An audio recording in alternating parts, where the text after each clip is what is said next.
the gravy, please. Welcome in. 8 minutes past the hour. A brand new day, a brand new show. We are fired up and ready to go. It's the Good Time Gang, and we are here kicking things off. That's why it's called the Kickoff Hour. Rick, Bubba, Adler all join us in 1 hour from now for the main show, but we thank you so much for tuning in. A lot to discuss, a lot of personal stories, some updates in this crazy world, and we'll get into it. Over to my left is Mr. Greg Burgess, and to my right, it is Michael Helms. What's up, boys? How are y'all? Boys. Boys, how are y'all? Y'all good? Yeah, we're good. We're good. We're all right, I guess. Yeah, we're all right. Couple things I want to say right out the gate. Mm-hmm. Watched 2 episodes of Swamp Kings. In count? And? It's excellent. Okay. Now, How many episodes does it have? I don't know. It's either, I guess it's more than 2 because I finished 2 and it had maybe 4 or 5. I don't know. Did they do the thing where they just release a few and then some more, or is it everything all at once? I don't know. Ooh, Amanda, that's a good here was the dilemma I was in. Amanda actually got into it and enjoyed it with me, and so we had to stop after 2. Now, a couple disclaimers. They're playing football. It's going to be a lot of cussing, so get ready for that. Okay, I'm not watching. I just want to make sure It's like everybody Greg understands. in the break room. I don't want somebody to sit down with their family tonight and think that they're getting a family show. No, okay? well, you know that from the get-go. Right. Well, you know how some people are. They don't think about things like that because they think football. They think a Netflix document, whatever. More like locker room talk kind of thing, or just It's rough. wow, you don't need to say that. Yeah, Ooh, ow. both. Okay. Both. It's both. I will. Brandon Seiler, who was one of the defensive guys, is probably one of my new favorite people. Y'all are gonna love this guy. And then I'm gonna say something that is a major step out. But and again, I have not seen past the first 2 episodes. Okay, and this is on Netflix, everybody. Correct. Greg Burgess, the first 2 episodes, you are going to gain respect for Urban Meyer. Look at that look. Hey, Wow. I'll go this far with it. You'd want to play for him. Oh, good night. Here he goes. Here we go. Hey, it's do on you now. remember? Do you remember Right what? up unless something goes wrong and he fakes a sickness. Hey, you're gonna have to get that out of your Hey, mind. my family, I need my time. I'm sick. All of a sudden, I'm a coach at the Jaguars. Hey, Got this head thing. Yeah. It had nothing to do whenever with one of you my coaches. decide to watch it, you're gonna come in and go, "Hams, you were right." I'm not saying you're gonna come out of this liking him, but you're gonna gain dislike him. you're I gonna just gain think he's respect. full of it. Hey, you're gonna gain respect for him. I'm gonna tell you that. Might be a lost There cause. goes Helms again. I'm telling you. Hey, anybody in this room would want to play for the man. Okay. Hard nosed. I didn't know he was this hard nosed. Like, I didn't know that you could even do some of the things that he's doing and did. Really? Yes. And it's what years? Is it a 3-year span? He got or 4? the job. He got I mean, the job in 2005. I didn't realize that. Okay. And by the way, when Alabama hammered him his first year because they thought they had a good enough team, they'd won like 4 or 5 games or whatever. Mike Shula was the coach at Alabama, and they beat Florida. And I remember that. Yeah. That's when what's his name broke his leg, isn't it? Pro throw. Yeah. Yeah. I think you're right. Because that was the. Because a lot of people are saying the game was over. Why was he still in? Yeah. Which is not. I don't. Yeah. I don't know. I don't know if that's when that happened, but he was playing during that. I think time it is. period. But this Okay. documentary covers what years? Well, I'm up from 2005 to 2000 till they won their first national So, like, title in okay. 2006 or 7. Did they win it their second year or third year? I don't remember. But you're gonna love Brandon Seiler he's a character, buddy, to this day. Okay. He's funny, and he was. And Greg's going to he's love hard-nosed. Urban Meyer. Tim Tebow is all in it, and How many speeches does he gave? Oh, goodness, Greg. Greg, your favorite speech that you always love is in there. When Ole Miss beat them. Well, a little bit of that, but From this point forward. when he's in the locker room screaming 30 minutes for the rest of our lives, that kind of thing. I know you love that. Yeah, that really That's how his gets me- character was actually developed by you in here. That really gets me It's fired from up. that. Yeah. Come on, guys. But they're having, and then the guy that caught the first ever jump pass from Tebow. You remember when remember they that. made that famous? The white kid, he's in it a lot too. He was a tight end. But I'm just telling you, Greg, I know you despise Urban Meyer. First of all, I didn't say I despise Urban Meyer. You're pretty negative I about think the he's guy. full of it. Okay, but here's what I'm saying. When you That's all watch I'm this, saying. I appreciate that he's a good football coach. You're gonna I never love. said he wasn't. You're gonna love that part of it. But I'll when just the say heat that. gets on him, he comes up with some. I mean, you got to make up stuff. Right. I mean, come on. You may have a different take after you watch all this. I'm just Look, saying. I'm going to sure he's a gain. great I'm going to tell you football this. You're going to like him as a coach, number one, and you're going to gain respect for him. Now, whether you end up liking him or not, or understanding what he did, I can't answer that. But whatever. and I don't even know if they get into that part because I'm just in the first two episodes. Wow. Well, I'm Didn't glad realize- that you jumped into it. That's Didn't how- realize, by the way, that if he doesn't sign Tim Tebow, he probably loses his job. You think? Yeah, according to between Alabama and Florida. Mm-hmm. A lot of people thought it was Feinbaum's all in it as well. I'm sure. So you get to that, and he's really good in it. Looking sharp. Yep. But he's good. He's good in it. He does a good job with it too. It's good. All right. Well, thank you because I think you're the only staff member that jumped in last night to see it. I know I couldn't. You want to marry Urban Meyer? That's fine. Rick said, and we asked I'd play somebody, for him, please for give an sure. update, and Yeah. so thank you for this. Yeah. This is and I don't want to give too many details, but I'm just that's my thoughts. Can't wait. I can't wait for this one to react. Hey, as far as football documentaries, it's very well done. Yeah. So if you like the Johnny Manziel I love thing, if you football like the documentary. SEC storied and all And those this type one things, sounds like you're they're gonna not rushing it because it has more than one episode. Yeah, and I don't know if there's 3, 4, 5, whatever. We just watched 2, and I'm like, I got to go to bed, babe. And she was like, well, let's not. I don't want to start it anyway because we need to. She was into it. She liked it too. The Johnny Manziel one, I wish, and I don't know what the agreements were between him and Netflix or whatever, but there were times that I was like, let's walk that out a little bit more, slow down. Yeah. You know, when they said that when he said he had already made a decision to do something, and you know, what's strange is I was like, well, let's stay there for a little bit. Talk about the fact that you didn't prepare for any game as a pro. Yeah, stuff like that. Let's land there for a second. Yeah. Let's not just say that and confirm that. Yeah. Let's tell us why. What do you think? It is I'm trying to be vague for those of you who hadn't seen it, but there was a couple of times inside the documentary once you see it that you'll go, yeah, I get it. It's Just part. stay there for a little bit. Yeah. It's part of that untold stories, which is only usually one Right. documentary full length, but Sure. this has episode. This is an untold series, I guess. Oh, that's cool. So, Of course, here he goes. and I know. keep doing He's in love something. with Urban now. I've always kind of liked him, but Him and that ball guy, what's his name? Best dad ever. Oh, yeah. Ball. What's his name? The dad. LeVar Ball. Yeah. No, not is it LeVar? Uh-huh. By the way, I got to ask love you him, a I question. I think I'm doing something. It's not illegal, but I don't think it's right. Oh, okay. It's unethical. But I don't understand it. You're an unethical coach. Is that what you're saying? No. Oh. Rick and Bubba.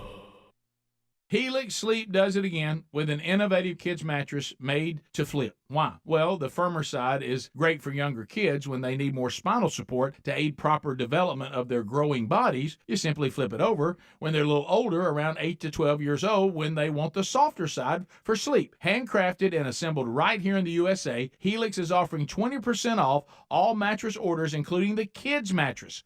Go to helixsleep.com/Bubba. helixsleep.com/Bubba. Our friends at Field of Greens just got one of the best testimonials. Listen to this. I've been taking Field of Greens, and this is my second time my doctor has danced into the room praising my blood results. Credit where credit's due. Thank you, Field of Greens. Field of Greens can't promise your doc will dance into the room, but they can promise your doctor will notice your improved health or your money back. Let's get you started with 15% off. Go to fieldofgreens.com, use the promo code BUBBA for 15% off, or go to rickandbubba.com under the sponsors. This summer, take premium audio with you everywhere you go with Raycon. Raycon's everyday earbuds, they look, feel, and sound better than ever with 3 sound profiles to match whatever you're listening to and optimized gel tips for an in-ear fit that is comfortable and is comfortable enough to wear all day. Plus, they start at half the price of other premium audio brands. No wonder they have over 56,000 5-star reviews. Right now, get 15% off at buyraycon.com/Bubba.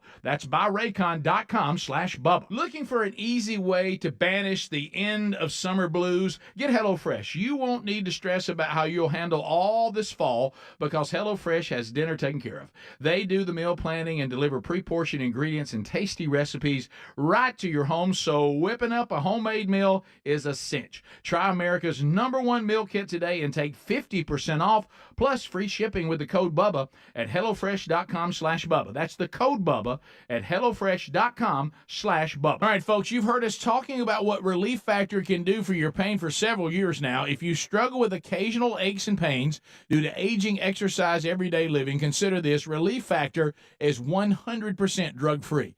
It's made up of ingredients that simply help your own body deal with its natural inflammatory response. And we kid you not, Relief Factor is for real. And the majority of people who order the 3-week quick start for just $19.95 go on to order more. Try it at ReliefFactor.com or RickandBubba.com under the sponsors. Our friends at TheraBreath have some good news if you have bad breath. Try TheraBreath Fresh Breath Oral Rinse. TheraBreath is dentist formulated by Dr. Katz himself. TheraBreath doesn't mask bad breath like those burning alcohol mouthwashes that can actually irritate sensitive mouths. It's alcohol-free and free of gluten with no added dyes or colors. Find TheraBreath in all your favorite retail and drug stores. Look for the bright orange cap or online at TheraBreath.com. You can find a direct link at rickandbubba.com under the sponsors. TheraBreath, confidence in every capful. Oh, look, honey, the ants are back.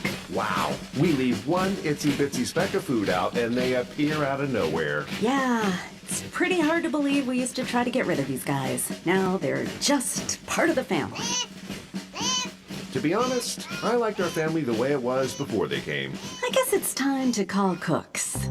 You don't have to live with pests. Get proven protection from Cook's Pest Control. Call or go online for a free quote. Cook's Pest Control. Looking for peace of mind when it comes to your car's performance? Look no further than our friends at CarShield. With plans for every budget, CarShield offers protection plans that cover more parts than ever before. Whether your car has 5,000 miles or 150,000 miles, plus they offer plans that come with roadside assistance 24/7, courtesy towing, and rental car options. Call CarShield today at 800-465-6550 to save 20% on your plan. 800-465-6550 or go to carshield.com/Bubba. Who's squeezing in one last getaway this summer? Before you take off, protect your home with Simply Safe's new 24/7 Live Guard protection. If an intruder breaks in, Simply Safe monitoring agents can see, speak to, and deter, warning them that police are on the way. Right now, you can get 20% off any Simply Safe system when you sign up for a free month trial of Fast Protect monitoring. Visit simplysafebubba.com. That's simplysafebubba.com, or visit rickandbubba.com under the sponsors for a link. There's no safe like Simply Safe. The folks at MyPillow have launched MyPillow 2.0. This new innovative MyPillow has a brand new temperature regulating technology to keep you comfortable throughout the night. Now, core body temperature plays a big role in how you sleep, and this new fabric technology helps regulate your body temp by creating a lower surface temperature for a more restful sleep. Available in 4 loft levels with a 10-year warranty and a 60-day money-back guarantee. Head to MyPillow.com/Bubba to buy one, get one free on the new MyPillow 2.0. Rick and Bubba's in Ohio. 21 minutes past the hour. It is the kickoff hour with the Good Time Gang. I'm Speedy. There's Greg. There's Helmsy. We'll get you to the top of the hour, and then the main show starts with Rick, Bubba, and Adler joining us. All right, so when we went to break, we were discussing, for those of you that do not know, the first segment, Netflix, the documentary on the Florida Gators that we've been anticipating has been released, and Helmsy watched a few episodes of it. He did give a warning, though, that it has some football language in it and some unnecessary stuff, but don't let that pepper you. And smoking. Yeah. You ever seen that listed on Yeah. when you watch a movie and it says smoking, Yeah. nudity? Right. I And mean, then and he thinks that Greg will now like Urban Meyer after this. Respect. I think he'd want to play for him, and I think he'll gain more respect for him. We'll see. I I can't don't. wait. Now I can't speak on the liking part, but I'm pretty sure and confident. it's on kind of the like other on the two. Man Tateo. After he watched it, he said, "Well, he's not really that stupid." Greg, you will put words in He my said, "I mouth. can see how that happened." No, never said that. He did a Never little bit. said that. I will say Oh. this. After that, I did feel a little I sorry felt for him. sorry for him. I He didn't was feel now sorry very for him. naive and, He was. I don't feel and sorry gullible. for him. He But was. just the way the media treated him is what I was. I mean, not necessarily like. Look, You know what I'm saying? if you've never seen anybody face to face, they're not your girlfriend. Right, I got it, buddy. Yeah. I'm just saying, saying the they're way the not. media treated Yeah, him, it was bad. us included. All right, so That's what I felt bad for. I yeah. realized how many negative things I had said about him and didn't know the whole story. People talk, not know things. You Yeah. know. All right, so I'm doing something, and evidently I didn't notice it till yesterday, and I got to know where y'all stand on this. Now, I may not change my behavior based off of what you say, but I do want some guidance here. Greg, pay attention. I go to the every day, cafeteria at Jacksonville State. And so it's a good time. So when I get into town, I usually go to the office and knock out a couple things. And then me and the men's assistant, the women's assistant, sometimes the men's head coach. It's like a who's who. Wow. How do you say that? Who's who? Who's who? Just say Of that. athletic. They all go to the around 11:30 to 12:30. So if you ever need to see anybody, talk to anybody, get a message, it's a good place to go do that.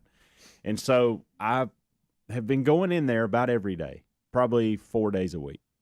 Stealing food. Good food, great food, actually. it's good food. And cheap for us faculty members, okay? But when I get my plate and I go eat and then I'm leaving, I always grab an apple. That's just, I think I want an apple. So I eat apple, I grab it and I start eating it and I walk out the door, okay? And I don't know why I hadn't noticed this sign prior to yesterday, but I look up and it says, do not remove the fruit from the dining hall. Uh-oh. And I thought, Why? I don't. That's my They don't want question. you throwing it all over campus, apple course. I don't know. And so I'm sitting here going. There's a sign that I'm sitting here says, thinking. don't do what you're doing. For 2 weeks, I've been doing what they're telling me not to do. I just keep doing it until they tell me to stop. Right. And And then you go, what? Because you're acting like you can do it, which makes nobody really look at it. Can I ask you this? If the fact You that know what I mean? if I'm taking a bite while I'm indoors and then walking out, does that help? Okay. Yeah. You can say, well, I'm about done with it. I don't have time to sit at a table and eat my apple. Like I need to start. I got to be more efficient with my time. I can't be. You'd think they're doing that because people would like hoard all the stuff. That's what I think. They would take it all and then leave for the rest of the day with it. That's what I think. And they're I like, think, hey, basically, if you're going to take one of these, eat it in here, and then. That's why I'm taking a bite when I leave. Now I did that yesterday. I grabbed it and I was like, and the assistant coach looked at me and she was like, have you seen that sign? And I'm like, You're not even looking at it. I hadn't seen the sign. Nothing. Good night. You got a UAB phone and stealing stuff. I mean, I'm just saying.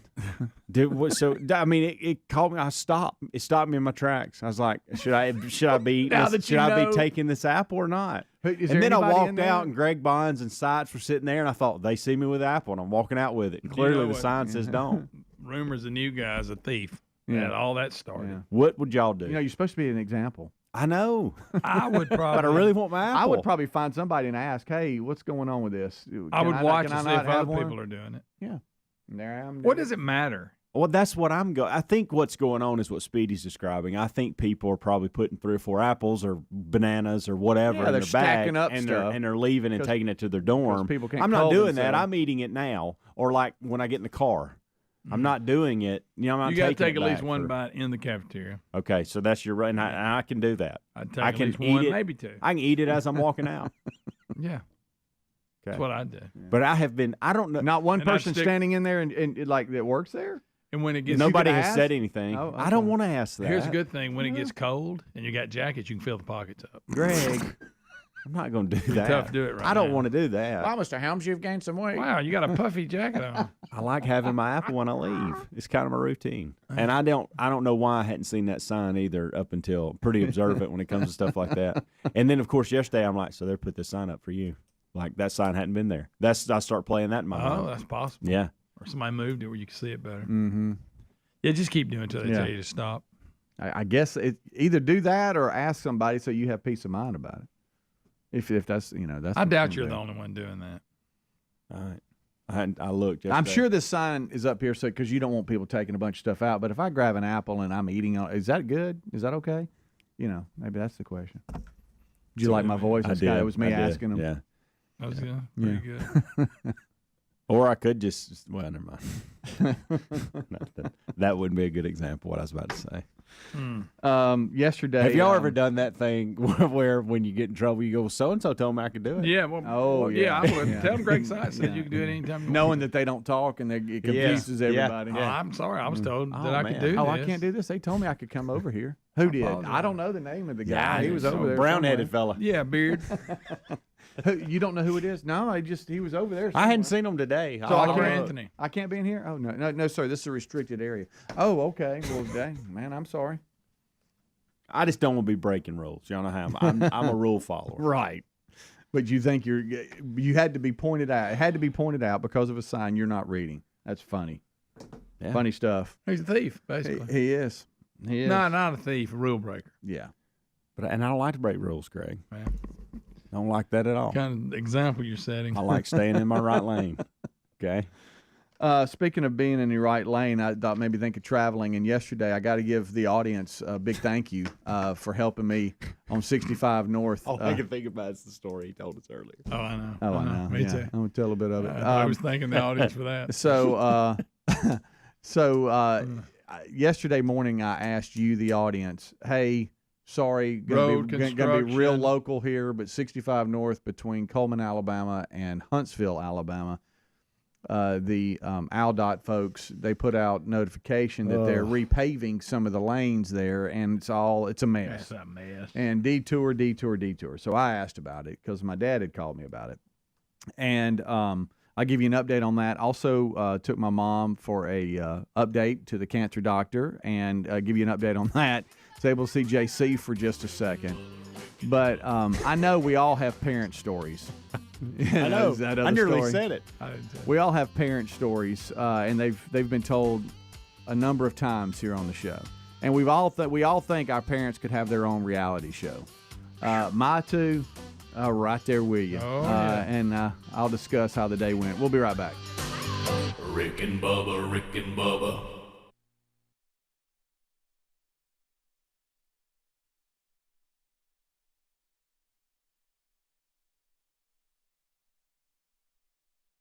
Oh, look, honey, the ants are back. Wow. We leave one itsy bitsy speck of food out and they appear out of nowhere. Yeah, it's pretty hard to believe we used to try to get rid of these guys. Now they're just part of the family. To be honest, I liked our family the way it was before they came. I guess it's time to call Cooks. You don't have to live with pests. Get proven protection from Cook's Pest Control. Call or go online for a free quote. Cooks Pest Control. Our friends at TheraBreath have some good news if you have bad breath. Try TheraBreath Fresh Breath Oral Rinse. TheraBreath is dentist formulated by Dr. Katz himself. TheraBreath doesn't mask bad breath like those burning alcohol mouthwashes that can actually irritate sensitive mouths. It's alcohol-free and free of gluten with no added dyes or colors. Find TheraBreath in all your favorite retail and drug stores. Look for the bright orange cap or online at TheraBreath.com. You can find a direct link at rickandbubba.com under the sponsors. TheraBreath, confidence in every capful. Have you tried the Innovatives Helix sleep mattress yet? Well, nothing beats a great night's sleep, the kind you get with Helix. So we love them, and Helix has over 12,000 five-star reviews with customized mattresses that fit your sleep needs because they know everyone is unique. They even have big and tall mattresses and mattresses for the kids. But how do you know which mattress is right for you? Well, Helix has you covered. Just take the Helix sleep quiz and find the perfect mattress in under 2 minutes. Place your order and your mattress will be delivered right to the door free of charge. And the best part, Helix knows there's no better way to try a mattress than by sleeping on it in your own home. That's why they offer a 100-night trial for you and a 10 to 15-year warranty. Right now, Helix is offering 20% off all mattress orders at helixsleep.com/Bubba. Best offer yet, by the way, and it won't last long. So if you've been waiting to try a Helix mattress, here it is. Now's the time. Head to helixsleep.com/Bubba for 20% off your mattress order. Indulge me for a minute. Our friends at Field of Greens just got one of the best testimonials. Listen to this testimonial from a customer. I've been taking Field of Greens, and this is the second time my doctor has practically danced into the room praising my blood results. Credit where credit's due. Thanks, Field of Greens. Each fruit and vegetable of Field of Greens was medically selected for specific health benefits. Some support vital organs like the heart, lungs, and kidneys. Others, metabolism for healthy energy and weight loss. If you're busy, don't get enough exercise, or you eat too much fast food, take Field of Greens. Look, Field of Greens can't promise your doc's going to dance into the room, but they can promise your doctor will notice your improved health or your money back. We trust it's helping our health, so let's get you started with 15% off.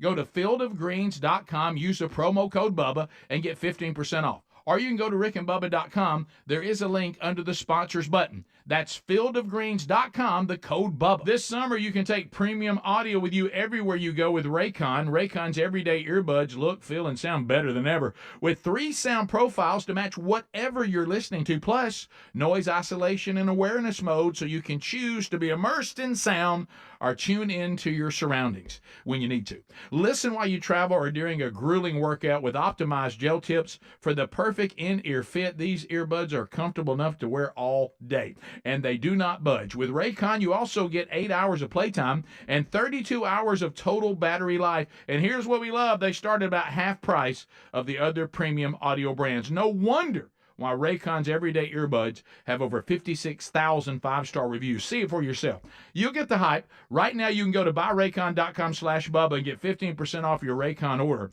That's buyraycon.com/Bubba for an additional 15% off. Buyraycon.com/Bubba or go get that link at rickandbubba.com under the sponsors. Are you looking for peace of mind when it comes to your car's performance? Well, then look no further than our friends at CarShield. We know that auto repairs can be a headache, especially when they come out of nowhere. That's why we have CarShield. You don't have to worry about the rising cost of car repairs. Plus, you can lock in your price and it will never go up. Even if your car is over 3 years old, it's still prone to expensive costs. With plans for every budget, CarShield offers protection plans that cover more parts than ever before. Whether your car has 5,000 miles or 150,000 miles. Plus, they offer plans that come with roadside assistance, 24/7, courtesy towing, and rental car options to get you back on the road quickly. CarShield is dedicated to protecting what you drive because it's just a matter of time before you're going to need repairs, so don't wait till it's too late. Call CarShield today at 1-800-465-6550 to save 20% on your plan. Lock in your price and it will never go up. Call 800-465-6550 or carshield.com/Bubba to save 20%. Rick and Bubba's in Ohio! Rick and Bubba. Pass the gravy, please. Rick and Bubba. Ooh, it brings me to my knees. Rick and Bubba. I can't 25 minutes until top of the hour. Thank you so much for tuning in to the Rick and Bubba Show. Lucky. This portion of the show is brought to you by Cook's Pest Control and Centricon, the unbeatable combination for termite protection. I know the staff here, we love Cook's. We've had a long relationship with Cook's Pest Control and Centricon. That's right. They take care of our homes, and we love the folks there, and we thank them so much for all that they do. And, now, hey, it's hot. Which means the bugs are out, right? The ones we don't like either, ants and spiders. What bug do y'all dislike the most? Like when you see one, roach. A roach. I know a roach doesn't hurt like you, roach. but it Yeah. doesn't. It's just. I'd rather see that than I'd rather see a spider than a roach. Right. Well, Terry and spiders, they don't get along. Spiders don't Something bother me. about Spiders don't spiders, bother me. and a lot of times it goes back to smash like when you were young. If something happened or something Yeah. scared you or whatever, you just now that's with you. Her and spiders, it's not good.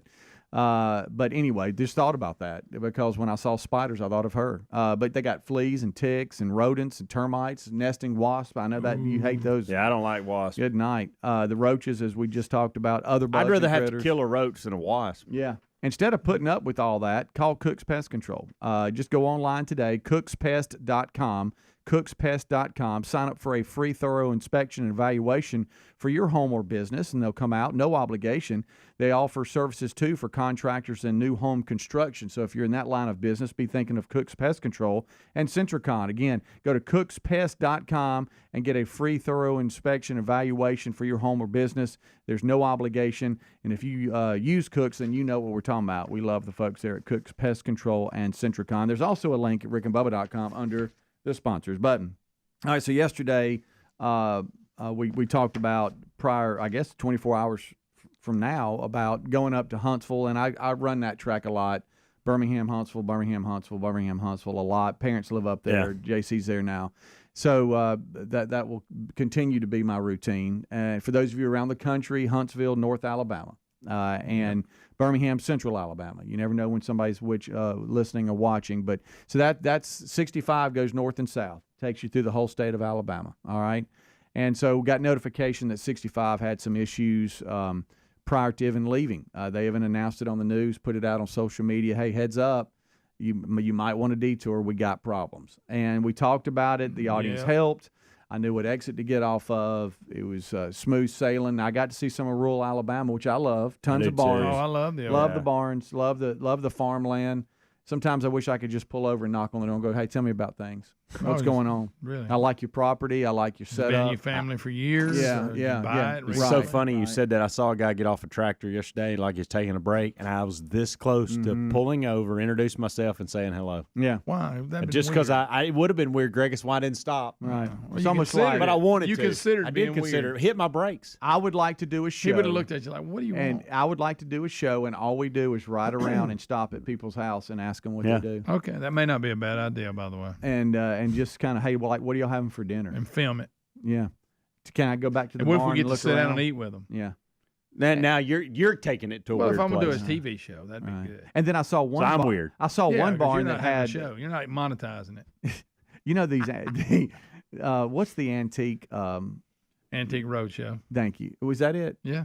Where they go and they said they it find awful stuff quick. at barns and stuff. What's the name of that? Yeah, they see what. Yeah. Okay. Is that Antique what it's called? Roadshow, isn't it? There was a show called that. I don't know what the you're name of referring it, to. and everybody's probably screaming. They had two main hosts, and anyway, No, that was something else. their big thing is they go and they find these signs, like these old signs and stuff, Yeah. and they buy them and everything, and they take them back. Refurbish American them. Pickers. There you go. Oh yeah, American. I Pickers. saw Antique I saw Roadshows some. when you bring it, they tell you what it's worth. Okay. I saw some property yesterday that I need to call them about. That place had stuff hanging all over and I just wanted to stop and go. So tell me about things. Yeah. How'd you get all this? What's your story? What about that old drink? And for some reason, I thought in their barn was probably an old car covered up. Yeah, you see a lot of that. But anyway, Do you? This is going to be bad too. Okay, but do you ever look at people and go, "How'd you let your yard get this out of hand?" Yeah. Do you all see the that time. too? Right. Like I want Or to junk. talking about asking story. I want to stop and go, what's got you in such a place that we can't? Yeah. Like, can I help? I don't want to help, but can I They help? might y'all? say yes. Well, I mean, I got you then. it would look better every day I go by. that'd be great if you Sure. could. My back's out. Can you help me? lawnmower broke 3 months ago. My goodness, Look Pete. at that face. You got him. I mean, that's elderly. And then before you know it, you're out there cutting. So be careful. But don't no, mind you're helping. right. You're right. Just beautiful property though. Yes. Just beautiful So part much of the potential. state, mountains, just all that. I'm like, hey, wow, the view. So we get there. I get there through southeast Huntsville. Kind of pulled on in and targeted the time. And I felt like we were on time. No problems. The routine will be. And the only reason I say this is to bring it in. Okay, my mom. Praise the Lord, 4 years since her it's been 4 years. since her having cancer, and so surgery, radiation, chemo, she did everything. And so we go back from time to time, 6 months and all that, and just get checked up, scans and, and checks and all this kind of stuff. So that was yesterday. Yeah. So we got that, and then my dad, who So when is you- as sharp as a whip but just can't see. Yeah. So between the two, we got us a little like in school where they hold hands and it's a Yeah. train to walk across Get a the rope street and or they all something. hold the rope. Yeah, that's us walking in and out of the doctor's office, and we're laughing and cutting up. We just Y'all have a thought good about time getting a together. rope? Oh, I thought maybe that's good. It works good. And then explaining to my dad, you got somebody coming to your left or whatever, so we don't shoulder bump them and all that. So we get situated, then I go park the car, come back, get them, we go up. And just a great office. Dr. Kirby and his staff have always done just such a great job. And but, sometimes the waiting rooms are a little tight. It's a nice waiting room. I'm not saying it's too small. I'm just saying when you're sitting in a waiting room, the chairs are right there. And so, I mean, you can see everybody around you. Sure. But my dad. I got to ask you this. How many times did your mother tell everybody who you were? Well, I'm getting to that. Okay. I'm getting to that. I knew it. So I love I that, really by the think way. I don't know if my mom could do it, but people work from home a lot now. I really think she could sell this show from the house. Just work from home, mom, and sell the show. Just sign her up. call on affiliates and call on clients if you don't mind. I think we'd be sold out. Because her heart would be in. Oh, the number of affiliates would be in the hundreds. I can promise you that. So we go in, and you got the sign-up table. I mean, a counter. Yeah. And so I get my dad situated, sit him down, and sometimes I like to let him know, hey, there's somebody right in front of you to your left or whatever. Have you ever said, Dad, you ain't gonna believe this guy's hairdo? I know you can't see it, but if you could see it, you'd be laughing. I have not, but I need to. Come on, Dad, you ain't gonna believe this guy. Go back to the little counter where my mom's signing in. It's 1 Mississippi, 2 Mississippi. So do you listen to the Rick and Bubba show? No, is that quick? Oh yeah. Okay. Oh yeah. So proud. This is Speedy right here. My mom, I'm talking over her a little bit, just saying, I'm so sorry. I'm sorry. Proud mom here. I love her. Okay. So we get through that. Can't believe she didn't tell everybody in the seating area. She's promoting the product. Ain't nothing wrong with that. But, you've talked about your dad doesn't have the ability to whisper, and sometimes he doesn't even care. No. And I know about yours. Unfortunately, he can see people that look funny, and he comments on it. But see, my dad can't see, so he's talking like this, and there's people all around him, and they're all in our conversation. Oh, yeah, because he has no idea. Right. And so I have to lean over and go, Dad, you got people all around you. Let's whisper. And he's like, oh, okay, I'm sorry.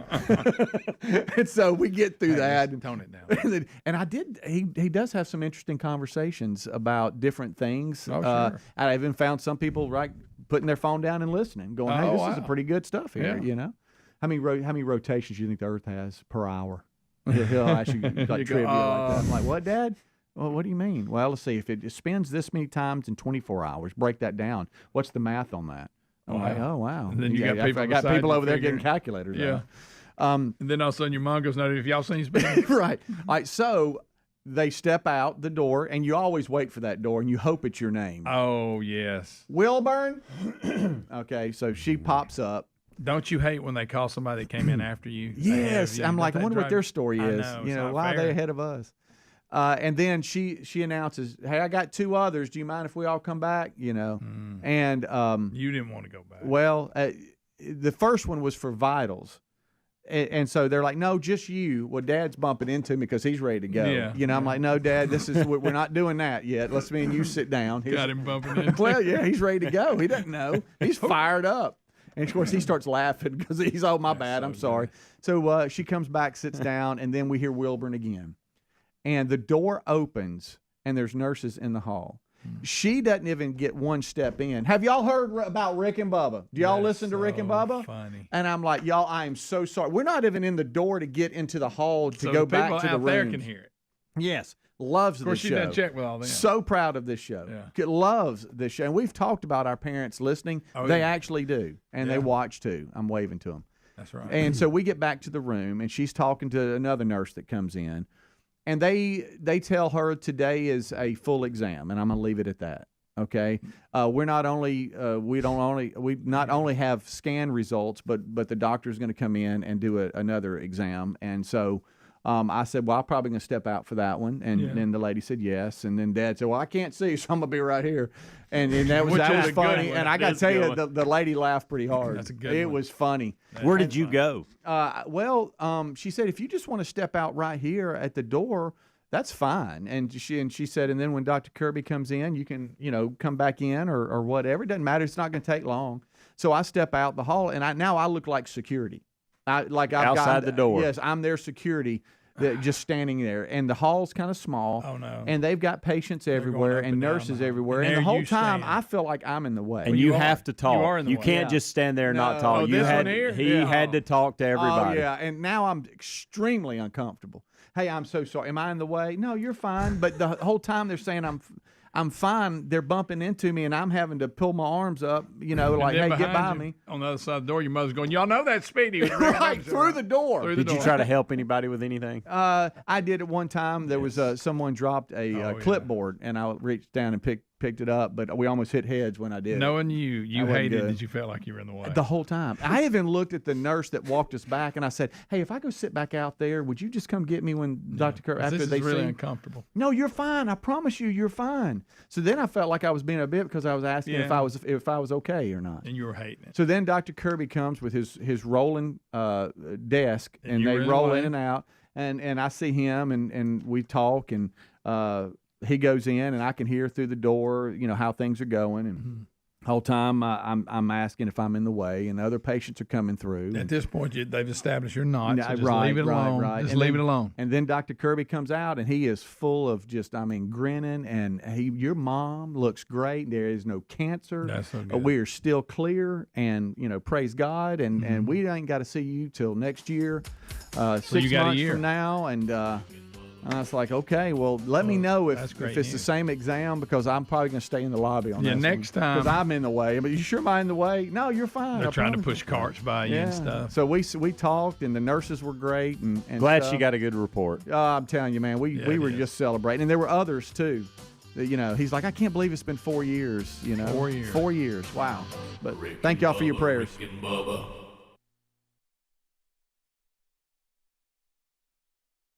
Cashback is not available on gas in New Jersey and Wisconsin. Susan, I'm sorry I'm late. Traffic is terrible. It sure is. But on top of that, gas prices have been skyrocketing. I can't believe how expensive gas has gotten recently. Prices at the pump are up, but I never pay full price for gas anymore. I just use the free Upside app that pays you cash back for every gallon of gas you buy. Wait a minute. Are you saying you actually get paid cash when you buy gas with the Upside app? Yes, I get real cash back every time I buy gas. And does that actually add up to anything? I've made around $200.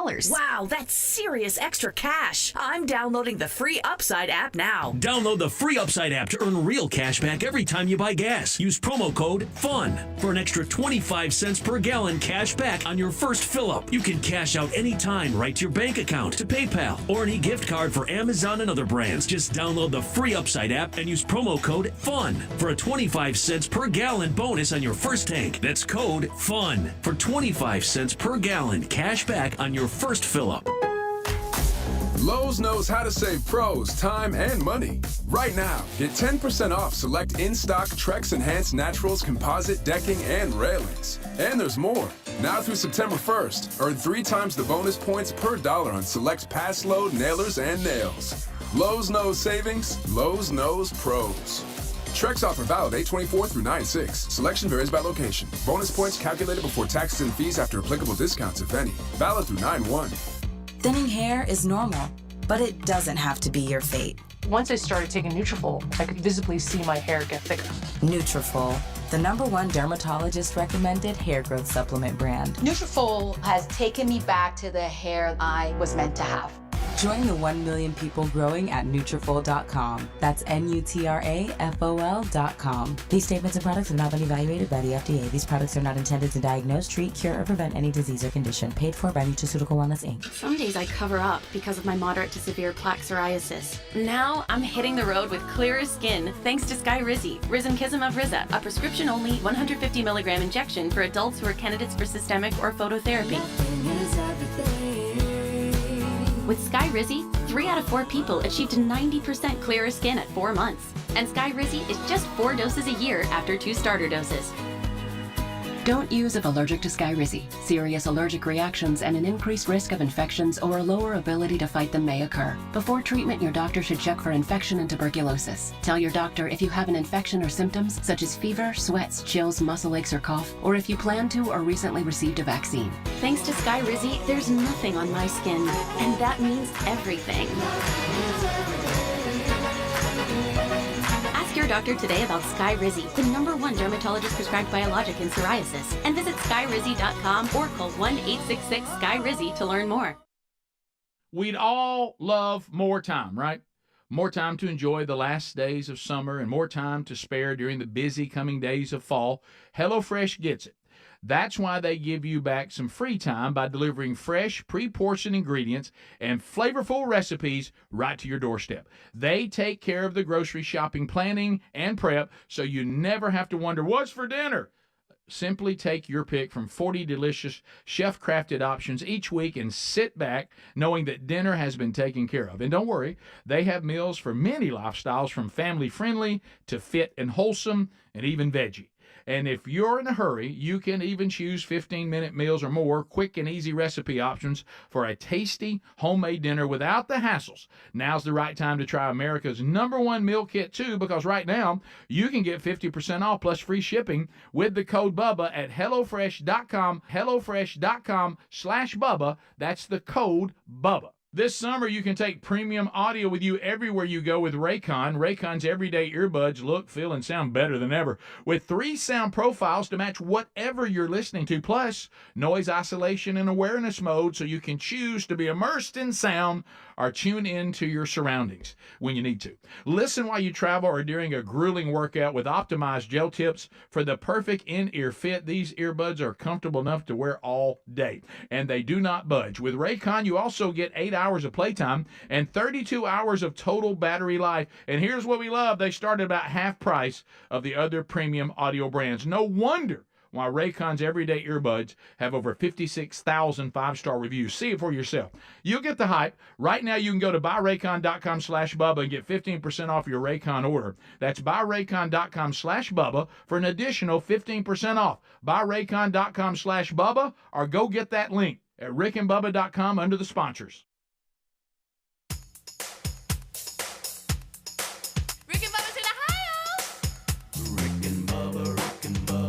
Pass the gravy, please. Rick and Bubba, Rick and Bubba. Ooh, it brings me to my knees. Rick and Bubba, Rick and Bubba. I can't start another. Rick and Bubba, Rick 7 minutes past the hour. It's the kickoff hour. Thank you so much for tuning in. Rick, Bubba, Adler all joined us right after top of the hour. It's the Good Time Gang right now, as it is every day, or most days, unless one of us aren't here. But it's Speedy, Greg, and Helms. Yep. And I got to tell you, too, guys, just real quick on my mom. She also sells my dad's books. She'll ask nurses if they have kids. And when they say do, they go, well, she says, well, you got a children's author right here. Okay. And some of them promoter. like go to Amazon in the room and start buying books. And they're like, You wow, can't this argue is with great. the results. Matter of fact, one went and bought books, and then when my dad went back for an appointment one time, she had him there for him to sign. Well, how about that? Yeah. So she's just promoting the product. Yeah, and then Larry the Leaf and the Thieves, that's a chapter book, and that's important to the kids. I forgot about the Thieves. You got to know about the follow-up. But there's also others, too. It's really cool. Other families that are also there getting cancer screenings and all this. And I met another guy who was stuck in the hall. And he like you messed up and went back. Right. And there was times, too, I would look down like I was looking at my phone like it was I was doing something, and I wasn't doing anything. You never wanted something to pass so fast in your life. But they got a 5-year cancer-free report, and we were high-fiving each other. And he was like, "Man, it just never gets old." The anxiety and the okay, is it how things looking? So anytime you get those reports, when you're getting that test, it's a celebrating. We celebrate the little things, but they're just full of life and they're so funny. My parents are, but it's always just comedy hour when we go places. It's funny. And then it's like, now, okay, you need to get on out of here. You're a father and a husband, and you got things to. But y'all, I'm good. I'm good. Well, I know you got to meet JC. He's got a quick break, and now that he's up there, I can take things to him that he forgot or needs. And so yesterday, I ran by their house while he had a quick break and saw him for a second. Yeah, well, it was a good trip. I want to continue to walk something out. You brought up the thought of us doing a show, and where we take this thing on the road. Can you let's hash this out a little bit. So what's this look like? Is this us going in one of our trucks and we got a cameraman? I think so. Yeah. I think so. Anytime you go remember through some of our trips in the trucks, how good they were. Oh yes. Man. To me, instead of just going through a subdivision, I'm thinking more a rural area where there's property and houses sitting off the road and all this kind of stuff. And we're in a car. You pick your state. I don't know. Right now we're talking Alabama because that's where we are. And we just pull in down this gravel driveway and stop and then try to make sure it's okay for us to come on in. And the challenge is to see if they'll invite us in for dinner. So we're going. That's the challenge. So we're going during the day, like midday. Or call the law. Yeah, right. Yeah, correct. Yeah, it's gonna end one way. So would this be like middle of the day America? Call it something like that. I like that. And we just knock on the door. Hey, or what's for dinner? You got a real nice place. Or what's your story? Maybe that's it. I don't know, but just talk to him about how long have you had this property? What do you do? What's your day look like during the middle of the day? Because that's when we're doing this. Yeah, like what time do you wake up? And I'd ask all those questions that are probably meaningless. Sure. What time you go to sleep? What what's time your we're routine? eating? Yeah. How'd you get all your money? Can I have a glass of tea? Yeah. What's some advice? Because a lot of people they wish they lived out by themselves because they're tired of the hustle of the city. Yeah. And so how is this somewhere you've always been, or did y'all? Is this family property? Exactly. Did you inherit this from mom and daddy? Yeah. Do you have a barn? Yeah. Can I see it? You know, and the goal will be. Are you trans? Hey. Is for them to like us so much Yeah. that they say, "Why don't y'all stay for dinner?" That's the goal. What if Or- that's what it's called? Why don't y'all stay for dinner? Yeah. Or it ends that's with, the goal. okay, good to see you. Pushing the door. Hey, Craig, yeah, why good, do you always go good negative? to see y'all. I really because that think could happen too. It could, but I really think people would bring us in for dinner. I think they would. Majority. Mm-hmm. Well, I think wish we would get lucky and come up on like an elderly lady that cooks real good. Hey, come on in. Come on in, boys. I just put some muffins in. Hey, sugar. We'll probably get people that slam the door in our face Right. like we're selling something. Yeah, but I think if we come in and it's almost like just tell us about your life, but that's we have Now challenges. it's going to be weird. Yeah, but what do y'all think about that? Middle day America. Mm-hmm. Let's see. See, Middle now day America. People are starving for good stories, and I think that would be a very uplifting little show So- about just people. Hey, what y'all doing? Yeah, like come on in. We'd probably have a lot of meet and threes, and that's And what if they I'm have a envisioning. barn, they can take us on a tour and show us yeah, the barn. you'd show us the barn. So Maybe what's they have in that some- barn? You mind if I look? Yeah, maybe they got some. Middle of the day America. What's for Maybe dinner? got some cold beer. What's for dinner? That maybe. They got a refrigerator in the barn. Yeah. You don't ever know. By the way, I was listening to. I'm getting into these I've got because I drive a lot now. I've got a lot of podcasts I'm listening to, and I found one called Business Wars. Okay. And one of them's this long, drug out seasons about like Nike versus Adidas and McDonald's versus Burger King and those type things. But they also have like a 5-minute version. Oh. That is like a everyday thing they put out. Right. And I was listening, I guess it was yesterday's, and it was talking about Dunkin' Donuts starting to get in the alcohol business. Oh. And that they were going to start a malt liquor into some of their ice cold lattes that they're doing. I don't know if they're doing it in the stores or it's going to be on the shelves or what the deal is, but I didn't know they were serving alcohol or starting to. I need it. We need to think more about this show, y'all. I know. Rick and Bubba, Rick and Bubba.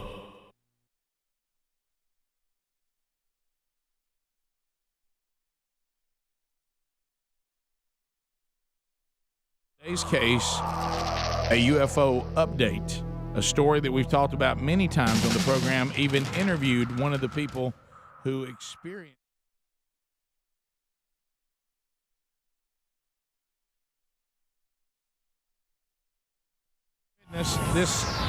This whole extravaganza involving what is alleged to be alien beings. And we have a full pack.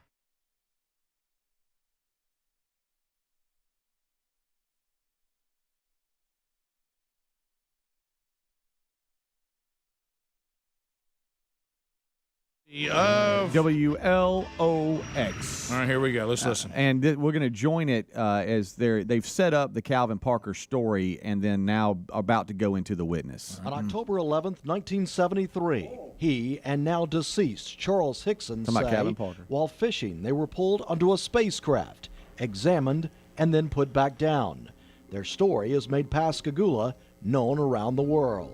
They'll say, oh, that's where that UFO encounter was. Rebecca Davis with Main Street Pascagoula welcomes the attention. She's working to place a historical marker across the river from where the alleged abduction occurred.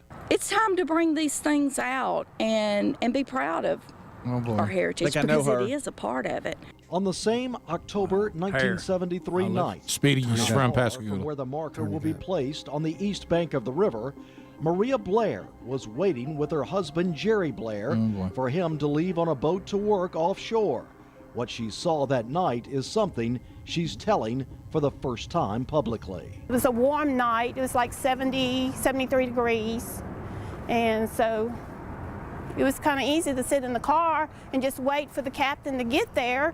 While they were waiting, Jerry went to sleep, and Maria saw what she describes as strange, a blue light streaking back and forth. You're looking up at the sky and you're looking at stars and you're looking for the Big Dipper and all kinds of things, and that's when I seen it rise up in the sky over here. Where I seen it come up was probably over in this area somewhere. The blue light and it was over, just like I said, right over where they were abducted. At the time, she thought it was a plane or a helicopter. You don't think it's UFO? The blue light continued moving without noticeable sound for about 30 minutes, and when it went out of sight, We hear this loud water, just like something just fell in the water. It was a loud splash. The water just riffling, and then when I looked down, that's when I seen it look like a person in the water. I'm looking right, it was like right below me. Maria still doesn't know what she saw in the water and didn't think much of it until the next day when she heard about what Parker and Hickson had told the Jackson County Sheriff's Department. I was watching 2 men being abducted by a UFO. Despite believing what she saw was a UFO, she never talked about it to anyone except her family. Maria's husband wanted her to keep quiet. When she would talk about it, I'd tell her, shut up. I said, people are going to think you're crazy. But after seeing a recent media report about the abduction, Maria got the courage to come forward. Her motivation? To give Calvin Parker and Charles Hickson's story validation. I always wanted to talk to them, just them, about it. And just see, let them know that I knew that they weren't lying, because they weren't lying. In 1973, Maria Blair and Calvin Parker were separated by a river. Now, with a 45-year-old secret washed under the bridge, Maria met Calvin face to face for the first time. Oh, there's Calvin. There's Calvin. How are you? Good to see you. See why? Yeah, I'm fine. Greg. It's my husband, Jerry. Last time I Nice saw to you meet was you. on Johnny Carson. Yeah. When was that, about 74, 75? 75. We've been friends, we just didn't know We it. just didn't know it, that's right. It didn't take long for the conversation to turn to what's brought Calvin and Maria together. Yeah, it's burnt right in my mind That is night. mine, too. I seen it go up from right here, and that's when I seen it in the air with the blue light, and it took off that way, and it followed along that river. Calvin's story has been questioned and doubted for most of his life. He says he had lost all hope of a witness coming forward, but now he and Maria both have a sense of relief. I want to thank you for coming forward. I can now put my mind at ease that I've told what I knew. Before I die, I'll at least have somebody that come forward and ease my mind a little bit. 3 people have now told their stories of the UFO on the Pascagoula River. Calvin Parker has written a book about it, and he doesn't think these will be the last stories told of extraterrestrial life on Earth. It's foolish to look up in the sky and see all these stars, and all these stars has got planets around them, and think that we're the only life. Can you hear me? Came a voice from the Courtesy of WLOX. Well, I mean...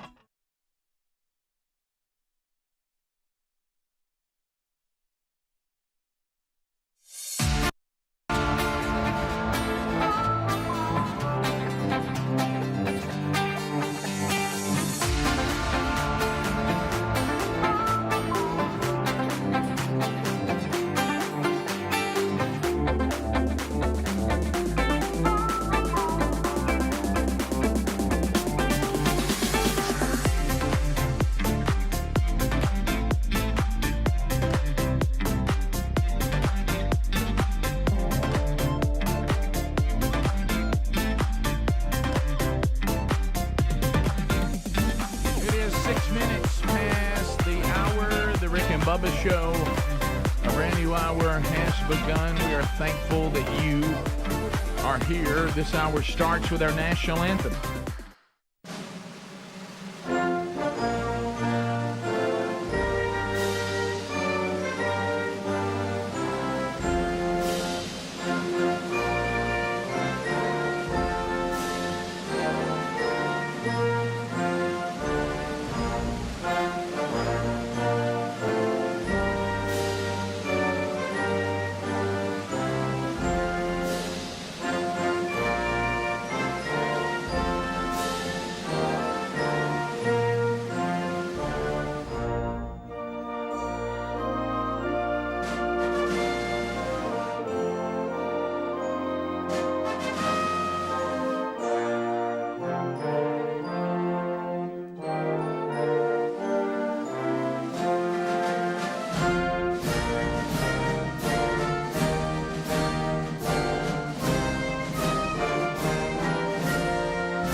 It is 7.5 minutes now past the hour.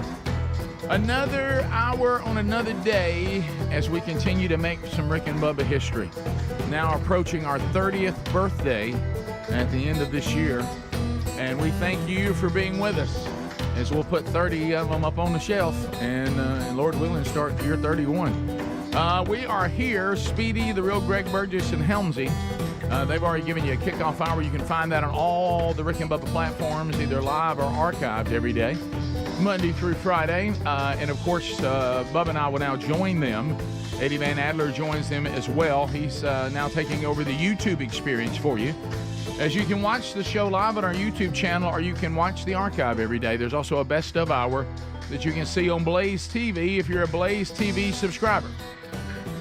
We'll unpack another group of stories today within the show all the way to the ends of the earth. We got it all covered. We're missing one, the silver-tongued one, the man with a golden voice, professional lunch eaters, man of the year, the inventor of pizza in a cup, Shakespeare's worst nightmare, and the master of the King's English.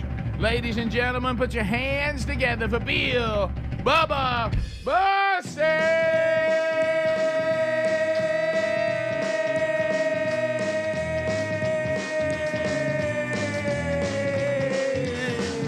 Howdy, Bubba. How are you, Rick Burgess? Friends, neighbors, associates everywhere, those getting out, making it happen wherever you are today. Yep. Welcome to another edition of Rick and Bubba, your media connection to the real world. Yep.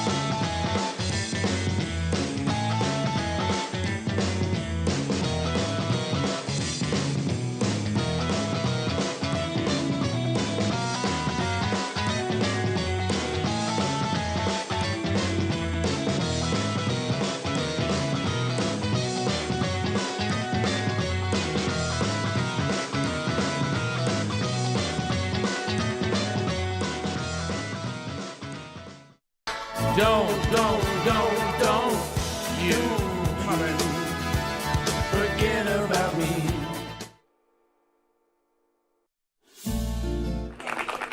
Simple Minds, don't forget about me. Oh, I can relate to that name. Yeah. Simple Minds. We got that covered today, don't we? Boy, we got a lot to cover on the show today. I mean, we it's unpack time. Everywhere you look, we're unpacking. I thought it was interesting, and I sent it to you guys yesterday. You know, there's always the thought, and of course, my wife says this stuff all the time. She doesn't. She has a hard time me convincing her that, look, sometimes there's just parallel thinking. I mean, we all see the same things, and if you have a certain view of the world, you might make the same comments on the same thing because you share a thought pattern. Yeah, especially you're sitting in a country with 350 million. Yeah, and so I sent this to y'all yesterday that Babylon Bee did a Dippin' Dots joke. Mm-hmm. I saw that. And everybody was like, I mean, I'm getting all this. Are they listening to the show? Right. It is funny when it has the guy sticking his arm out of the Dippin' Dots booth saying, "We're still the future. You'll see. You'll all see," shouts a man working at Dippin' Dots. That's good. Do they listen to the show? You'll see. So we'll update you on that tonight. I know that we have the Republicans are doing they're debating tonight, but Trump's not there. Right. Trump is doing. Is he going to do counter programming? I thought he was going to do a Tucker Carlson Twitter or X interview around the same time, I believe. And then he has to be in Atlanta tomorrow to turn himself in to authorities, where they say he's going to be fingerprinted and mugshotted. So that will be the new T-shirt for him raising money. Yep. Get ready for that. Right. That means his approval rating will go to 70. Yeah, that's going to give about 2 more clicks. But so it is, and he's not going tonight because he refused to. Well, I think he said, "Why do I need to go?" To sign the thing that says that you'll support whoever wins. Right. I think that was part of it. The Republican Party wants all the participants to agree to support whoever the nominee is, if it's not them. Okay. And Trump would not do that at one point. Okay. Yeah, but I understand from what his camp, he said, look, I got 50% of the in the polls. I'm at 50% by myself right now. Yeah. So why? Oh, it's why more go than do that. this? Yeah. More than if I was Trump and Yeah. I had that lead, I wouldn't go either. No. Why? Because all you can do is go down. So you're better just to let them fight it out. Now, if I was airing the debate, I would be sad that he's not. Yeah, sure. They are. They're not happy. We do have some updates. Oliver Anthony in the news again today. His phenomenal coming out of nowhere with his hit song. He's got another song out. Yep. A little bit about. I'm confused how he's making all this money on this exactly. Maybe we can break that open. Well, we can unpack that. Yeah. The number of people missing in the Maui fire has now been updated and increased over 1,100. Wow. Up from 850. We'll talk about that. The FBI is going to put out an official list later this week. We've got more. The sun has been a big topic. I know that it's real hot right now, but and we've talked about sunspot cycles. We've talked about that the last 2 days. How it's affecting Neptune, probably affecting the Earth too. Yep. They're saying that there's a sunspot so big right now. The Mars rover took a picture of it from Mars. Right. Which is quite a bit further than the Earth, 152 million miles. We'll talk about that. How is that affecting Earth? Nobody's really wanting to talk about it. Right. If it affects Neptune's weather, I think it might be affecting our climate too. But we'll break that down. And I am so excited to see that Frasier is coming back, Kelsey Grammer.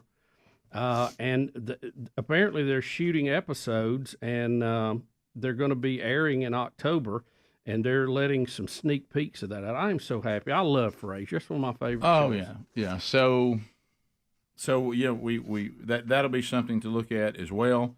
So there's quite a bit for us to unpack on the program today. Of course, we get the phone calls working in too. So we have controversy over a handshake last night on a preseason NFL game. It's kind of funny. Also, a Cuban Little League coach has gone missing.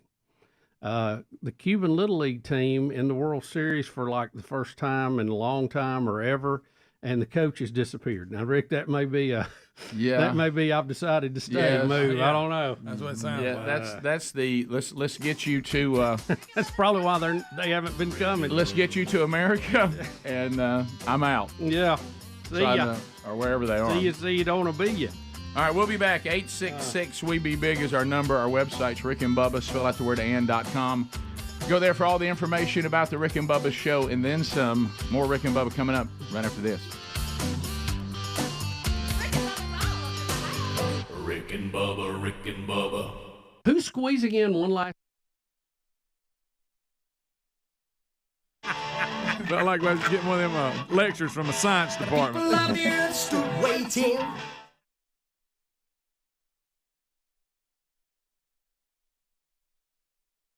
Parker's story has been around a long time. Colin Calvin.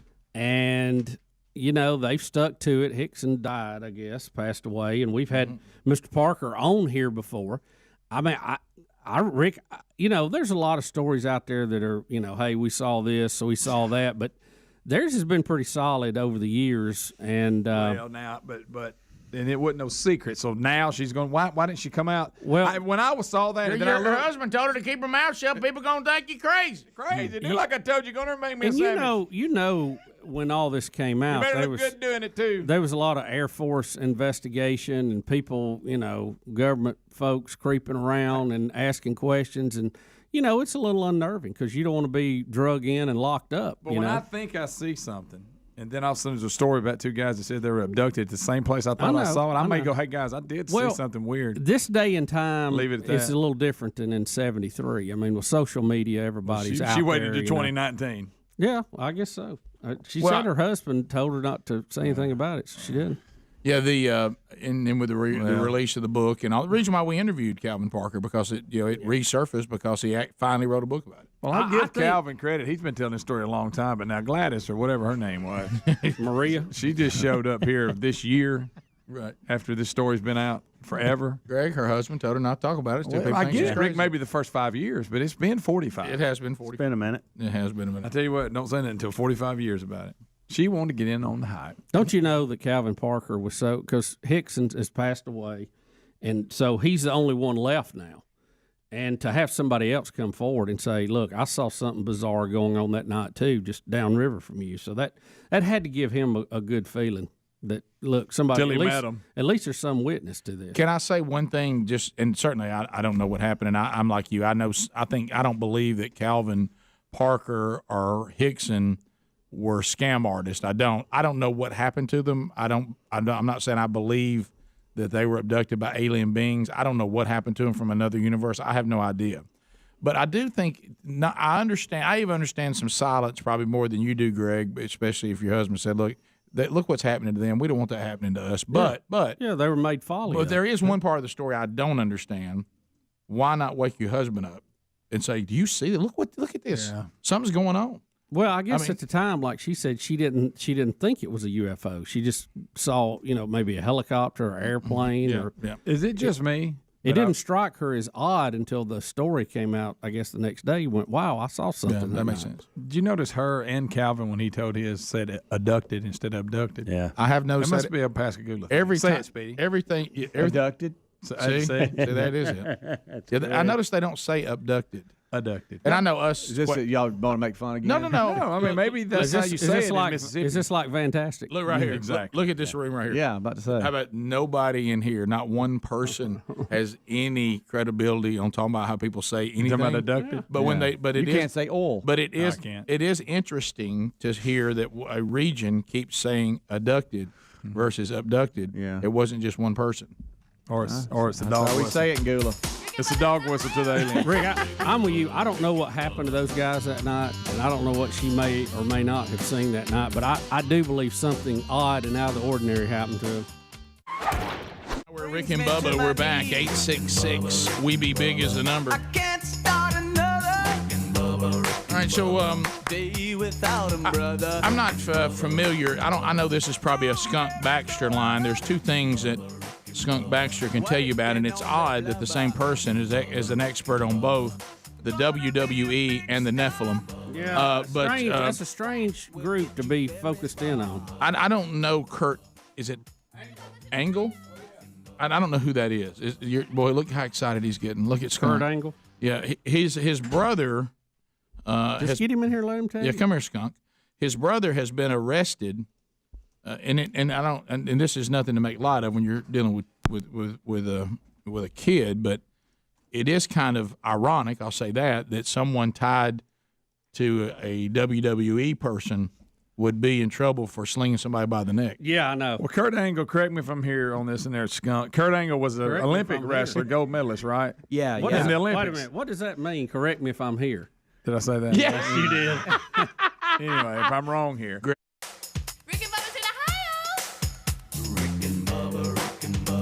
Pass the gravy, please. Rick and Bubba, Rick and Bubba. Ooh, it brings me to my knees. Rick and Bubba, Rick and Bubba. I can't start another. Rick and Bubba, Rick and Bubba. 21 minutes past the hour. The Rick and Bubba Show. We're back. 866. We Be Big is the number. So if you want to talk about some of the stuff you were talking about in the sports world, I mean, you didn't mention it, but I noticed the the Reggie Bush story today.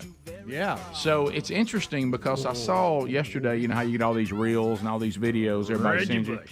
And somebody sent me one of the incredible highlights of him when he was playing in the NFL, when he did the that move where they did a reverse and he got around the end and the guy was trying to cut him off at the goal line and he just goes airborne and then has the ball out in one hand and just beautifully glides over the guy and then just sticks the ball over, you know, and breaks the plane.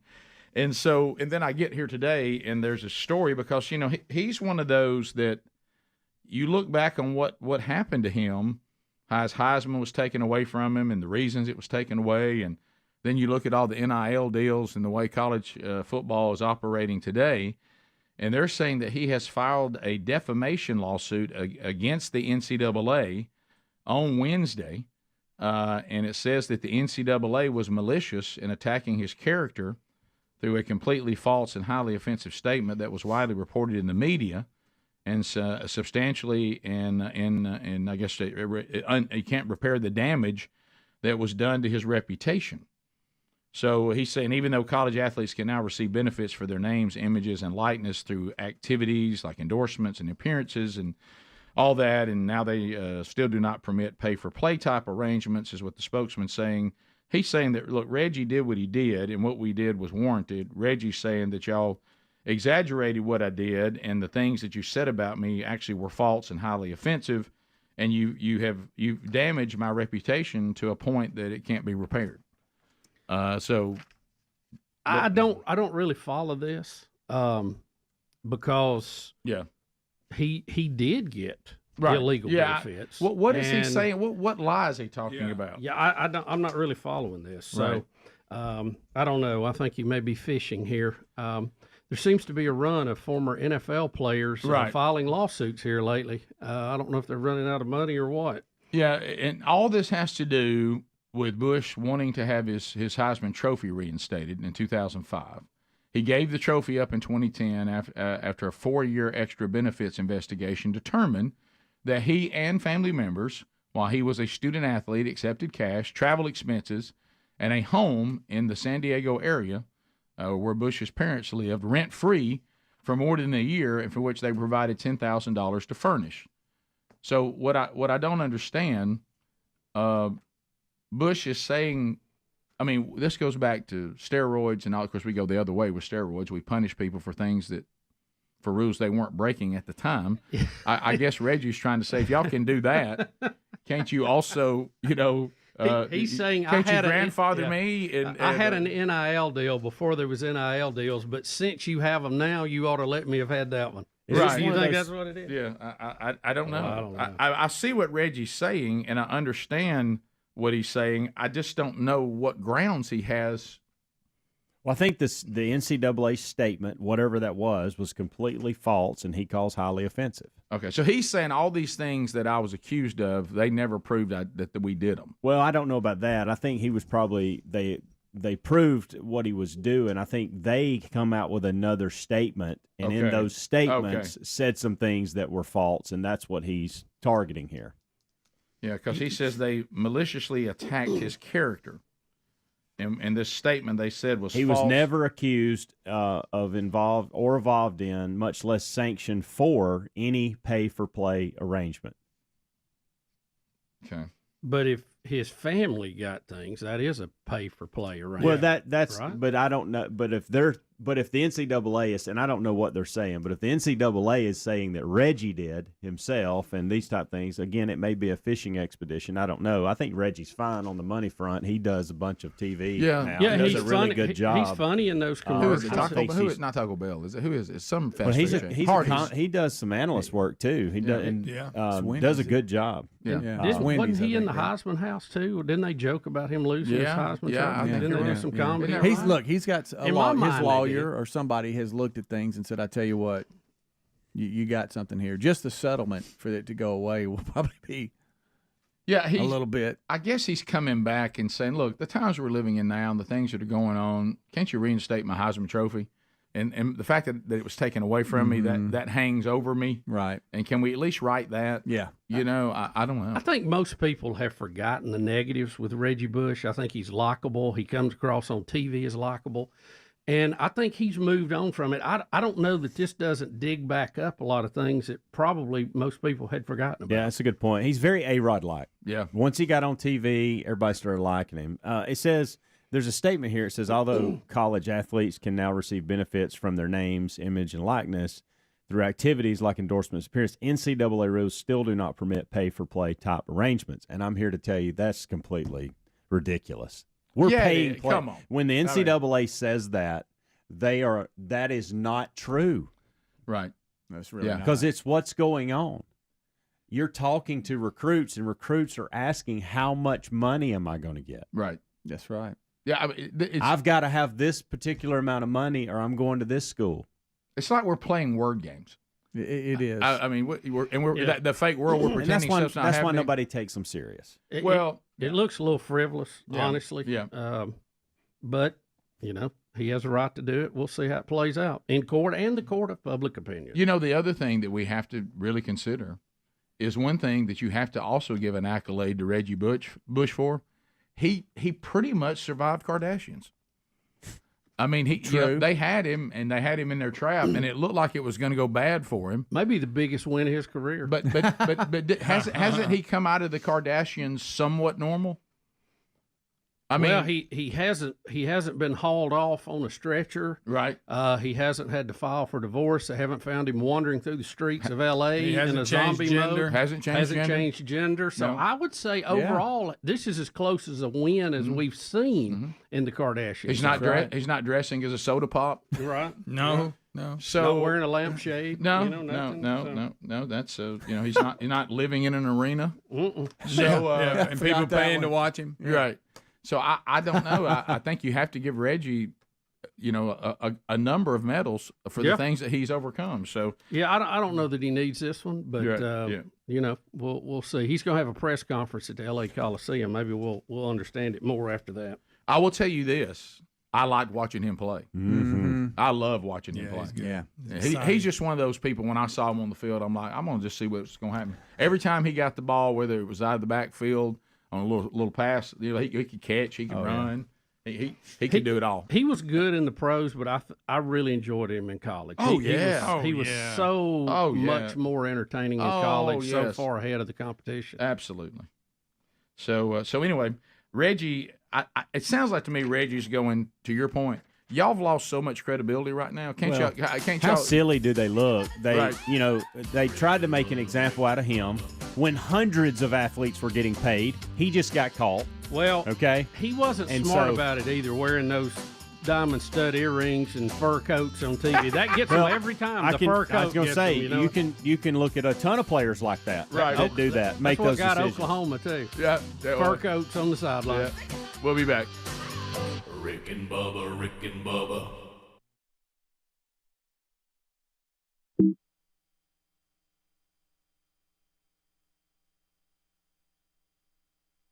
Can I tell you, correct if I'm wrong here. Greg, can I tell you something? And I don't know how to break this to you. What? You're here. Thank you. Correct me if I am. Right. He was a legit, real wrestlers. Yeah, he won a gold medal with a broken neck. And then he became a WWE guy just to make a living. Yeah. I haven't. This is his brother who has a wrestling school. Correct. Not sports entertainment wrestling, but legit. Amateur. Yeah. Greg, you just said the word legit.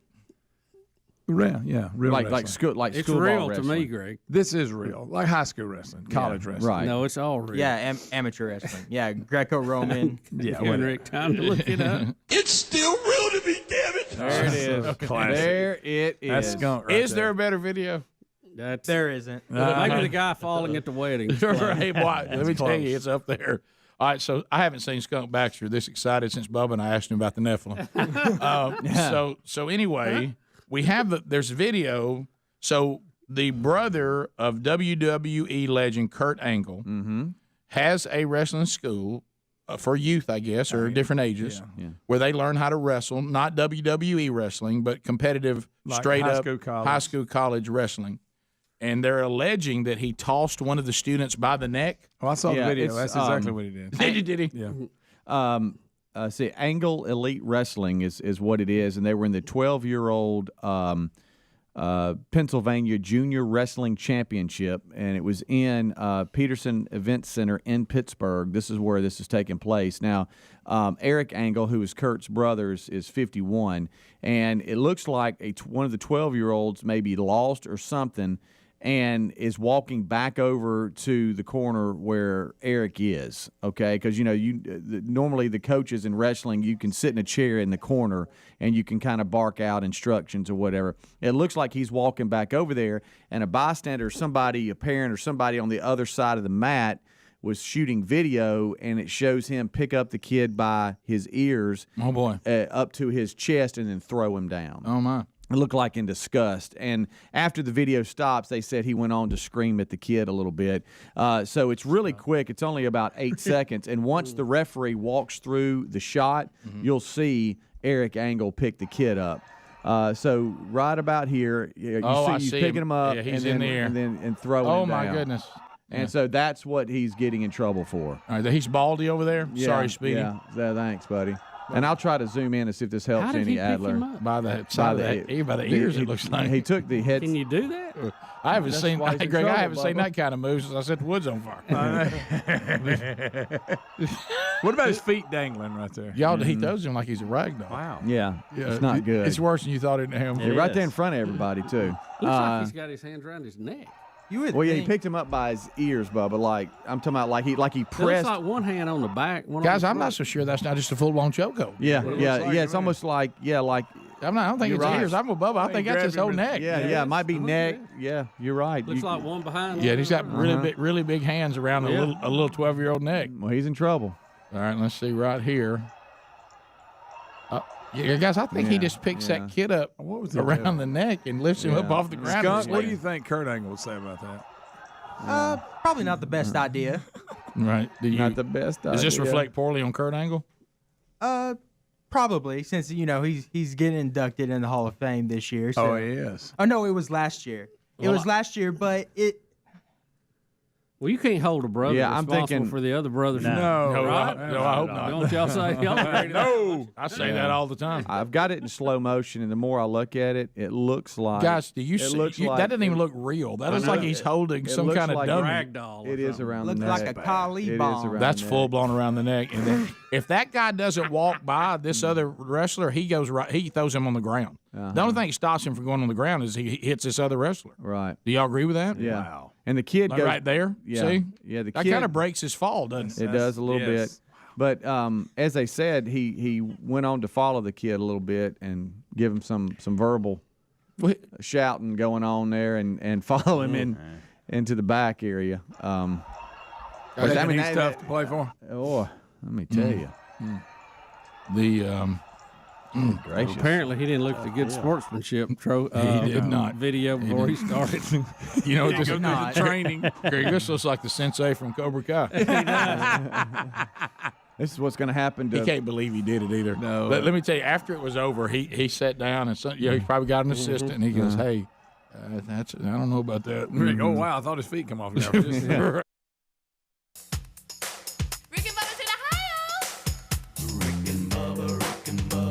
Pass the gravy, please. It is 35 minutes past the hour. The Rick and Bubba Show. We're back. 866 We Be Big is our number. Relief Factor, man. The emails they pour in. I tell you what, it feels so good when products that we've been working with for years, and then even new products. You know, we're always hearing how you're enjoying them, how they're working for you, how they're benefiting you, and it feels great because, you know, I think we don't we all, if we're honest as human beings, we kind of like that feeling that somebody has a problem and you were the person. Let me tell you what you need to try, and then it works out for them, you know, that kind of thing. So Relief Factor has worked out for so many of you. It's all natural, you know, 4 botanicals. This is an all natural product. It helps the body with its natural inflammatory response. You know, your body is going to react to inflammation in many ways, and what this does is it comes along and helps with that response to try to minimize, you know, the aches and pains that come along with this. So the majority of the people that get the 3-week starter pack, they go on to order more. Why are they doing that? Well, because it's working for them. And we get emails and all kinds of testimonies, like Nancy from South Carolina, you know, who's been telling us about her husband that had that horrible foot pain for a few years, and he couldn't really walk regularly. He looked like the old man on with Tim Conway. He did the character on that skit. And she said, but, you know, he's been taking Relief Factor for about a month, and he said the pain is 90% gone. And he's walking more normal again instead of like a penguin, she said. So thanks for Relief Factor and bringing it in our lives. So if you want to get yours, it's $19.95 for a 3-week starter pack. Go to ReliefFactor.com. That's ReliefFactor.com. $19.95 gets you a 3-week supply. And if you're like the majority of the people, and like Rick here, you'll order more. All right, so Bubba, last night I had an opportunity that a friend of mine put together. You remember when we had Sean of the South on? Yes. And you know how Sean looks. Sean of the South. So let's talk about get in your mind how Sean of the South looks. Yep. You know, Bubba and I, you know, we went out to try to get to the mystery of Sean of the South. And, you know, exactly what he does, why he garners these crowds and these sellout shows everywhere. Super nice guy. Super nice guys. So and you've seen what Oliver Anthony looks like. Yes. Okay. I could see the resemblance. Let me put it that So way. I walked in last night, and I was trying to test to see if he's dealing with this. Yeah. And I walked in. I said, "Hey, let me tell you something, Sean. I had dinner with him and two other friends, and met his wife for the first time. And I said, let me tell you something. Your song, North of Richmond," and he just looked at me. He said, "You think I'm not hearing that?" And I said, "I bet you are." And he goes, "The guy has red hair and a red beard. That's the only thing." I said, "But that's all we need. I mean, that's really all we need." We'll go with that. Yeah. And I said, "You take that hat off and stand in the green field with a shooting house behind you." And so anyway, couple of dogs, you're good. But we also got into the conversation of how things like this, through all the technology that's out there and all of the platforms, become a sensation. Yeah. I mean, you talking about having access to the people now. I mean, it's just, if you got something and you want people to see it and hear it, you got all kinds of avenues to do it. Yep. And then that gets you into the next phase, which we talked about last night, and technology is always ahead of the ability to monetize it. But yet you can now, because, we watched the documentary that Helmsley brought to the show, probably one of the most valuable things he's brought here. I passed it on again last night, Social Dilemma, because they got into that dilemma saying, all right, we have all this great technology. How do we monetize it? Yeah. And, of course, some of the things they decided to do to monetize it, they said we didn't know it would ruin people's lives. But we were trying to find a way to monetize it. Well, we were told, and you never know what's true and not true anymore. We were told that record companies are going after Oliver Anthony because of his success, and he's turning money down. There was a story this week. He turned $8 million down. Right. I don't know if that's a true story or not. We did hear that. I think he said it. Yeah, and so now we're getting a story today that he is monetizing it. They've got an estimate of how much, but we're going to try to walk through this and figure out how. Yeah, the song was posted on August the 8th. It's already had over 33 million views on YouTube, and it's made headlines and various news stories across the spectrum. Excuse me. And, Rick, the Los Angeles Times has a story that said that after the song topped the iTunes chart and Spotify's U.S. Top 50 chart, he was raking in an estimated $40,000 a day from sales and streams of his music, according to trade journals. Mm-hmm. So I don't know. He hadn't told us that. No. But he is the one that said he turned down $8 million. Well, I know this. This I know because of the world. This I know, for the Bible tells me so. This I know, that in the world we're living in, I know, Adler, you can chime in on this, and you too, Helms. Our relationship with Blaze TV has allowed us to really see, at least in general, how this all works now. Right. And what I do know is that a number of views equals a certain amount of money on what the advertisers will send you for being on that. And they've got it laid out almost like when you and I were out selling radio, almost like a rate chart. If you can get your video or to get to this level, it's worth this much money. If you can get it to that level, it's worth this much money. And I'm going to assume that's where they got these numbers. Yeah. That makes sense? Yeah, you can kind of break it down, see what he's doing, see what the average is, depending on the platform as well. You get this much for a certain Spotify streams. You get this much for a sale of your music on iTunes. Oliver Anthony's music consisted of 37% of all country music track sales last week. How about So that? of all the country music that was sold last week, he was 37% of it. Well, let me ask you this. How do they get their cut when let's say you're with Apple Music and you buy, the membership or whatever they call it, where you pay a certain amount? Is it a month or a year? Yeah. And you get unlimited. You get everything in their catalog. Yeah. How does he get his cut out of that? Apple Music pays him per stream still. So much. Yeah. And then I would assume a download is more than a stream, because you can stream something and then you can actually download it into your phone. So when you listen to it, you're not streaming it; it's downloaded. So when I listened to it 3 times yesterday off the plan Bubba's talking about, I didn't download it. He got paid for that. Yeah, he did 3 times. Yeah, So what is it? What is the number? It's about 1 cent per stream on average. Apple Music. Yeah, and that's why the tours. Back to that again. Yeah, you make money off music, but you don't make it. You got to really move it to make the kind of money because Apple's giving people unlimited for $10 a month. I mean, so I mean, there's only so much. They don't really throw a whole lot at you. No. And it that's seems like the artist could fix that because Right. the cost of doing this is cheaper than printing stuff and shipping it and getting it in stores. Yeah. Seems like they ought to be able to make more. In my opinion. Well, I think what they're doing is, which is wise, and it's what everybody has to do. They're just shifting, even though, like you said, it's harder work. But they're just shifting, going, I'm making less on music, but I'm making more on concerts, because there's high demand now. We got music halls and arenas and amphitheaters. I mean, they're everywhere, all desperate for acts. Yeah, and that concert business has roared back, and there's a lot of money in it, and it's just shifted. We said this 1,000 times, so forgive me for saying it again. But in the past, I went on tour, so you would buy my album. Yeah. And then now I put out my album, so you'll see me on tour. That's right. And Greg was throwing around some Taylor Swift numbers to what she makes per concert. It was something. What'd you say? I may be wrong on the number. It was like, I forget how many millions a night.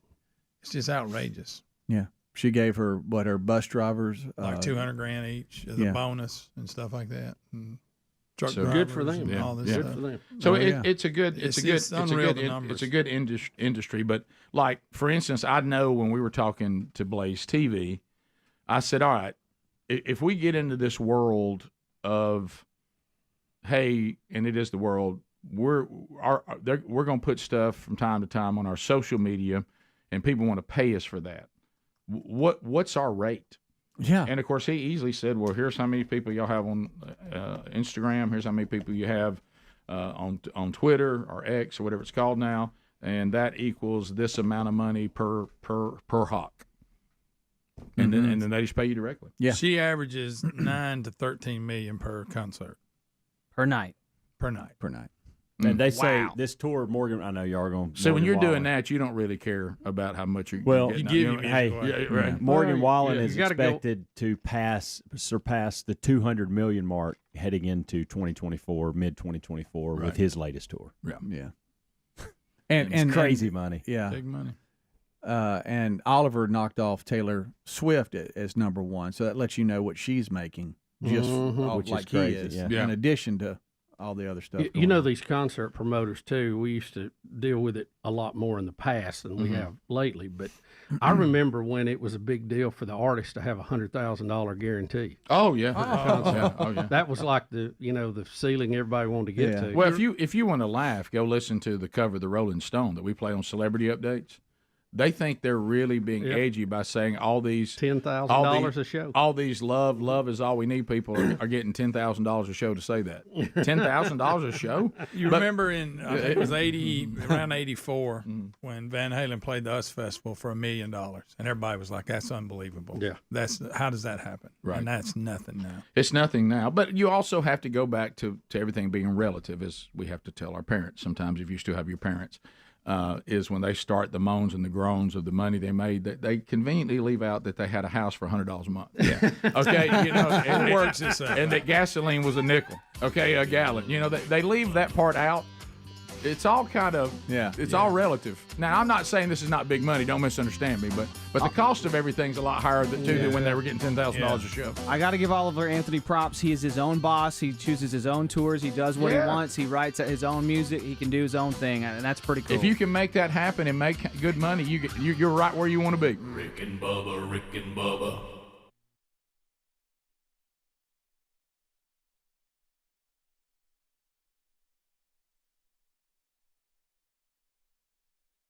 That's I what I don't know about that. That went a little far there. That's what the Lion's going to do to Adler after his little match.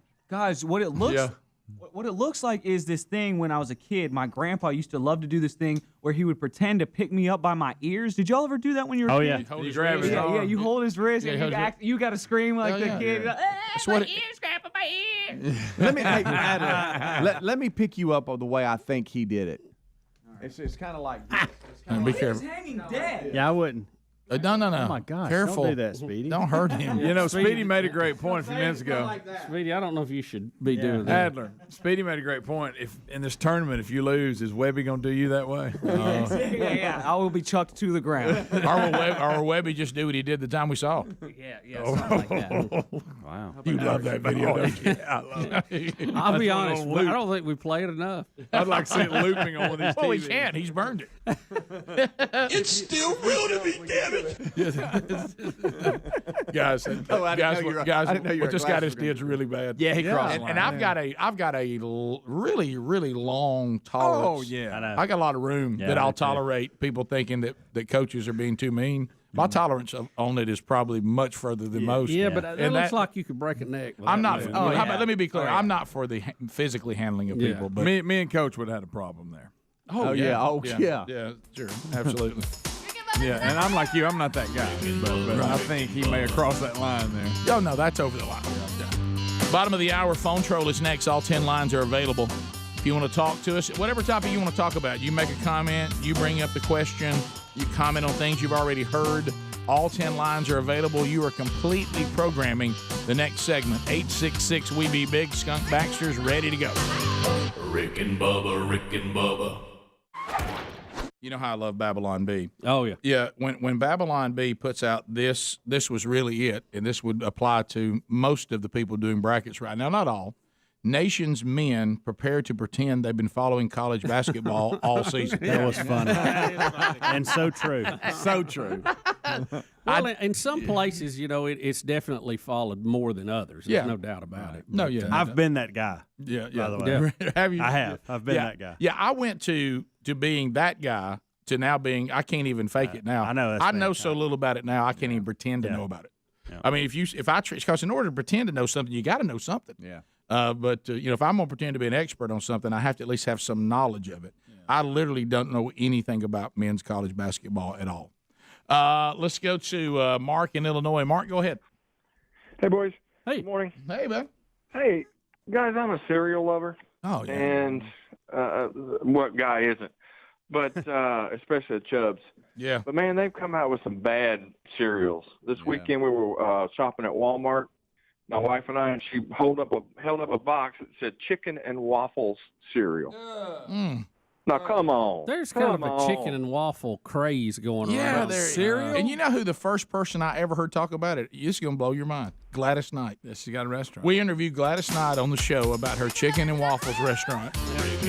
And that's the first time I heard her talk. And I was like, well, that sounds I interesting. mean, it's okay, but I can't see it in a cereal. No, but then after that, I started hearing about it everywhere. Yeah. I think people decided that syrup is good on chicken, and they said, well, where can we put the chicken to get syrup? And they said, well, throw it in there with some waffles. So there it is. Post chicken and waffle cereal. I don't know about that. Yeah. I don't want a cereal that tastes like chicken.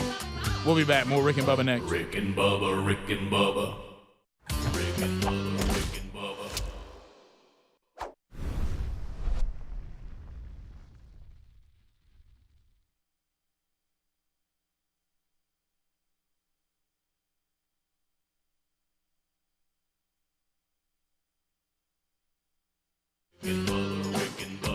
This is the Rick and Bubba Show. Watch more at blazetv.com/Rick and Bubba.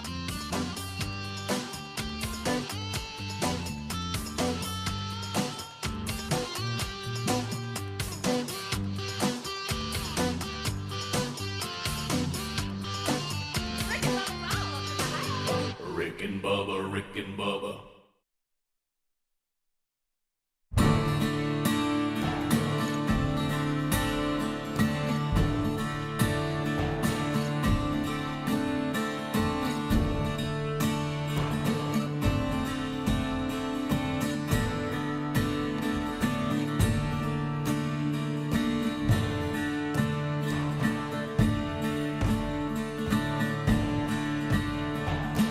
Okie dokie. Here we go.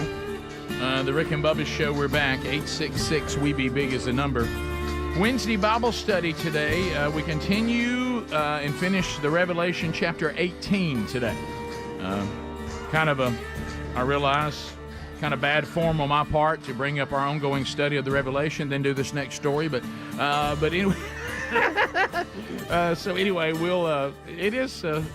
Now more than ever, it sure is an interesting read, especially if you cross-reference that with what Jesus was talking about in Matthew 24. It's all interesting reads right now.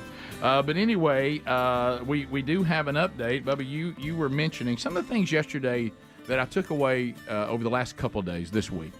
I obviously have really been hanging on to your excellent job of pointing out this Neptune story and the Earth's relationship to the sun, which you have been saying on the show for as long as I can remember when all this climate change thing started, that probably this is more tied to our relationship to the sun than it is to carbon emissions that are man-made. But anyway, that debate goes on. And then this also brings up this thing that's been talked about a lot, and you brought it up a lot on the show too, and that's sunspots, which again is our relationship to the sun. And since sunspots can affect Neptune, it probably can affect Earth too. Yeah. We talked about the Earth. It rotates through a cycle of sunspots that are roughly every 11 years. We have highs and lows, and how they affect things. Now, NASA has identified a giant sunspot on the sun that will likely continue to grow and move across the surface until it faces Earth next week. Okay. Now, experts have warned that the dark region, which is cooler than the surrounding area, could release energetic explosions capable of knocking out our planet's power grid. There you go. Hey, anybody listening right now? So there we go. So we have the sun, which is a star. It is 93 million miles from Earth. It takes 8 minutes for the light to get here.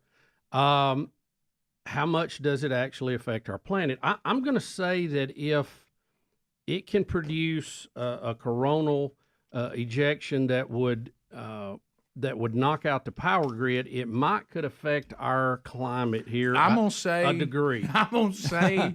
Does that I'm make just gonna sense, say. everybody? Yeah, let me stand next to your fire. I mean, probably so, Bubba. And we did a story early this week. Neptune, the clouds on Neptune have disappeared. Right. They have tied it to the sunspot cycle. Yep. 11 years, it gets full, then it goes away, comes back, and they've been able to track this back. Matter of fact, we've been tracking sunspots and sun cycles longer than we have temperature on the ground, which I find interesting also. Well, there you go. There's something else interesting. So if the sun can cause Neptune's clouds to disappear, right, and it is 30 times further away, right, than the Earth is, we have to at least make some assumption that it's going to affect stuff here, right. And I think that's what you're seeing here. Now, this sunspot is so big that the NASA's rover snapped images of the spot, and it is 152 million miles from the sun. Earth 93, Mars 152, and it could take pictures of it. So this is kind of a big one, and we've talked about that's your this, big boy. Yeah, this 11-year cycle. It has to do a lot with the radio communications and things, and it can affect the power grid. Right. I don't know that we've ever had a major outage across the country from it, but it does affect satellites. It affects the space station. It affects everything in orbit. So, again, I'm not for ruling out tailpipes and SUVs, but if I had to hedge my bets right now, I'm going 90%. The giant uncontrollable nuclear reaction that's 93 million miles away that's going to feel real hot outside today. Yeah, and so the giant sunspot that we face next week. That now, is this going to now turn into hysteria? Because nowadays, I don't know if y'all noticed our society, we are addicted to hysteria. I mean, we love hysteria. Yeah. We love to be hysterical. So. Are we just going to let this line go? Experts warn the size means intense solar storms that knock out power grids. Are we just going to let that go? I mean, it's there. I'm not trying to overhype that or spook anybody. But I think the point is it greatly affects weather, thus climate here on Earth. Because, as we have pointed out, at one point, the Earth was covered in snow and ice, to the point it should not have been able to recover. In other words, it was iced over to the point it was reflecting the sun's energy back out into space at a rate that we could not warm up. Right. And somehow it melted away.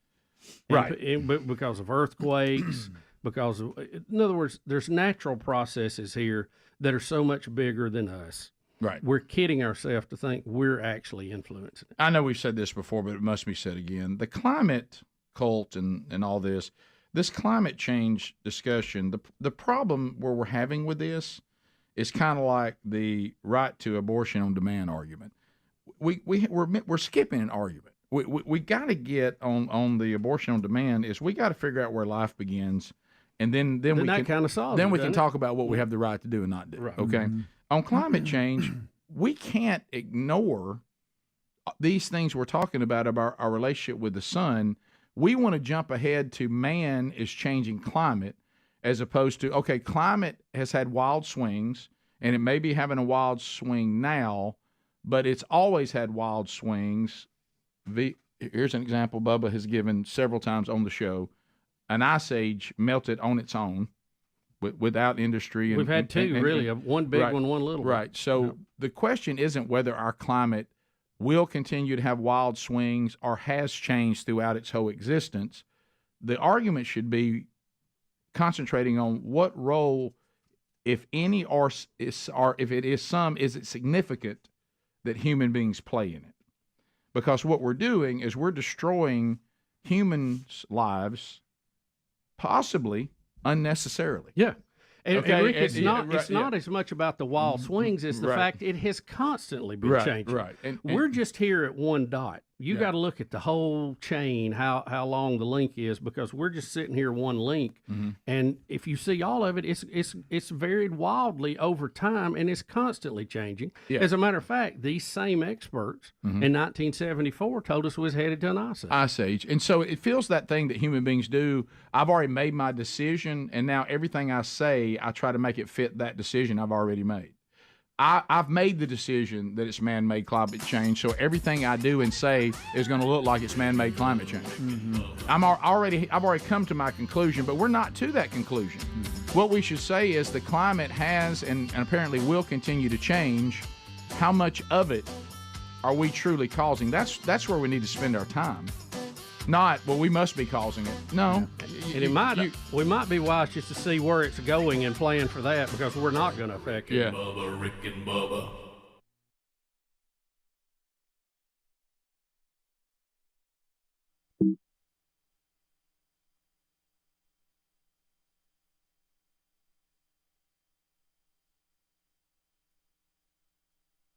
With your hair undone. There we go. Jay Ferguson, baby. Boy, that puts you there, doesn't it? If you're not on the beach somewhere now, something wrong with you. Yep. What is Jay Ferguson doing today? I'm going to have to look that up. And I mean, how do you spell his last I'm name? looking at the picture. Funny? I'm looking at the picture of his, on the album. He really just tried to say, "I'm a hipper version of Jimmy Buffett." Okay. I'm just Jimmy Buffett hipper. Yeah, I do hipper exactly. things. Uh-huh. I don't need a little more rock. I got harder edge. I got a little more edge to me, but I'm Jimmy Buffett. Yeah. And I can't document anything else he did other than Thunder Island and Shakedown Cruise. I don't have anything else. Again, I think he was in spirit, by the way. Greg, you keep bringing that up every time we talk about him. And I may be wrong. Maybe you're right. I don't know. How about those were two good ones, though, Rick? You talking about two toe tappers? Well, I don't think I won't play Shakedown Cruise coming back. Uh-oh. Watch it. Well, I mean, I don't have to spend a lot of time on the show on Jay Ferguson. I ain't got but two. It's not like we can have a tribute day. Yeah. How about this? He was in a bluegrass group called the Oak Hill Stump Straddlers. The Oak Hill Stump Straddlers. I like that. Can you document that he was in spirit? I'm looking. Whatever. I don't know. Somebody was in spirit. He was also in local garage bands, Western Union and the Red Roosters. Yeah. I'm looking. I may be wrong. Somebody was in spirit that we know later. Spirit was founded in the mid-1960s. Apparently, he was involved with them. Yes. Somehow. So he was in there. Greg, what do you say? Right again. I got to doubt myself for just a second. I figured they would list that before the Stump Straddlers. I know. You would have thought it would have been first. But he reunited longtime friends Randy California and California stepfather Ed Cassidy. That's the ones that sued Led Zeppelin over. Right, we did that deal. Well, his estate did because he was already dead. I think. And then for some reason, the TV show The Office named something California. Remember when he came in? The guy who does Blacklist now, that actor. What's his name? Yeah, James Spader. James Spader. He played something California, and he was the new boss for a while. What was it? Hi, guys, somebody scream that out. I know. Somebody help us. When I heard Randy California, I thought that was it. We're careening out of control. It was something California, Ron California, or something like that. Something California. You talk. Hey, James Spader was hilarious as that character too. I mean, huh? Maybe it is Robert California. Yeah, I think that may be it. That's it. But funny. Robert? Hey, funny. And he did that same thing where he will say these just off color in that James Spader way. Yeah. You know. You ever watched whales when they're rolling in that kind of stuff? Rick, what's funny? You mentioned many people don't know this, but a whale can actually sense. You know what I mean? He starts in all Did you know that he has written scores for movies and films and that kind of thing? I did not. And he wrote, and this is strange, he wrote the theme to the NBC TV show The Office. That's why they named that guy Robert California. Okay. Jay Ferguson wrote the theme to The Office. Did he really? That's what Bubba just said. Now, he's rambling over with his laptop up, but I'm telling you. We're straddling stumps. We're doing all kinds. We got all kinds of stuff going on there. The fact that he's got a coffee cup and his glasses are at the end of it. Is it possible that if Jay Ferguson truly wrote the theme to The Office, that when they were talking about his history and they saw the name Randy California, that they said, "Hey, we're going to do something similar." That's a funny name. And James Spader's character is going to be Robert California. That's awful close, guys. It is. And the fact that Jay Ferguson is somehow tied to The Office, but also tied to Spirit. Aha! Rick, his who birth had a name, member named Randy California. Rick, his birth name, John Arden Ferguson. Still alive and 71 years old. No, everybody just hanging out on Thunder Island. We'll come back. We had a story we held from yesterday, and Bubba's not going to fare well in it. Oh, boy. We'll be right back. Rick and Bubba, Rick and Bubba. Rick and Bubba, Rick and Bubba. This is the Rick and Bubba Show. Watch more at blazetv.com/Rick and Bubba.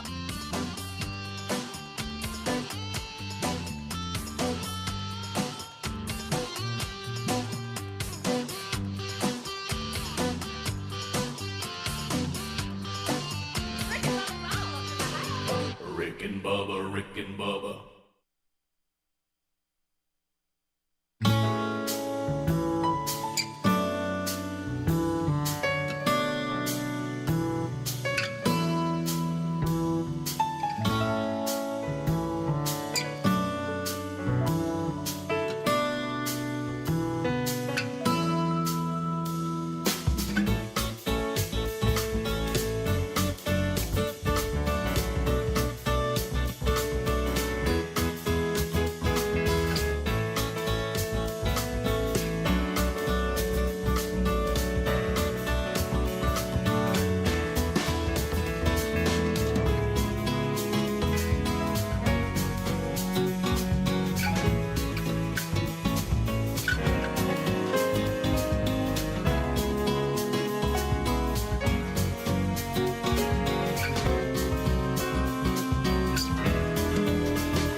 Here we come from the No Name Studio on the bleeding edge of technology. We're coming to you from Sweet Home, Alabama, to the world, and the gang's all here today. Speedy, the real Greg Burgess, Helmsy, Eddie Van Adler, all in the mix today.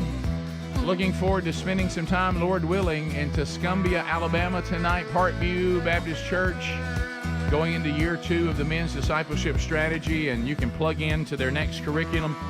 Boy, they got a big night plan, too, so it'll be a lot of fun. If you want to find out those details, go to themanchurch.com under upcoming events. Welcome back. There's Bill Bubba Bussey. Rick, glad to be here, and thank all of you for allowing us a little time of your day. Helmsy, did you see the new documentary? Is it Swamp Creatures, Swamp Kings? What is it called? Swamp Creatures. What is it called? Swamp Kings, I believe it is. Is it Kings? Yeah, it's on Netflix. I may Okay. be making that whole thing up. Is it Kings? I thought that's Yeah, what it I was. thought. It's on the Florida Gators and Tebow years? Yes, Urban Meyer. It starts with his hire. Now, I need to say this. Over the last few years, Greg has convinced me I'm not supposed to like Urban Meyer. Of course, he's very every vocal about time that. I I've see just Urban listed Meyer, or things hear that- him speak or talk or whatever, I immediately go negative because I feel like I'm supposed to because of Greg. Right. But there's a side of me that when I see him talk and coach, I want to like him. Right. And so I have this pull between Greg and Urban Meyer. I can see that. It has got a ton of language in it because we're in football locker rooms and so keep that in mind. Probably wouldn't sit the family down and watch this. Well, like you're talking about, that's kind of anytime you watch a documentary involving locker rooms and football practices, there's always language. It is excellent. It is well done. It'll remind you of the things that we know, but just the series of things, the way they took place, you don't know those details, or I don't remember them anyway. You're going to love Brandon Seiler, who was a defensive player for them at the time. He is going to be your favorite character in this whole thing. Amanda laughed at him. She watched it with me. She got into it. Okay. He tickled her to death. Like some of his one-liners. Evidently, he owns a couple businesses now and is a motivational speaker. He was an awesome football player, too. Played 5-6 years in the NFL. Okay. Urban Meyer, obviously, a big presence in this. Tim Tebow. Any shot Greg likes Urban Meyer after Yes. watching this? Well, I don't know if He's like. tried this. I don't think if like. Okay. I don't expect Greg to go away from here wanting the same feeling about Aaron Rodgers and Hard Knocks. Okay. Okay. But here's what I do feel like, Aaron Greg. Rodgers, I liked him a lot better than I did. Well, here's what I will say about Urban Meyer. Everybody in the room will gain respect for him as a coach. I didn't know he was as hard-nosed as he is. Okay. I figured he's a good coach. And, well, we all know head football, especially in the SEC, he's going to say some things about the Southeastern Conference that's automatically going to make all of us like him. Right. Okay. He didn't realize really what football looked like that level until he got there. He thought he was kind of in it from the beginning, and he realized, wow, okay, these guys, it sounds different when they hit each other. Yeah, it really does. These men are, goodness gracious, we don't have these type of men out at Utah. And there it is. He says all these things. Didn't realize. If you don't believe that, ask Notre Dame when they played Alabama in the national championship. Well, and so in his first year there, and we all know this, we've seen this, but again, in his first year, he comes out hot. They win their first 4 games, I believe it was, beat Tennessee, and then they lose to Alabama when Shula was there. Forgot about the Shula years till I saw him shaking Urban's hand last night after the game. And then they had a bad loss to South Carolina. Spurrier was there, so that's obviously bad because Spurrier's Florida tie. And they're really calling for his head year one. They're not happy with him at all. Because remember, he came in and brought that spread offense. Dan Mullen was a part of it. Nobody thought that would work in the SEC. Right. You're not going to come in the SEC and do that. So everybody was like, what have we done at Florida? Well, then the big thing that changed it, obviously, was the signing of Tim Tebow. Here comes and Timothy. many people think that here comes young Timmy. That's one signing saved Urban Meyer's job. Now, I don't know if I believe that or not, but that's the way they portray it. Yep. And evidently, Florida was not even on his radar. And he it had might, a ton it of might schools. cost Mike Shula his. Well, and it's Bubba. Very good point. Yeah.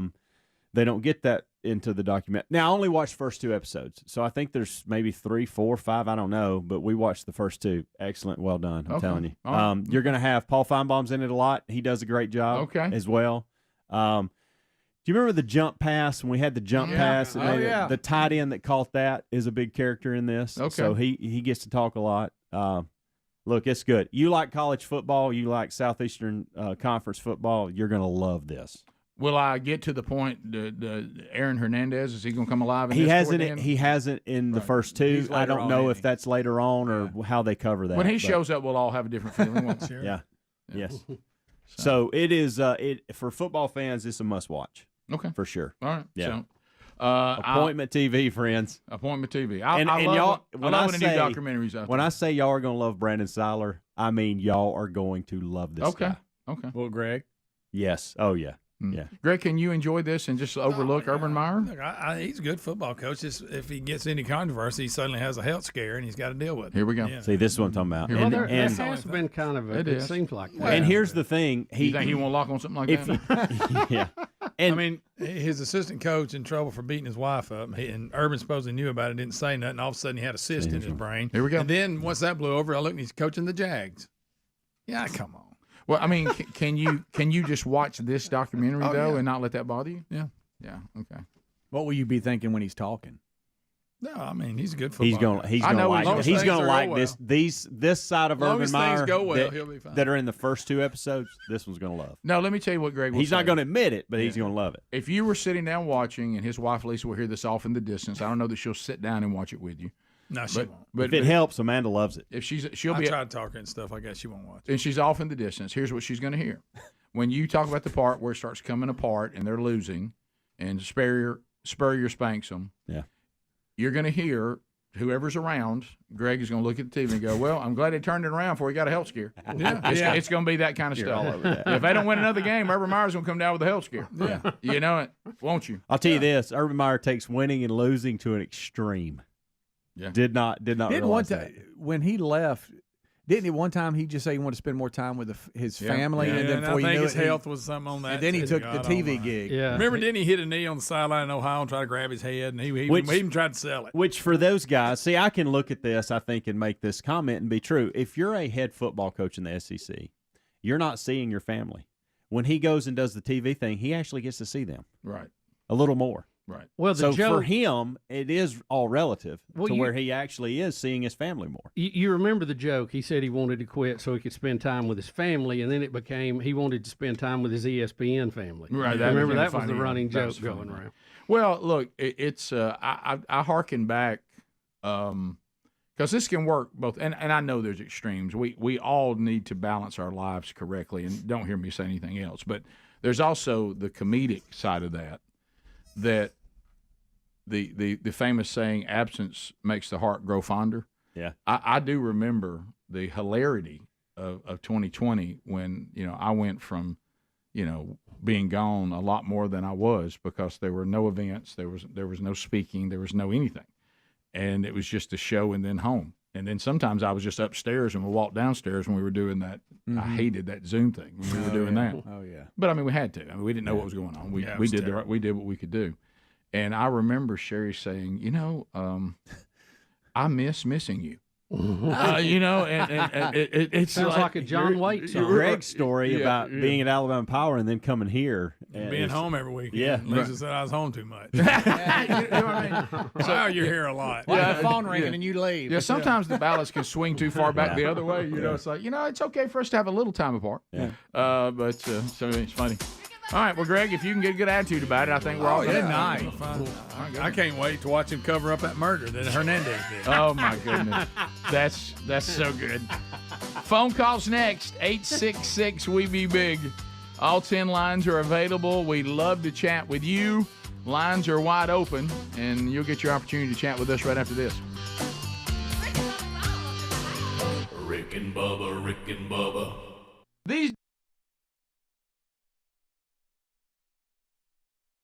bother you.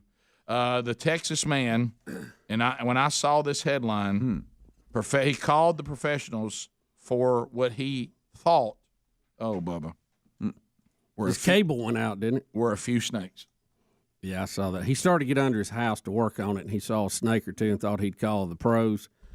Pros came in there and removed, about 45 rattlesnakes? 45 live rattlesnakes. What is the deal with them wanting to be in a big pile like that? Albany, Texas, they're cold-blooded like you are today, and they need a warm drink. That's it. And they pile up on top of each other to keep warm.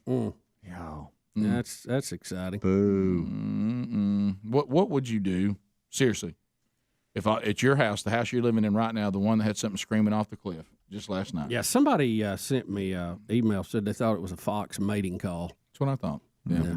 I understand. But anyway, or you might have heard me down in the valley. But anyway, what I'm saying, what I'm saying is this. I can project off that little crest. Yeah. But anyway, this would be the end of the line for you, I'm assuming. If I have to burn that house to the ground. No matter what. Yeah, we burn that thing to the ground. Could you go back in that house and sleep another night? No. If you had 45 live rattlesnakes under your house. Heck no, because them 45. things, they'll get into anything. Any little crevice they'll get into. So your thought would be, that thing was it had to look like. Bubba, there's the footage. It had to. I mean, it had to be like Raiders. Look at his mouth open. No, sure. Just want something evil. He wants to bite you. He wants to bite you, Bubba, so bad. If it can't punch and it can't kick, that's about all it can do.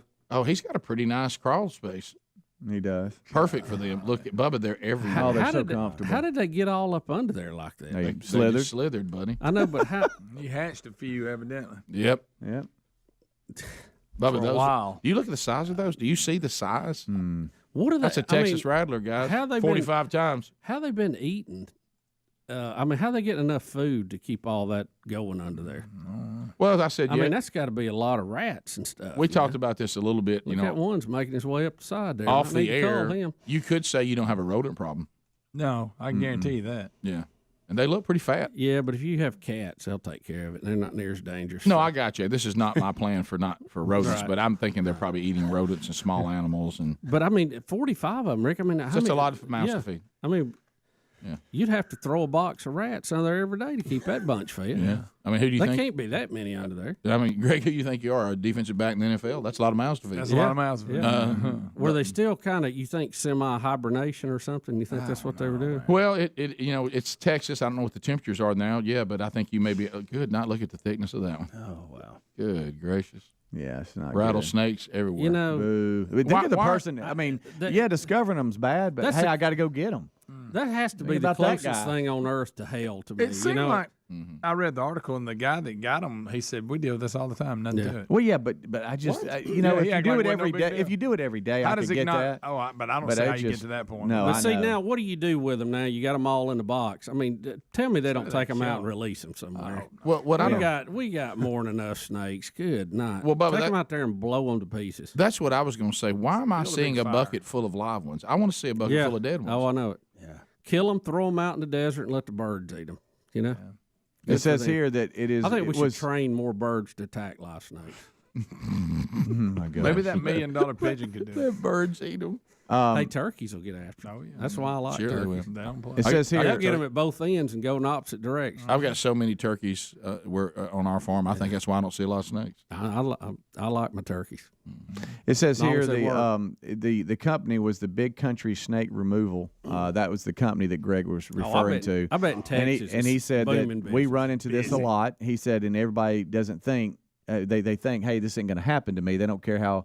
And it says snakes don't care how nice your house is, how Bubba. nice your car is. They just want to survive. And he said the longest one was more than 5 feet long of the rattlesnakes. Wouldn't you like to throw a bunch of mongooses under that house, slam the door, and let them go nuts? He says 3 years ago, the company, this is coming from the owner, Nathan hate Hawkins. this. I hate this. He removed 88 snakes from underneath a different home. 88. He said they remove about 2,000 a year, just like this. Well, you know, the thing that would worry me, even though they're professionals, I'm sure they know what they're doing. If you do that many, you're going to get, eventually you're going to mess up. You know what I mean? He said most people get bit when they're trying to do it on their own. Call them. Would y'all rather? I have a Benelli that'll get rid of them pretty good. Would you rather have?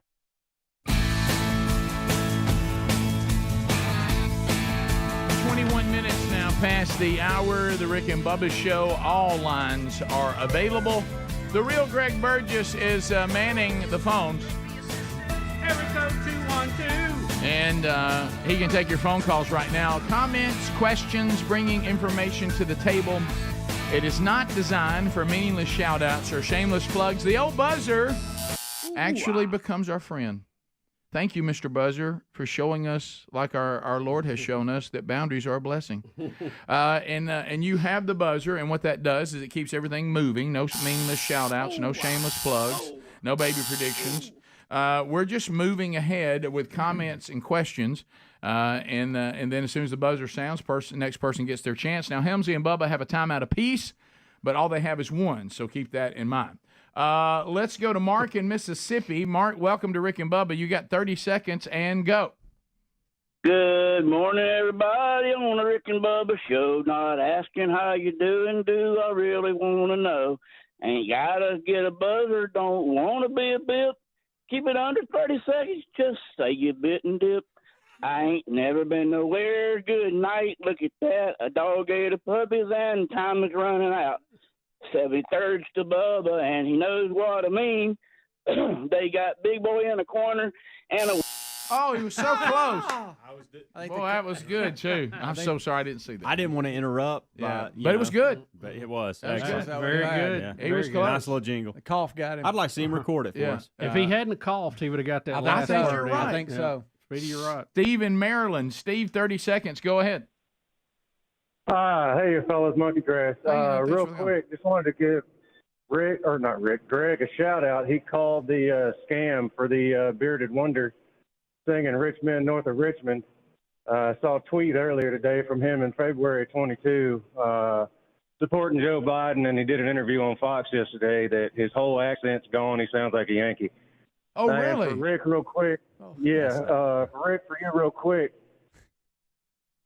Oh, we lost him. By the way, I don't think any of that was true. Yeah, really? Did he make that up? Yeah, I think that was I've heard a made-up few story. interviews from him. I didn't hear a change, but I don't know.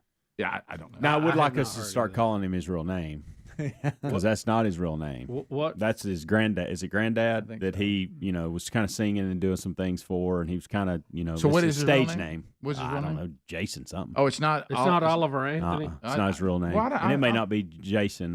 But I know Oliver Anthony was his granddad's name, and he wanted to honor him with his music by taking that stage name. I did not know that. Yeah. Well, that's cool. Christopher Yeah, Anthony Lunsford is his name. Okay. Okay. All right. Performs under Oliver Anthony. Okay. There it is. There you go. Now the Biden thing, supporting Biden, I'm looking trying to. I research. seriously doubt he was supporting Biden. That seems unlikely. Yeah. Let's go to Seth in Alabama. Seth, 30 seconds. Go ahead. All right, guys. How y'all doing this morning? We are great. Good. Good.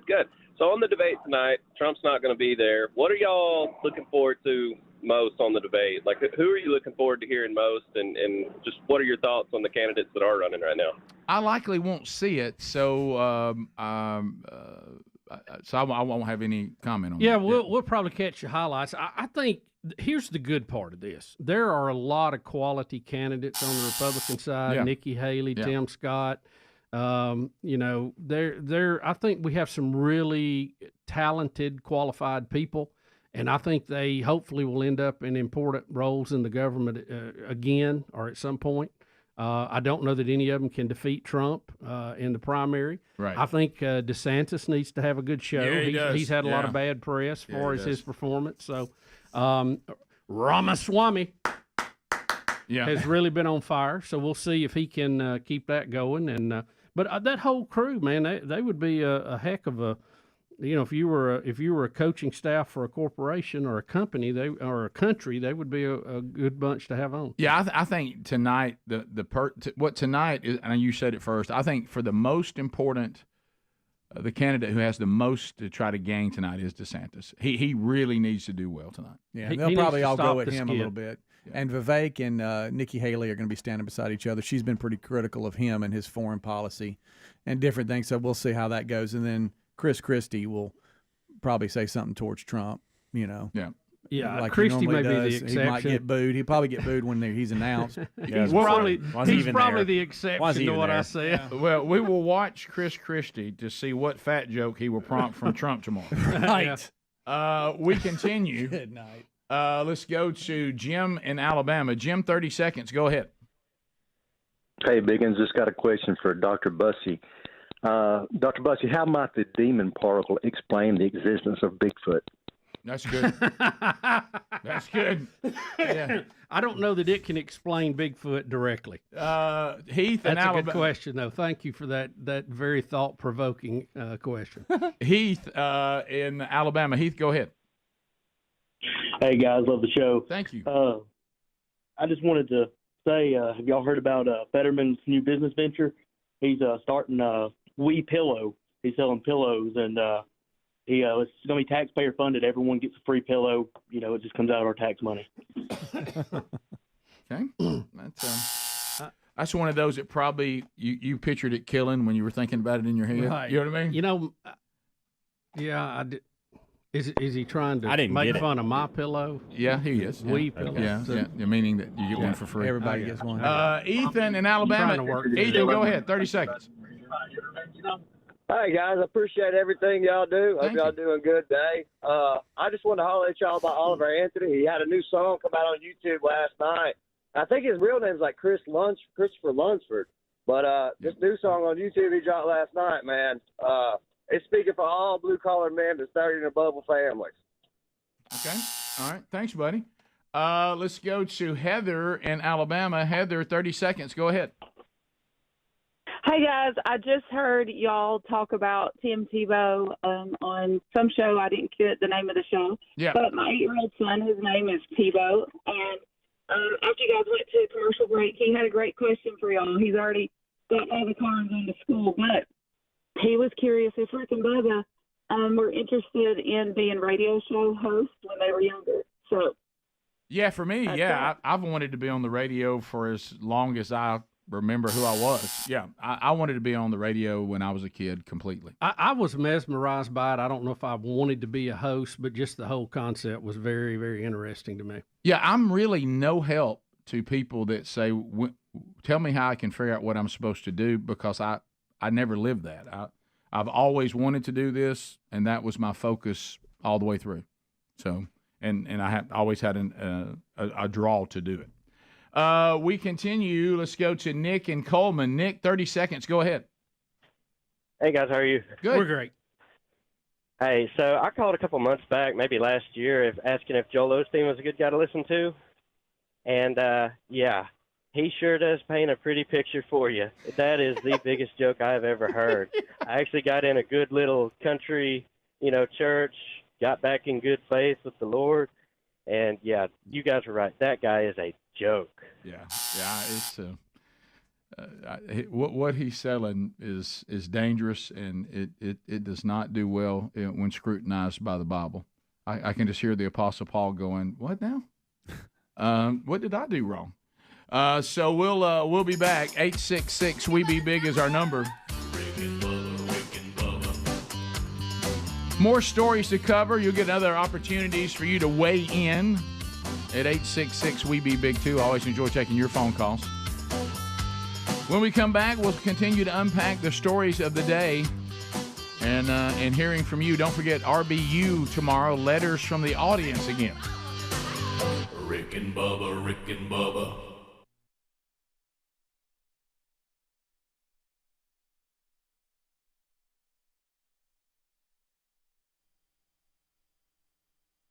To remove 50 non-venomous or 10 venomous. 50 non-venomous. Yeah, 50 non-venomous. Yeah, I don't know. That's a lot. Yeah. It's a lot of snakes. Yeah, I mean, I don't want to, they're not going to hurt you. I just don't have to do it. But, Bubba, you can have a Benelli all day long. I don't see you get on your stomach going on a crawl space for 45. Well, that's the problem. It's getting in there, too. But, I mean, you're going into their world. That's what I say. You wouldn't want, if you could fit in there with no problem, you wouldn't. Oh, we talking about going under a crawl space yes, to get them out? to get 45 of them. 50? Well, still, you still go with the non-poisonous. You have to, because it's like a bar It ain't going to hurt you. Yeah, it ain't going to hurt you. I mean, the other's going to hurt you. The other might just aggravate you, scare you to death. But they're all bad. Yeah, oh, yeah. But I don't think that, because no matter how many that times. old chicken snake's bad. I mean, that thing looks like a monster, But no matter Giant. How many compared times. to those things. No matter how many times this company tells you, we think we got them all, you could never go back in the house, could you? And do they really get them all? Rick, I don't even think I could live There's got to be a Texas few just heads. because of that. I love Texas, but I don't think I could live there. No. Too many. Too many snakes. Yeah, but you're right, Greg. They didn't get them all. There was one hidden somewhere. Somebody ran and hid in the hole. They didn't see him. Guys, we've all chased a snake before and that thing disappeared. I mean, they can go anywhere. You can't take you out. I'd have to spray underneath that house with something sticky, get everything in there, Something sticky? Yeah, I mean. Like, sticky? What do you mean? Are you talking about like the sticky pads that they put out, but you got that as a gun and you spray it everywhere? You got it like a flamethrower and you just spray it under there. Maybe like that foam stuff, you just foam the whole bottom, let them get in there and get stuck. They said if you warm up Mellow Yellow and sprinkle it in, they'll go away. That's what they claim. They claim it. Yeah, that would be because they're getting up in pipes where they come through the Sure, house and they're walls everywhere. and stuff. Oh, yeah. They're not sealed under. Somebody's got a rattlesnake booty bite coming. Oh, most definitely. They're all up in that plumbing. Yeah. You can bet on that. Good night alive. They're just awful creatures. Yeah, I'm afraid you have to bulldoze that house. Yeah. Start over. And anybody that has any sort of love and desire for snakes, I don't get that. I seriously think they may have some problems. They may have somebody riding gun. You know what I mean? Yeah. I mean, I can understand somebody saying you have to tolerate snakes, but to be drawn to them. No, that's I must have them. Yeah, that's just odd. We'll be back 15 minutes to the top of the hour. Rick and Bubba, Rick and Bubba. All right, if you remember, over the last several years, and we still bring it up from time to time, if people are just being annoying and or they do something that you think that's unacceptable, and so we said we wish that we had a TV show that was called Slapped at 5. Yep. And we would say, well, today these people will be slapped at 5, and because they're like idiots, Yeah. and they just need to be slapped. They need to be slapped at 5. And the show comes on at 5 o'clock. Yeah, it does. And Yeah. we line up all the idiots of the day, Right. and we have a guy come in there and slap them. We found our It's host. going to be very busy, I bet. Listen, Some days more than others. Yeah. gentlemen, we have found our host. All right. Yes, we have. Let me tell you something. Speedy he found some video out of Russia. Out of Russia? Yes, where they have slapping contests. Oh. Look, and they put them in front of each other like you would an arm wrestling. Remember how that And they looks? slap the crap out of each Oh, other. yes. Great Wow, they you gotta ever. see this. Greg, wait till you see Big Beard. He is our host. Big Beard. Big Beard slaps. I'm talking about he slaps Like like an knocks anvil. you out. He slaps you like he's hit you with an anvil. So they stand there and just slap each other. Greg, please look. This is going to make your day if you have. Now, Blaze Greg, TV. I know you don't like video on the radio, Yeah, but you, I don't. This Go one, ahead. Listen to this the sound was just for effects you. of this. Just take it personal. All right, hold on. Do Here I we go. need I need volume? Yeah, Sam is going to tell us, even though Helmsy might be able to. This is in Krasnoyarsk. Okay. That's absolutely right. Krasnoyarsk? Yes. Sam, he's right. Sam is right. I love your affirming Sam. All right, so here we are. Rick, you set it up perfectly. Here you go. Greg, all right, so they're facing each other. Got a pretty good crowd. Yeah, picture just like arm wrestling. That's what it looks like to me. I mean, it's a big crowd Greg, there. Big Beard, you don't know how hard Big Beard can slap. Oh! Greg, now watch here. All right, it's Big Beard stuff. Hey, wait a minute. Knocks the guy out, Rick. Look, he's going to hang in there. He's going to hang in there. Rick, there's catchers in the back. Guys, we got an announcer. Oh, yeah. Look, that guy thinks he's... All right, look, Greg. Y'all, there's 3,000 people there. Greg, you're not watching ready this. for this one. You're not ready for Beard. Yeah! We have a winner. y'all, there are catchers behind the guys. Smelling They salt. give him smelling salt to wake him Guys, up. look, Big Beard hasn't even had any reaction. Guys, this No is like, emotion. This is like officially sanctioned sporting event. Yeah. Rick, can't talk. Did you see how hard Big Beard slaps? Rick, that guy's head, I mean, his neck. What?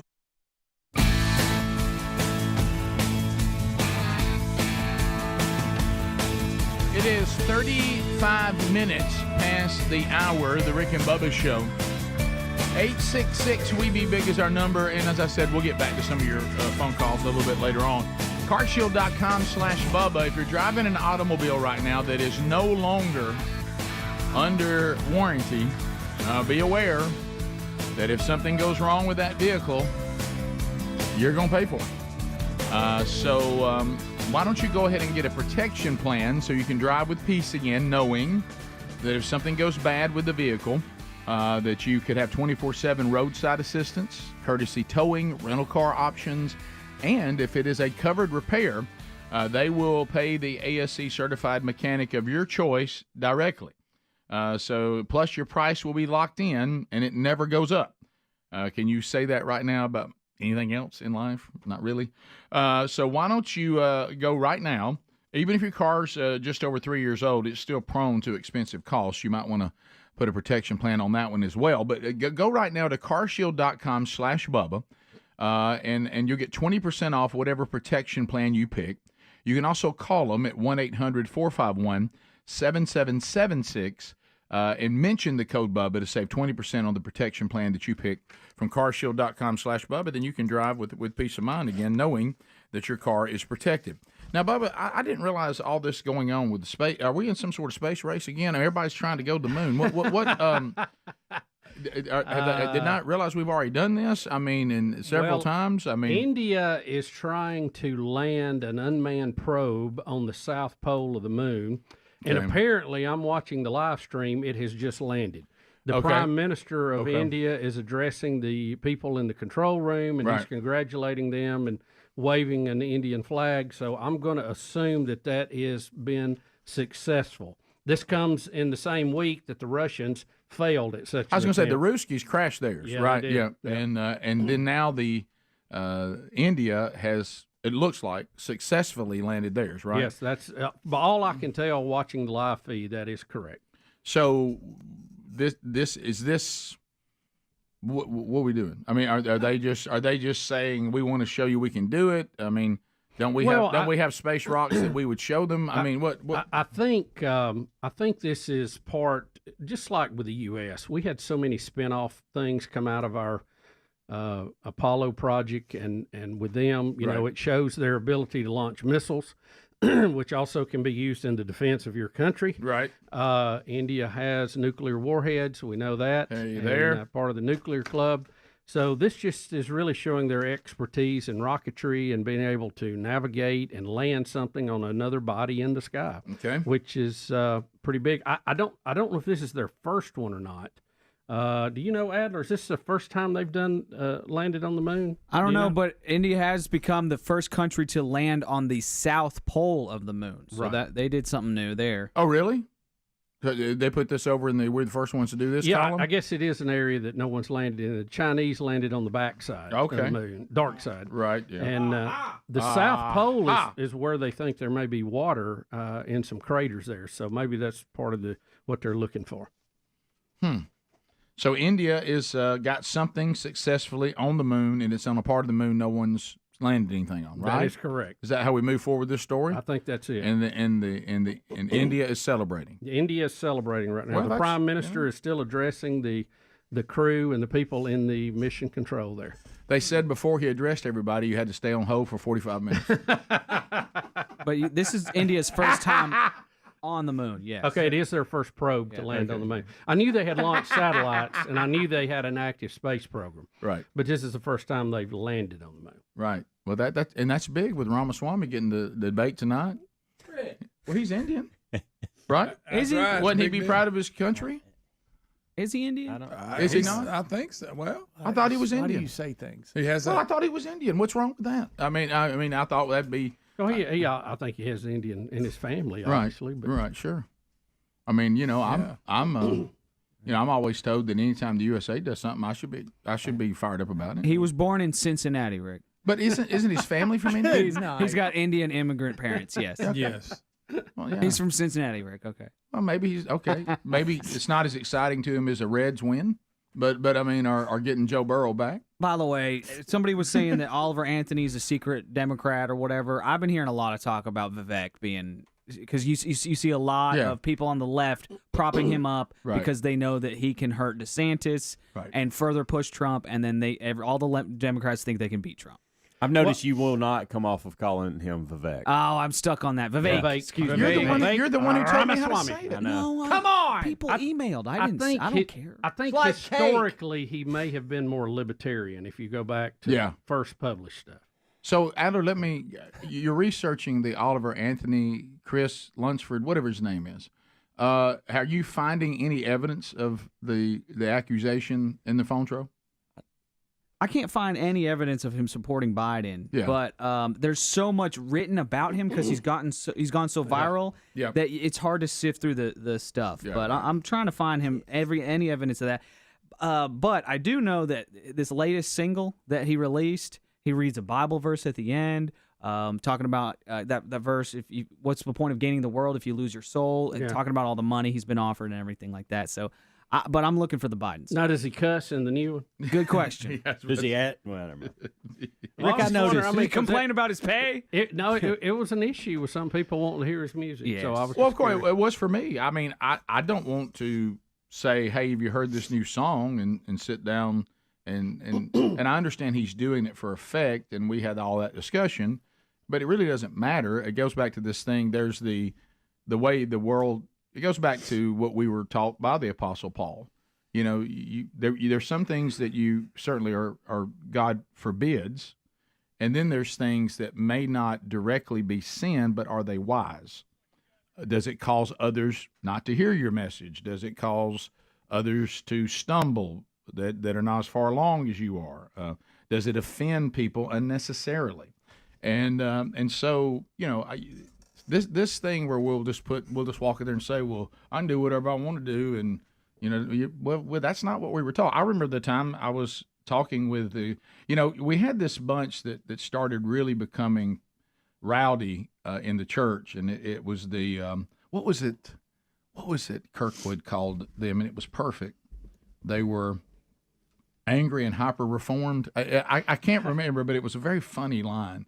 And of course, what they wanted to do is go out and drink alcohol in front of everybody they could. So they just wanted you to get in a debate about it where they could tell you how free they were.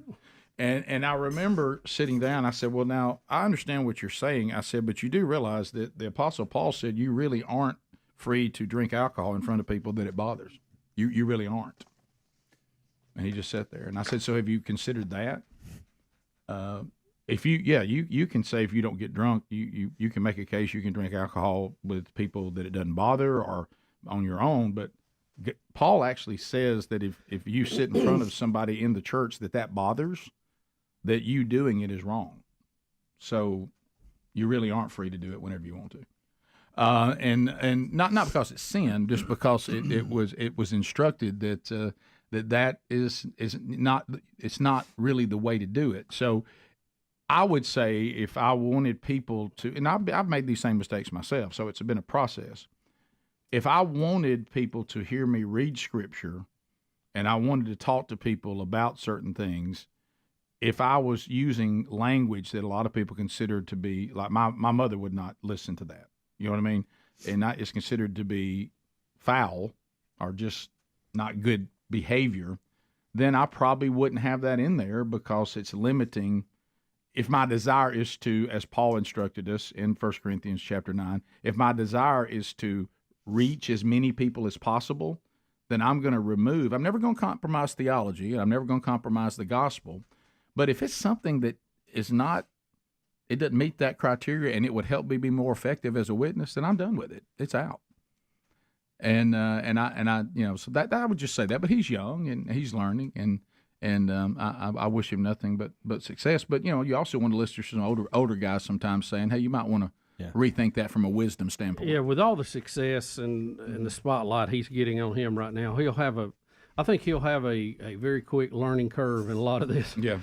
Well, and my concern is, and it happened to me to some degree, but on a much lower level, my concern is anytime someone who has some celebrity makes some sort of declaration that they might be a follower of Christ, but we have no idea what their maturity level is, where they are on sanctification, and then we just throw them out on these giant platforms when they're not ready for it. They haven't been discipled.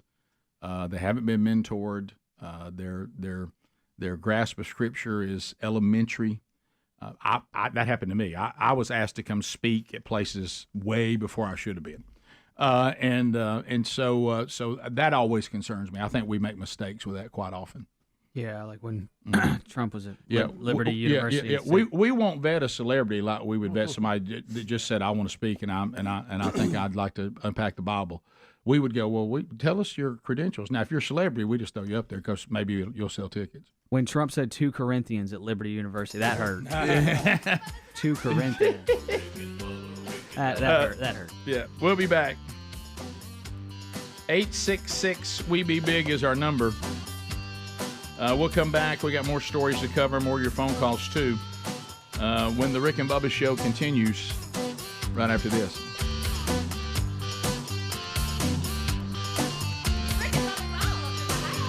Rick and Bubba, Rick and Bubba. It's like you hit him with a logging chain. Oh, my goodness. Look at Big Beard take a slap, though. I know. Yeah, his head doesn't move. It don't even move.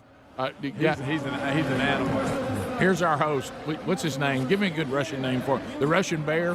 Look at his shoulders. The mountain. Look, he don't even care. You slap him, Greg. That guy's so scared right now. Look at his scared face. He knows it's over. He knows it's over. No, All right, he let's slapped the do this. All fire right, out. we go back to Bubba and I've talked about this 1,000 times. When Mike Tyson was in his prime, Right. okay, and people would think they had a chance, and that look on their face the first time he jabbed them. Mm-hmm. Picture being this guy, and you've heard this guy's pretty good, and you think, well, now I can hang with him, and you slap him, and he doesn't even flinch. Yeah. And then the first time, watch him when he gets slapped. So he don't know yet. Yeah. That first slap he takes, he realizes, okay, so it's over. I mean, I can't unless I knock him out in my next slap, I'm dead. Yeah. And he slaps, and then he thinks, now I got to take another one. Uh-huh. And Let's watch his face after the first slap. All right, so he doesn't know yet. He thinks, Oh, so yeah, he thought he had yeah, some. I slapped you. Oh my gosh. And that, I think I just say I'm out right Rick, there. typical Russians. He nearly knocks the guy out, and they just stand him up and let him take another slap. But let's watch Beard on the slap. The slaps don't even phase him. Do you think the beard pads it some too? Yeah, but look at him. Look at Bubba. the stare he's got. It's like he slapped a tree. Yeah. Guys, that's incredible. Yeah, I don't know who found Beard, but when somebody walked in, look at those big old hands. You know, Wait a minute. So I wonder how many contestants there are in this. You know Right, what I'm yeah, talking like about? March Madness. It's So like you're- arm wrestling. You're right. It's just like arm wrestling. There's got to when be they get bracket up there. play. You're right. There's got to be. Let me tell you, somebody It's a said- tournament. You know what somebody said? I really think my guy's a pretty good slapper. You know what he said? You seen the big beard? Big beard. Don't forget that's an open hand slap that he's delivering that. And kind he's of Guys, blow they with. have to carry this other guy off. The video keeps rolling. He has knocked to- a man unconscious Yes. with a slap.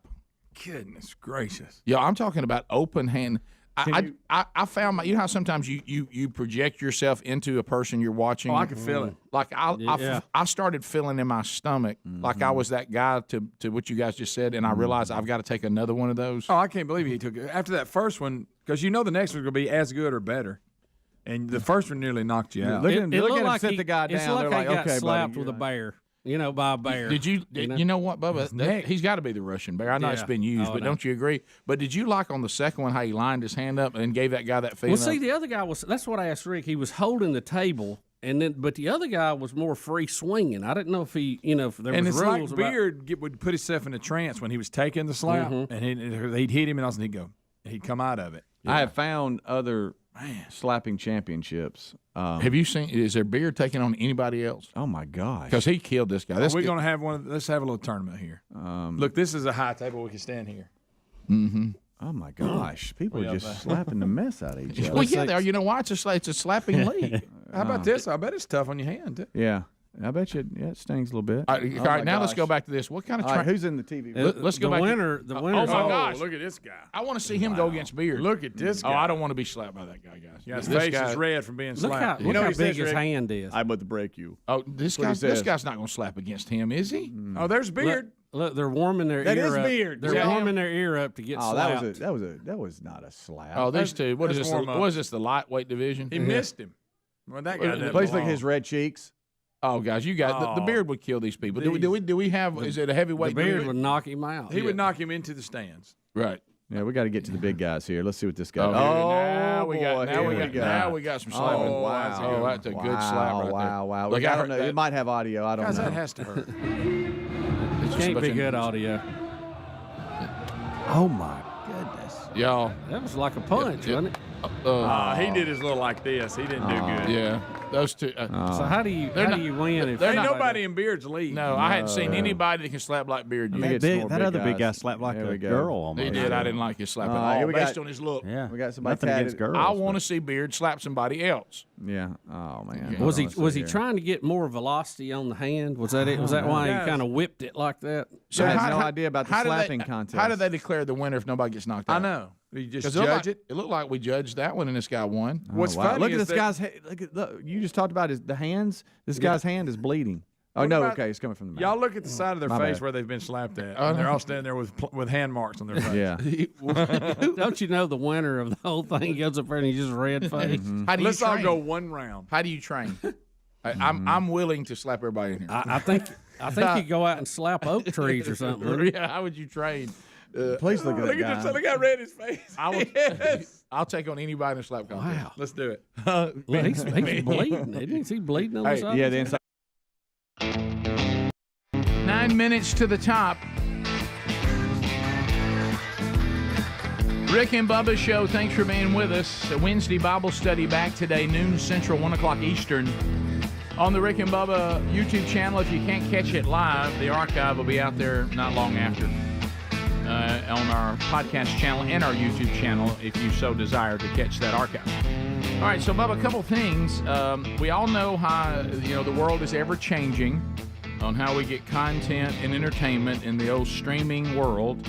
Well, we have people that have now launched a $6 billion lawsuit against Google relating to the NFL Sunday ticket deal. This is the Sunday ticket that provides broadcast of out-of-market games. Does anybody? They're saying that they have the lawsuit. The NFL gave exclusive broadcast rights for NFL Sunday Ticket beginning this year to the conglomerate that is owned by Google, Alphabet Incorporated. That's their parent company. It's actually it used to be on DirecTV. Okay. Right. Now it's moving to YouTube TV, which is owned by Google, whose Correct. parent company is Alphabet Inc. So a lawyer representing residential and commercial business subscribers of Sunday Ticket filed the lawsuit in U.S. federal court in California this week. Prior to YouTube TV winning the rights to Sunday Ticket, the broadcast package was held by, as you said, Bubba, DirecTV. So lawyers have asked the judge to order Google to respond to a demand for information in the case against the NFL and DirecTV. And the plaintiffs are seeking $6 billion in damages, and they're claiming the league, its teams, and DirecTV work together in an effort to reduce the availability of televised football games while allegedly boosting the Sunday ticket's price. I don't really follow this. Yeah. I had this package, and it's really handy. Yeah. Because you can see any NFL game you want to. You can Right. flip around. They had one channel called Red Zone if somebody's about to score. Yeah, I had all that. Yeah. And if you went to a game that was covered by your local affiliate, it was blacked out, and it would say, go to your local affiliate. They're carrying this game, which it might have been on NBC or CBS or whoever was carrying it. So I don't understand how they're already claiming damages when DirecTV. I mean, I'm sorry that so they're not. I'm confused. Are they suing DirecTV or YouTube TV? Well, they're saying Google is unfairly withholding information that could be used to prosecute claims against the NFL and DirecTV. So they're saying they're suing Google because they're not coming forth with information that they're requesting. They're trying to sue the NFL and DirecTV, but now DirecTV is trying to say we don't have this anymore, and Google has all the DirecTV information, and they want Google's retail pricing and subscriber numbers. And the attorneys for Google said that type of information would create a situation that is unduly burdensome. Right, correct. And so the subscribers, when they talk about what they can do now, they're claiming that NFL and DirecTV, y'all got us inside something we couldn't get out of, and you kept raising the prices on us, and we didn't have a say in it. We just had to eat it. And we don't think that was right, and we want to see what y'all were doing, and we want to see the retail numbers and it sounds like it said it limited viewership to the games, but I don't see how it limited it when you could see every game. Right, I don't. I don't follow that. Yeah, it's complicated, and I kind of feel like the attorneys for Google, saying this seems overly burdensome. They're arguing that Google is unfairly withholding that information, as we said, but the original claim is that the NFL and DirecTV work together in an effort to reduce, Bubba, your point, the availability of televised football games while boosting the Sunday ticket price, meaning we're going to give you less and less opportunities to watch it for free, so you have to come pay us. And they want to. I still don't follow that. They want to. I guess they said that that's not fair, but I mean, can't they do that if they own the games? They can do whatever they want, can't they? Well, do they have an obligation to let you watch it for free? The local affiliates. The local affiliates carried their schedule, right, and then you got to see what they wasn't carrying, right. So I don't know how that. What games did you not get? Yeah, I think they're saying is you were limiting how many we could see for free on the networks, and forcing us to buy the ticket because we. Well, they couldn't wasn't going to show you anymore on the networks, and they couldn't show you, but the game they had on. That's what I mean, would, right? That's what I would think. I don't follow that. Well, I go back to the. I'm not. I guess that must be the same crew working with Reggie Bush. Yeah, I'm not a lawyer, as you know. I just play one here on the show. Sure. But it looks like to me, if I am the NFL and I own the NFL, and I own these teams, and there's owners who own the teams, and then we're all working in a partnership, and it's our product. The deals I cut to benefit ourselves financially are our own business. Yeah. If we want to say these games are available for you on terrestrial TV, these games are available to you on cable, these games are available to you on streaming, that in Sunday Ticket, that we get to do it however we want, right? Yeah. And then if you don't like it, you can lump it. Yeah, and that's what I never knew NFL what the word lump it meant. They've kind of phrase. denied, the NFL has. They've Right. denied the plaintiff's claims. And they said that the league's told them exclusive lump it. distribution was legal. So I we'll guess see. I guess what we're trying to find They're out. they're just suing You're right. Google for. I'm over to the plaintiffs. Mm-hmm. How is it not legal? Yeah, I mean, how can you make a case that what they did was illegal if it's their product? It sounds like they're just wanting to dig through Google's books. Right. That's Yeah. what it looks Yeah. like. And I think Google's kind of saying the same thing. You know what you can say? You can say, I don't like the price of Sunday Ticket, whoever has it with NFL, and I ain't buying it. Yeah. You know Yeah, what I mean? and I'm sure that's based off the huge amount of money they had to pay the NFL to have exclusive rights to Right, carry the out of market games. They've already got the affiliates covered, Right. and this is basically what the affiliates can't broadcast. Yeah, it reminds me of people that we have to deal with sometimes that say, I don't like commercials, but I won't pay for the show. Yeah. Well, hey, baby, you can't have it. You can't have it both ways. You either going to pay for it or you're going to have advertisers pay for it for you. Right. And which one do you want? There's no. I mean, people. This is our job. You got to keep the lights on. Right. This is how we all make a living. According to court documents, Google has agreed to provide 3 documents, and I guess they're suing for more. Yeah, they said it doesn't even scratch the surface. Yeah. And I love Google. This is unduly burdensome. Yeah. to produce all the stuff y'all want us to produce. That's a good term right there. You can't be. Yeah, I think I'm going to adopt. I may that. quote. I started saying I may I'm quote gonna- I'm that gonna this adopt that. week. Does the YouTube TV, does it have the NFL Network? Does YouTube TV? It does, starting in September. Okay. And It's Red been Zone with too? DirecTV, but all that you had on DirecTV will be on YouTube TV. DirecTV's in a bind, No, aren't they? no, They're no, kinda- no. Hold on, I'm Bubba. talking about Sunday Ticket. He's I'm not- talking about just the NFL Network, just Oh, the- in general. the station? Okay. Oh, I yeah, don't the know about station, the NFL Network. I think it does. Because I know The Uverse channel. just got it back. And because I haven't had it because I'm under the DirecTV stream, which is also owned by AT&T, and that whole Uh-huh. thing's together. And we're excited because we're getting that now. Right. I just wondered if, like, But I'm pretty sure YouTube TV does. It's have like it. Hulu TV and Yeah. YouTube TV and all that. Do they have it? I think the fact that Uverse and DirecTV, I think they were one of the last ones that didn't have it. Okay. Top of the hour. If you leave us, don't forget you can get all Rick and Bubba every day on our podcast and YouTube channel on the archive. Rick and Bubba.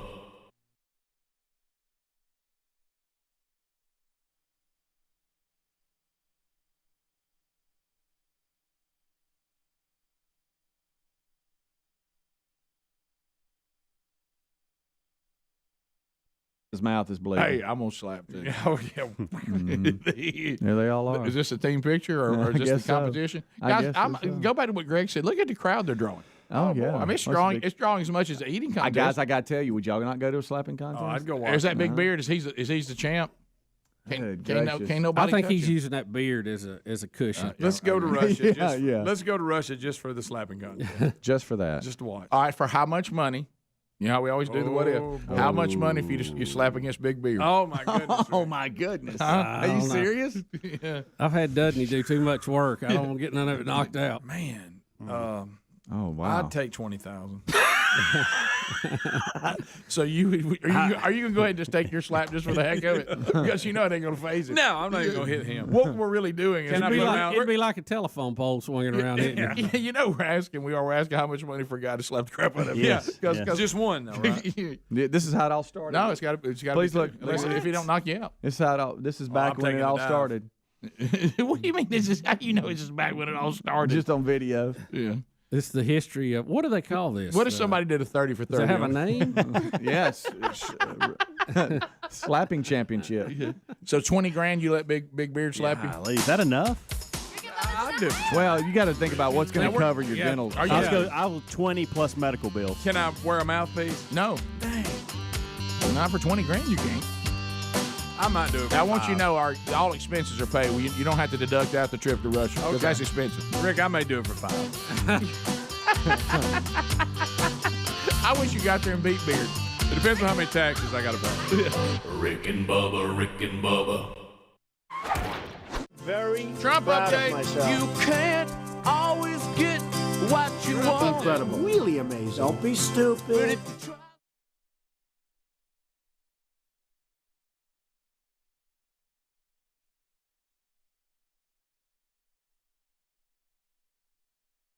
In the Trump update, and of course, these are the unpredictable Trump.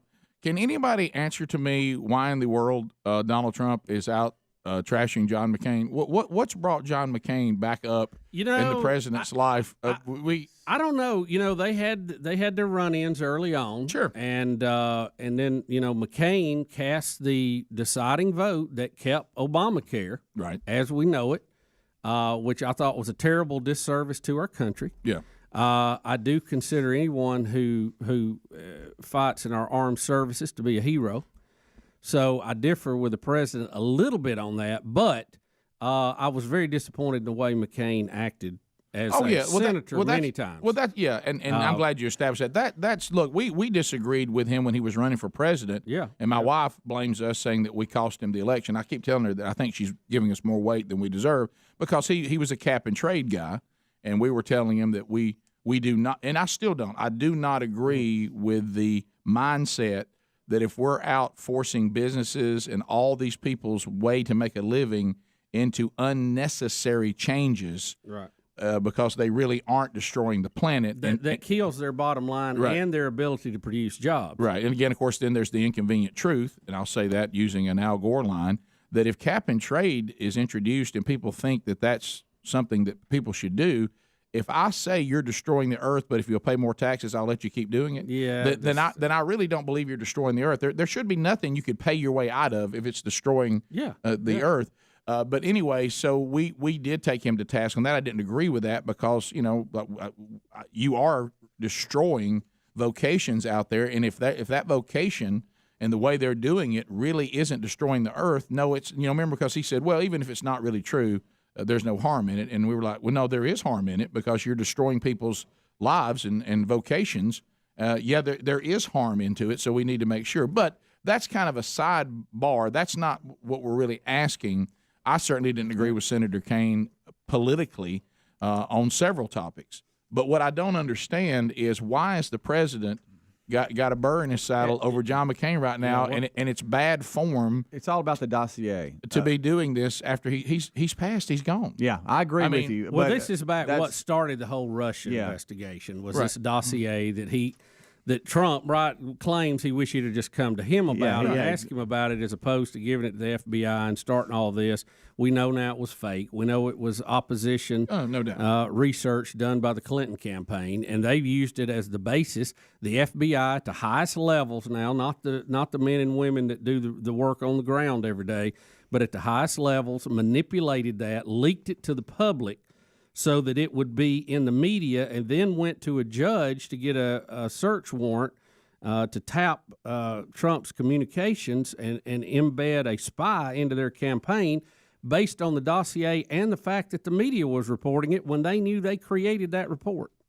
Yeah, then he went on for some reason to talk about the funeral that he gave to McCain. He's mad. He don't think he's been thanked properly for that. He says the family hadn't even called him to thank him about what kind of funeral he gave him and stuff. So they kind of went that way. Well, and then for some reason he says he wasn't a fan of John McCain. Right. I mean, there's in no the middle need of all that. I don't know. Look, this is that thing again, and we talk about this with our show a lot of times. Sometimes with our show, the very thing you like about it on some days will be the very thing you don't like about it, and that is it's pretty much unplanned stream of consciousness.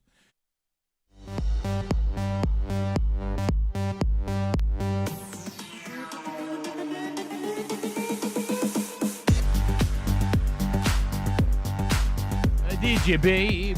From the No Name Studio, a brand new hour. Hey, this hour we are taking your phone calls at 866-WE-BE-BIG. Our website, Rick and Bubba, spell out the word and.com. Go there with all the information about the Rick and Bubba show and then some. And we look forward to spending some more time with you today and chatting with you now. Speedy's on the phones. And he'll take your phone calls at 866-WE-BE-BIG. So Speedy's here, the real Greg Burgess here, Helmsy, Eddie Van Adler, and there is Bill Bubba Bussey. Rick, glad to be here, and thank all of you for joining us. We only ask for 5 hours each and every day. To the phones we go. Let's go to Shane, who is traveling. Shane, welcome to Rick and Bubba. How are you today? I'm doing good. Just wanted to say one thing. India actually attempted in 2019 to land something on the moon, and it crashed. So it was their second attempt, but their first time they landed. And one other thing real quick, let's be politically correct and call it, instead of Rude Tourette's, it should be called the Great Burgess disease. There you go. We'll give it your name, like we have done with so many other diseases. That's not a bad idea. Burgess, speak easy. That's right. Oh, you got a little case of Greg Burgess disease, don't you? GBD. GBD. John is in Odenville. Lines are available for you. Any topic's fine at 866-WE-BE-BIG. John, welcome. How are you? Oh, good. How y'all doing? Well, good. Good. I just want to call see if y'all heard anything about this new mission NASA's putting together. I heard they found a new moon that they're wanting to explore. Y'all heard anything about it? I haven't. Bubba, that's your area. No, I'm waiting on the punchline. Go ahead. No, ain't no punch. No.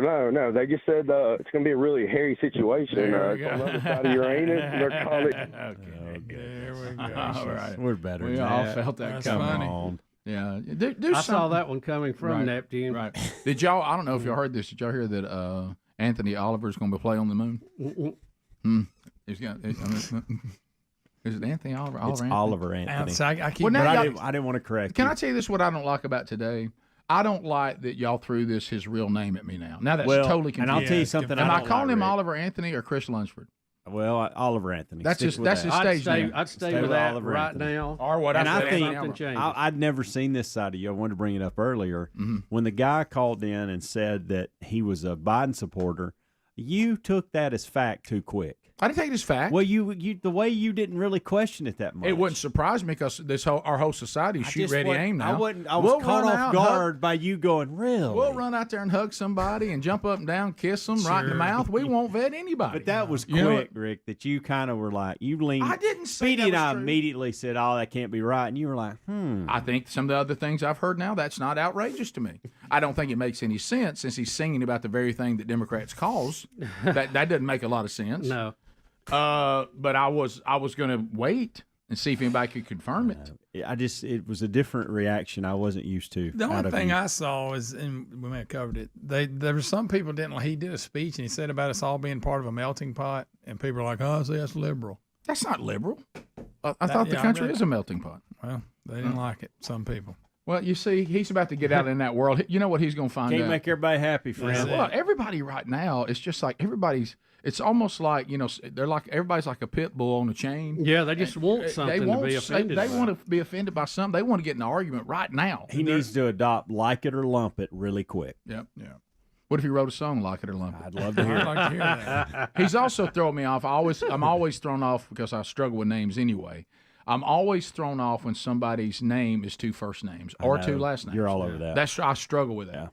Yeah. And Oliver Anthony, right? Yes. That's two first names. It could be Anthony Oliver, just as easy. Which I just did. It could be two last names. Right. Okay, we continue. Let's go to Bobby Joe in Alabama. Bobby Joe, go ahead. Or Joe Bobby. There's Bobby Joe. He's moving kind of slow at the junction. All right, go ahead, Bobby. Very good. How y'all guys doing? Good, Joe Bobby. We're good. Hey, I drove a truck about 25 years. I see all these signs on side of these 18-wheelers. Look at the FedEx sign and see if y'all can't find the backwards pointing arrow. Yeah, once you see the arrow in the FedEx, you will never not see it again. Doggone it. Somebody did this to me years ago, yes. and I just gotten past it. Yeah. And now I'm back. Yeah, when you see the logo and you see it in there, you'll never not see it again. Yeah. Let's go to Charlie in Huntsville. Charlie, go ahead. 100.3 The River. Hey guys, good morning. Hey, buddy. On this segment before and this segment here, y'all have used the phrase "like it or lump it," Correct. and I get what that actually means. But How do you get lump it to mean, well, it's there, it's not going away, you got to accept it? I know. I've got my book of idioms, and I found it, Speedy. It's in there on my bookshelf. Maybe I should go look at it. But I can't remember where it was, so it's going to be hard for me to tell you what it is. Like it or lump it. Lump it or lump it. Yeah. What does it mean to lump it? I mean, I know I'm what not we're sure. saying, but what's the origin of lump it? I don't know. I just like A lot of books in there, Speedy. You'll struggle, and I'm not sure where it is. I think it's left down bottom down left. I think. Except a situation they do not like because it can. Yeah, but what's lump it? No, The I'm origin getting of there. lump I'm just it. reading that. Sorry, I was reading out loud. Yeah. Oh, From what I see, wow. it dates Was my back to direction the good? it dates back to the 1500s, but the Oh, really? precise source has been lost. Yeah, I bet. So we just say it. Okay. Oh, nobody knows what it means. I'm It's just been looking- around a while. I'm in the L's right You now. could just say They're like it or kiss my rumpet. That's true. Okay. Same They're thing. saying Could say lump that. it is a nice way to say stuff it. Yeah. Okay. Really? I know there was a nice way to say stuff. All right. The book of Cram it, clown. My Dictionary of Idioms and Their Origin by Linda and Roger Flavel. Yeah. Which everybody asked me about this book. Who all the died and time. left them balls? It appears that Lumpet did not make their list. Well, then throw that book away. There's It ought to be in. nothing in here. You're going to about- have to get another version, get an update. Nothing in here about Lumpet.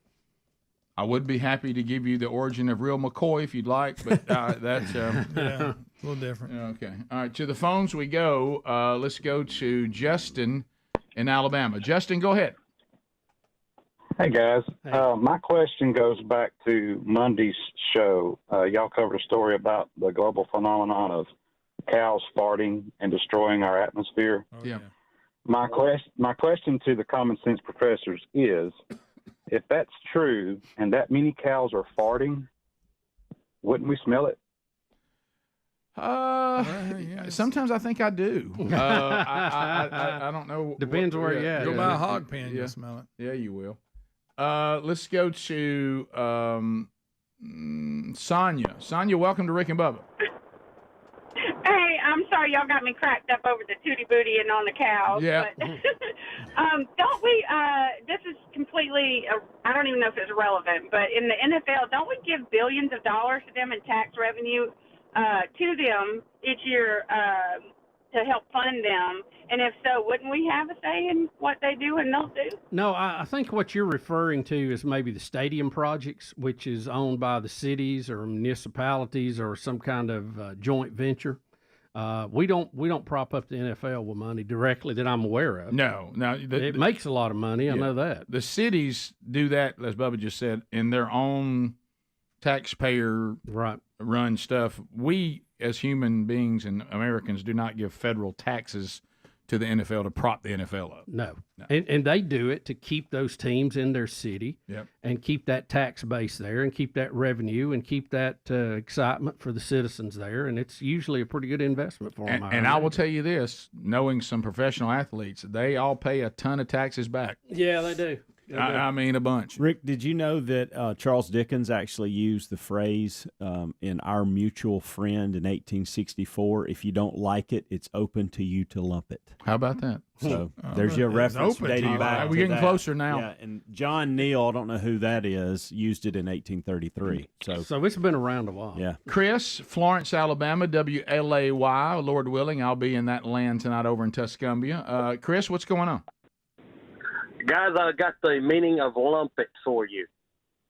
Okay, bring it. To allow something unpleasant or unwanted. Well, we know that. Well, What's the origin of the phrase lump it? Why would we know what it means?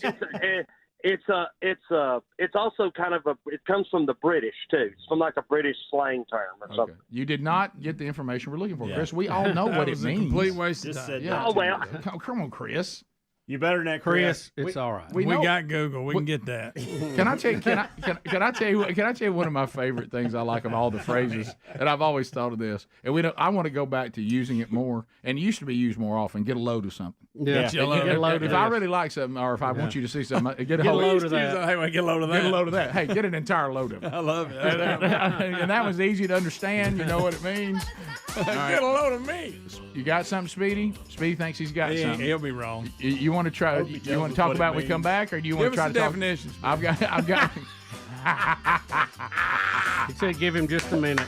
He did. By the way, stop sending me emails that Speedy's working part-time at Buc-ee's. Y'all keep getting that one? I saw it. There's a guy at Buc-ee's that looks like Speedy. He's just bald and has a beard. doesn't, though. Yeah. No, he doesn't even look like it. Rick and Bubba.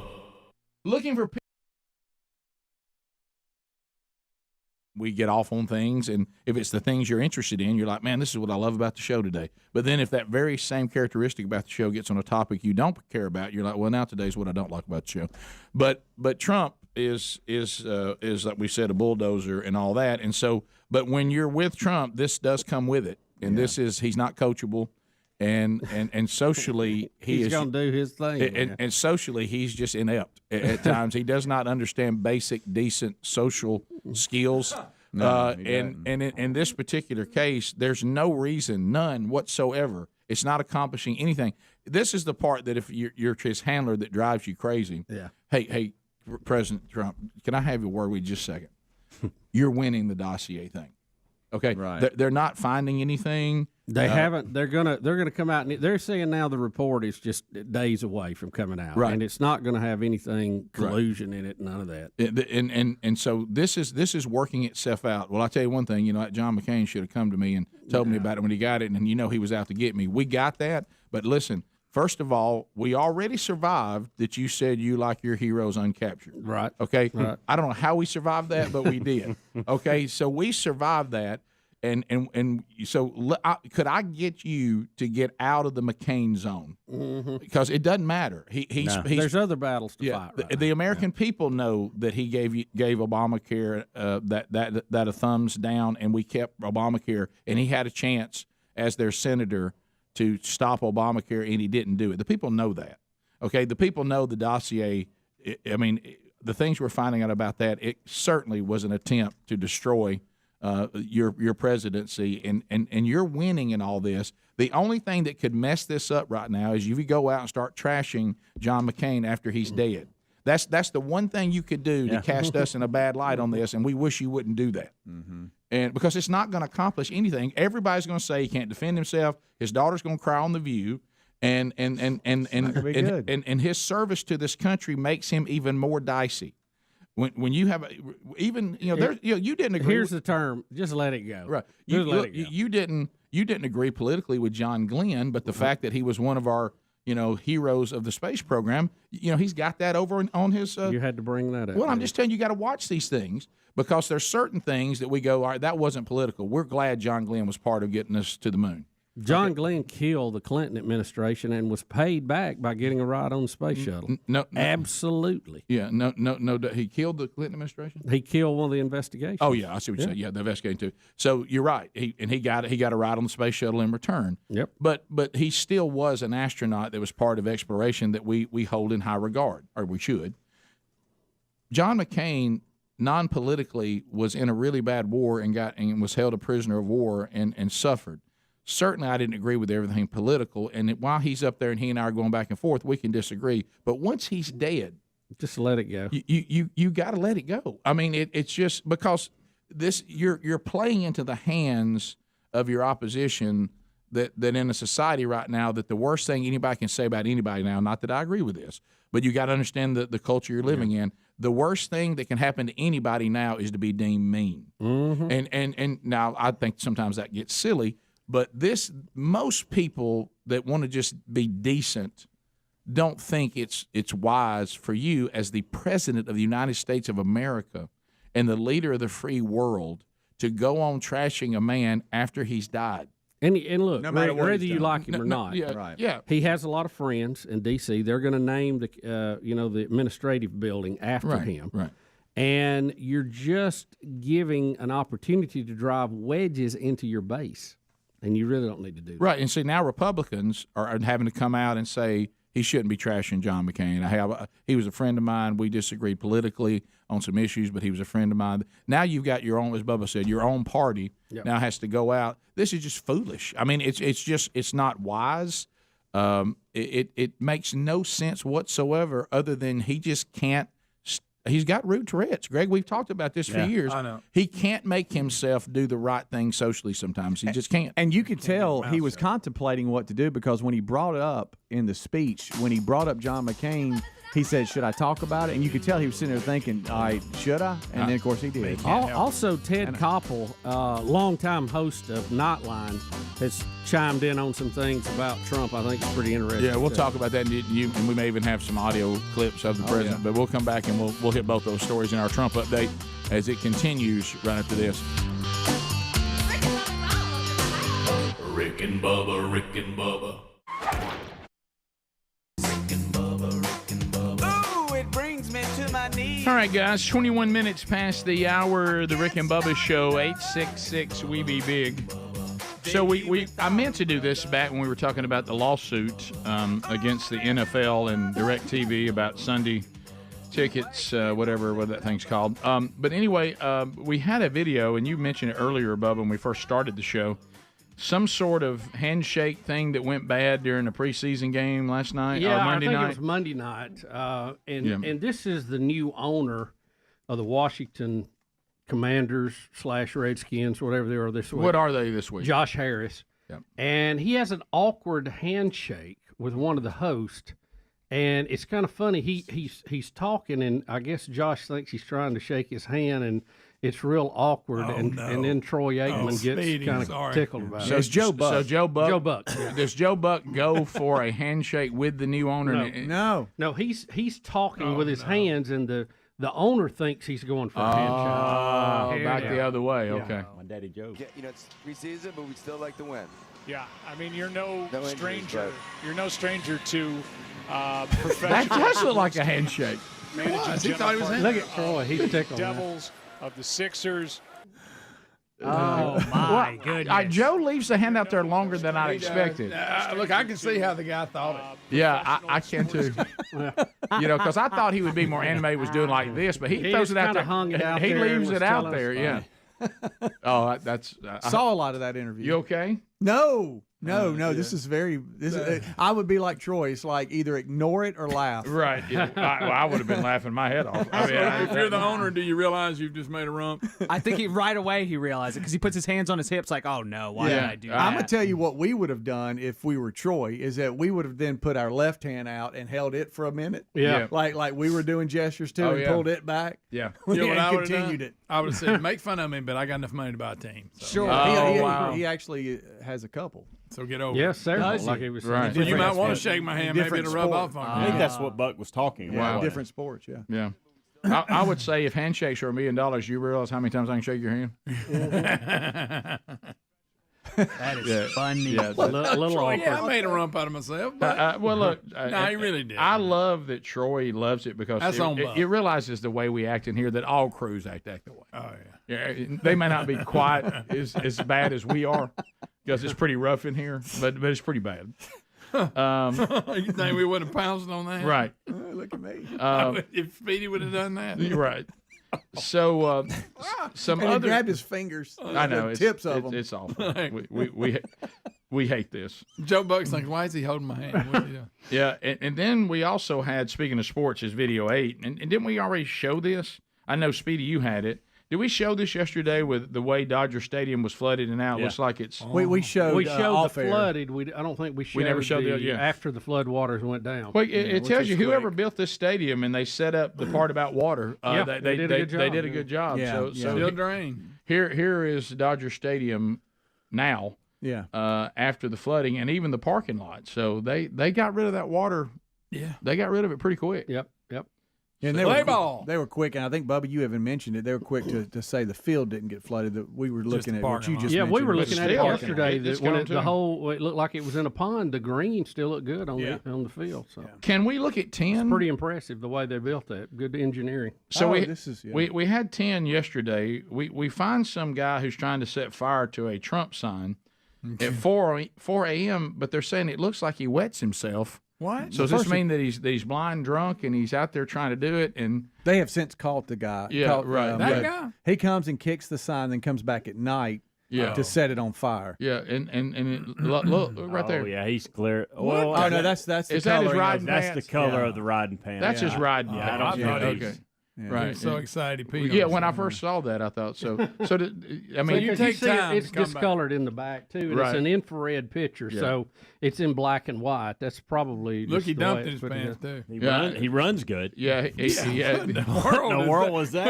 I'm hoping it's because of those. I hope he bikes a lot better than he runs. You know those biking shoes, the way they're. I'm hoping it's because of that. Ooh, I'm How kicking they're the built sign. up. kicking the sign. I'm going to show Trump and Trump supporters I ride my bike. Yeah, look. peed myself? What does deal is that? it to you? Why are you getting off the road to kick somebody's sign in their yard? You know, I like how he moves the flag out of the way, like oh, okay, this means Yeah, I'm he's got okay. a corn This cob means or I'm something. fine. Of course, it goes right back to where it was. You're right. I think he should be arrested not just for setting somebody's sign on fire, but for the way he runs. Yeah. I think I would bring him in. I just for the way he runs.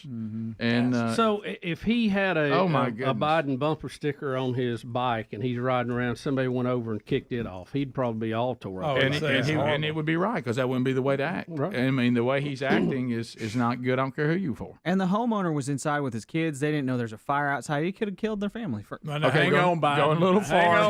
Going a little far. Well, they could. As a matter It of fact, this family said they could relate to the people in Maui after this. It could have set the yard on fire.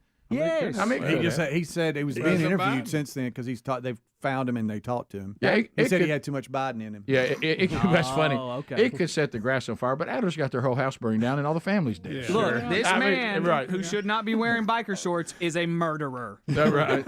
Well, that's the way signs. that's the way the left would play it if the roles were reversed. To Bubba's point. Oh yeah. If there was a Biden sign and some Trumper set it on fire, they would claim that he was going to kill the entire family. You know, so let's just if that's what they do, we'll have some fun at their expense. Look at his kicking; it's doing nothing. Yeah. Absolutely. Well, look at the way he runs. You think he can kick a sign down? That's true. And this makes He can't hardly get his bike going. yeah. So he rode off and thought about it and said, "You know what I'm gonna do?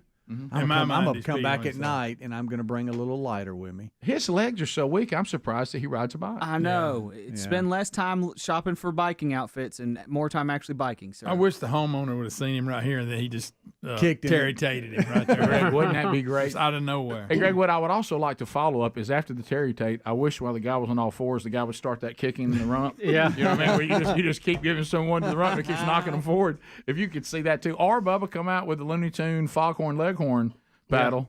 You know, and Hold that tail up and give him a good paddle. that would be a dandy That's too. one of my favorite memes, That by is the way. funny. Does this person think they've done anything that matters? I mean, They showed them. Right? hey, what?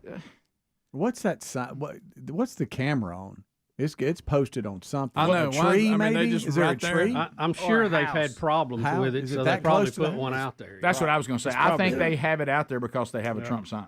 And they know people are going to mess with it, and they want to do It what may they have just had a did. history of people messing with it. Who knows? Yeah. I'm telling you that well, maybe it is the front porch, Adler. To your point, maybe Okay. that flag is hanging on the front porch. I'll tell you what. Well, now you could have burned the house down. this man tried to burn a family alive. An arsonist killer. Just for supporting Trump. Look, we've been saying this many times. The all-loving, all-feeling left are some of the meanest human beings you'd ever encounter if you disagree with them. Yeah. If you don't get in line and do what they want you to do, they can be quite violent. They can. Try to burn your house down, and then Block the road. and then kind of sashay off with their bicycle. With their funny pants. Swore eight, right out of there. Yeah, bottom of the hour. Rick and Bubba, Rick and Bubba.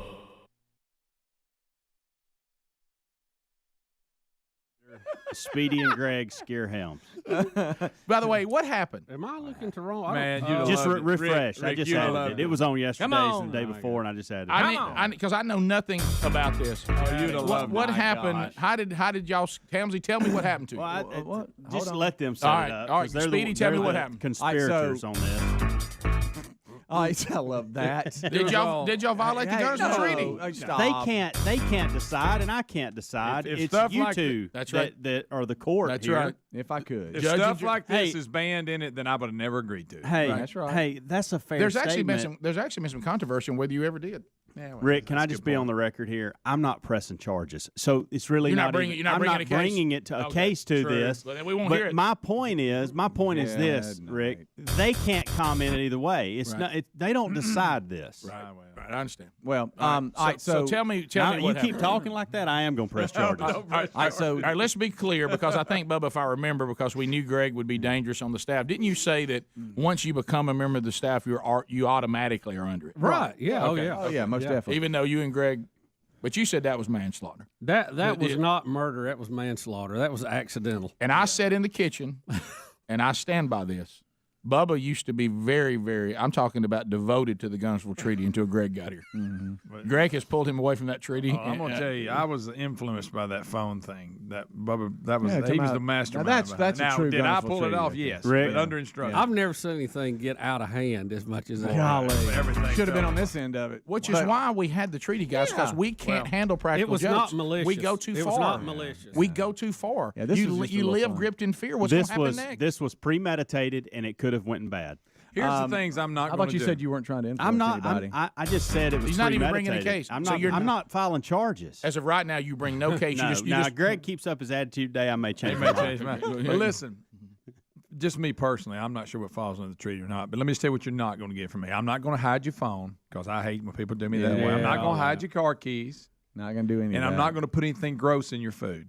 Okay? I'm not going to ever do any of those. Thank you, Greg. Or like something on your phone. Remember like- y'all did that? I don't Remember like that? when people hide my phone or my keys because I really lose those a lot anyway. Yeah. You hiding them is unnecessary. Right. Makes it a And that's lot how I worse. see the Well, I treaty. think but- what happened yesterday was unnecessary. Oh, that was just a little fun. All right, so That was listen, a great if I could opportunity. set it up, we still haven't Well, done you'll that. pick and choose. All right, in here. I would much rather you do that to me than hide my wallet. In here we. That's true. In here we had a little pull-up find his. poster sign point. He's that got was his from the red Rick and Bubba Expo when CRTV, now Blaze TV, came and had a booth set up. Right. And it was a Rick and Bubba Big sign, poster. and that you pull up, and we had here in the corner that said, hey, here's a promo code, sign up today, all this kind of stuff. That's Well, before CRTV changed the name and ruined the poster. Exactly. Yeah. So, Right. so we Right. moved, Moved it to his and office. like most things do. Somebody put it in my office, and I said, okay, well, Bubba, do not get in that bracket right now. Get over here and listen. I'm with you. Yeah. I'm with you. It's too late for the bracket. Let it go. yeah. So No, I, I'm on it. so I was like, hey, you I'm know already what got I'll second do? round. I'll pull it up in here. It's already in here, and here it is. All right. So yesterday, it's been in there. Okay, keep that in mind. So yesterday, it's like a little curtain now. Yesterday, I had no idea coming back into the studio. Greg was ready to go work out. He had already changed and all this kind of stuff. And I had just come back in, sat down, and was looking through email one last time. And all of a sudden, I hear some making an odd noise, and I'm like, "What is that?" I'm hid behind it. You can't. Hey, you can't see a trace of it. Rick, so all you hear is, and it's like, and I'm like, what? And he, of course, he gets. And He I'm can't. watching him. He He's like- can't stand it. He gets to giggling. Greg, All right, I lost. So hey, that's you worked so hard. You had it perfect. So Rick, here you go. I'm looking around, and so So you're hid in his office Yeah, behind in the yeah. corner behind and he it. doesn't know it. And you're Can't making see noise. me. Greggy, why'd you break that? I got tickled. And so here's what I hear the last time before I got it. Oh, then you hear laughing. You hear the little laughing, and I look over, and he comes out from behind it, and we got to laughing because I was like, "Hey, you got me." And then we said, "Hey, let's get Helms." Because See, that's right because there. he had just See? gotten See? me. That's all what I'm right. talking So about. I mean, so I'm like, hey, so Conspired. let's get Helms. I thought And- about that So treaty. that's premeditated. Listen, Yes. that treaty is laying in shreds all over No, this we place. didn't hide anything or prank Y'all them. don't make I this didn't call. have like false Well, you need pretense. hush then. Yeah, okay. All right. I want to hear what happened. All right. So then Well, you're gonna get to see it. I just don't think Yeah. stuff like this falls. Y'all under have it. this on video? Yes. Oh, yes. All right, so then, but here's where it gets funny. So we were like, hey, get back there, and I'll call him in, and he'll jump, and you jump out and surprise him. So this was different. I was going to scare him instead of just make weird noises. yeah. So Another level. Exactly. so we do that. Well, You can't just keep repeating the same. towards gag. the end, and on radio, That's I where- put this that's the out on problem. my It's Instagram and basic. Twitter. But on the at the end, what happens is Greg destroys the sign.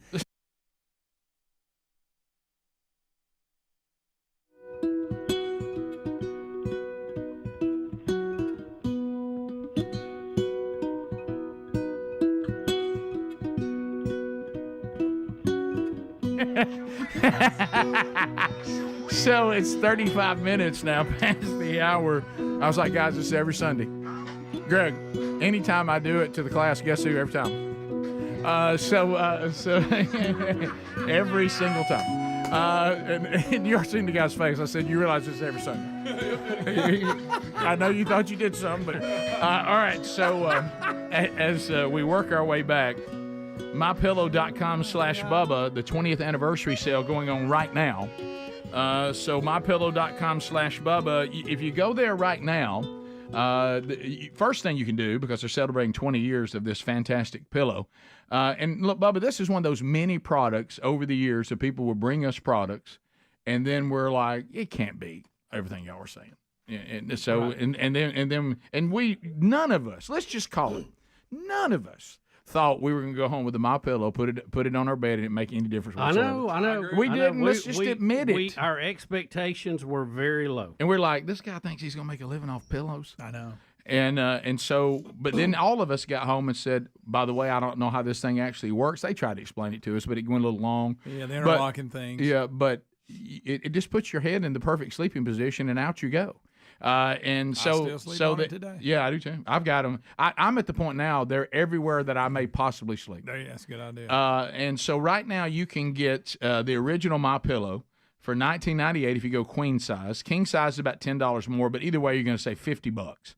And they just launched the kitchen towels, Greg. I know you've been a little giddy about this. Yeah, I like a good kitchen towel. You kept, at least that's all you talk about. Right. Y'all getting these, and it's an introductory offer right now, 25% off. You gotta dry your plate. Also, you start your day off right with 100% Arabica My Coffee for $50 off, and you get a Go Anywhere MyPillow for free. Now, where's it in, Rick? Where's it in? They Go Anywhere. Put that right in your luggage and go. Of course, I know that's all you need. Yeah, and so that way you get to the hotel and it's ready for you. Or if you're staying over at somebody's house, which Greg won't do because he says it's weird when you stay at other people's house. It's a little weird. So anyway, there's all kinds of savings available for you now, and you can get that at mypillow.com/Bubba. And there's a link at rickandbubba.com too, so don't miss that on this. Rick Spitty's always been big on the buckwheat pillow.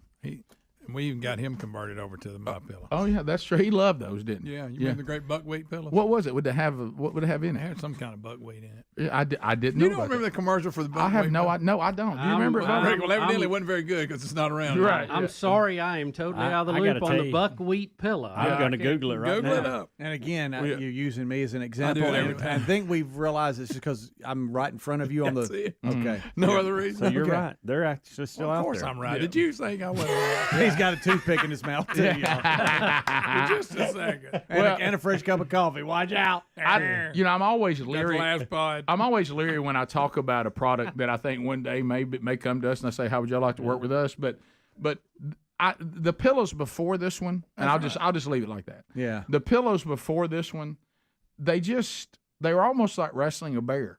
It was like they wouldn't give. The hotel room pillows were really bad. They're trying to get they're trying to accomplish what MyPillow finally mastered, but I never could get those to work. They really, it was supposed to be a pillow for my head, but it just ended up being a more like a body pillow. Yeah, where I would just put it over there right here. in case because what happens is when I go over here to snuggle a little sweetie pie, and I snuggle her so much, is if you're laying on one side, so sometimes that side will go dead. Oh yeah. So you have to roll and go the other way, but you need something snuggle over here. So over there, I would just because you can't keep asking your wife to get up and move to the other side of the bed every time your arm goes numb. Tough to get a good that won't sleep. work long Maybe term. get up and go the other side. I want to snuggle over here. How about the roll with dead arm?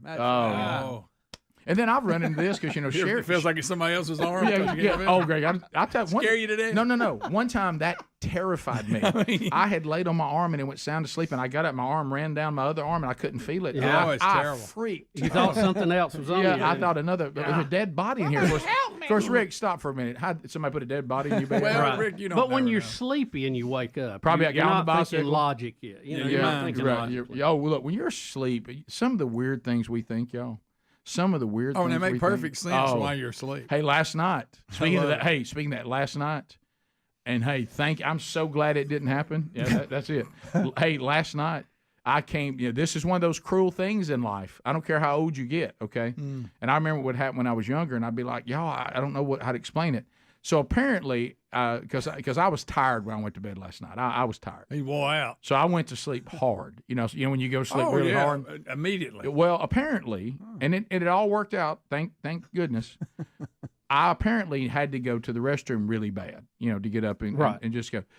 But I was so sleepy, it wasn't fully waking me up. Yeah. And all of a sudden, I started dreaming. Peed in the bed. I started dreaming that I was in a restroom, and I started dreaming that I was relieving That's not myself. bad. That's a bad thing. Look, nothing happened, Oh. but I got up when I finally woke up. When I went, that was close. That was I mean, close. that dream had me like going, "Hey man, you got to have relief." Yeah. And I was walking into like a public restroom. I could see the urinals, and all of a sudden, I mean, I was like, but I did realize that. Then you took a seat. Well, because sometimes you do that and you'll start doing it in the bed while thinking you're in the bathroom somewhere. Yeah, especially if you're sick, running a fever or something, you get weird dreams. Or walk to the closet for some reason. Yeah. Or use the trash can. That was drank too much. No, I did, Greg. That's the laundry That basket. does happen to people, Greg. Well, I did one That's time. the fireplace. Staying. Yeah.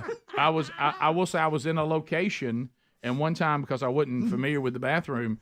And I got so confused that the easiest thing to do was to go out the door because I knew how to get outside, and I just went outside. Middle of the night.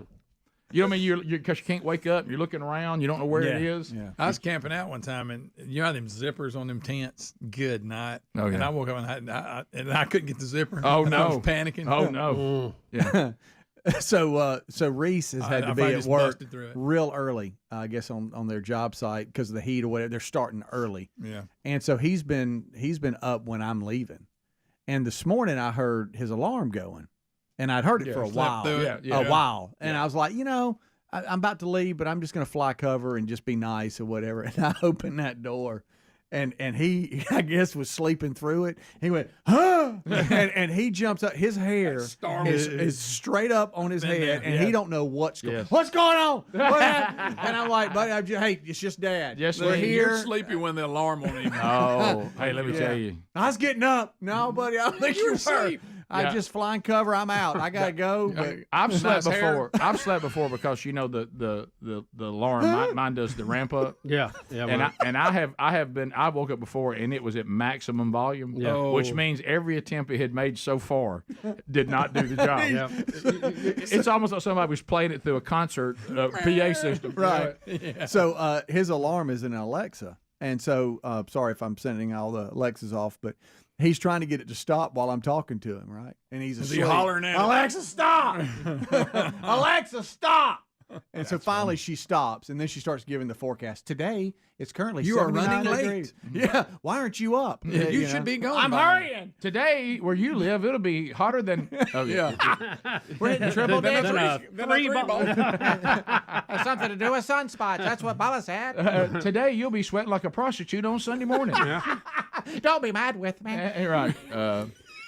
Where we live right now, it's an oven, an absolute oven. How's anybody practicing? You know what? this? It's August. I walked out of my garage last night. In the garage, I felt like I was in a sauna. Yes. I like to use the bathroom. I The dogs, I do that too. Yeah. The dogs are looking at me like it's hot in here. Oh, Greg. Yeah. It's just. But then I noticed that next week it's supposed to get us another. I think it's going down to 60. Yeah, no, Greg, it's not going to do that. Climate change, you don't ever know. Well, It's going to drop back mid-80s, isn't it? Yeah, it is. That's what I saw. Yeah, it's supposed to. Which is going to feel very cool after this week. Oh, yeah. I have the windows down. I want to ask y'all something. Had something happen. I think I have to tell you off air. I had something happen yesterday. Do you ever sometimes for some reason somebody is saying something wrong and you just don't correct them? You just don't have the energy for it. And you hope they don't do it so much that you have to correct them. You go, they don't going to do it. Right. Much. And I made that decision. There was a conversation going on I was in the conversation as a third party, and one of the parties had locked into something I said and interpreted incorrectly and kept doubling down on it. And I thought They forced your hand. Do I jump in here and correct this, or do I let it ride? And I let it ride. Oh, and did you? I just made it. I made an executive decision that I don't think I had the effort to kind of walk it back and change it, because the bit I had going was running quite smoothly. But then what I said, one person adopted as that I was saying something else about, and I was like. And then it kept getting laughs as he doubled down. So you couldn't. And I did something that may surprise you. I actually embraced it and began to act like that really was right. Oh, wow. And I thought to myself, I think that's socially weird. That is weird. What I did. That's like a mental problem. When I tell y'all in the break what I did, y'all going to say, Rick, you shouldn't have done that. And it was one of those things like one of those Mark Garnett When he was stories. laying in the closet. I was too far in. I couldn't get out. For me to get out would have been weirder than me doing it. Yeah, it might have been like, what? Yeah, we'll be right back. Rick and Bubba, Rick and Bubba. That is what the funny part is. Accidentally, I didn't But mean here's how it all played out. Okay. Just listen up real closely, and we're setting it up, okay? All right, so there he goes. He's going back. Watch me. So that's where you were hiding. Yeah. Hey, Helmsy. Look, I'm behind that. You got a second? Can't I don't see me at all. I don't even know what I'm going to ask If him. I'd have known that was in there, I'd have done it long before you. Yeah. I was behind that making You used to noises. get in the closet, Rick. You remember that? Yeah, that's a different deal.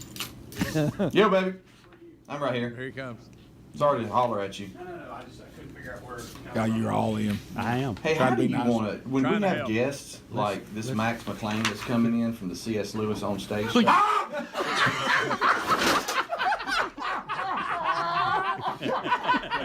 We drowned it out, Helmsy's language. Yeah, he dropped the bomb. Did you drop one? I did. See that's now, a it's saying. not the one he's going to tell you I said, but I did drop one, and I need to mature in that area. Listen, did that terrify you? Yes. yes. Okay. Rick, Terrify. see, we messed up. I should have had the camera from my end because you should have seen his Yeah. face. That was precious. But at the end, you hear him go, y'all should have got. Yeah. We did get it on video, buddy. Yeah, baby. I'm back there. I'm right here. This whole time. And right now, I'm going, Sorry what am I to going to holler. ask him? What am I going to Listen. ask? Hey, how do you want to, when we have guests like this Max McClain that's coming in from the C.S. Lewis on stage stuff?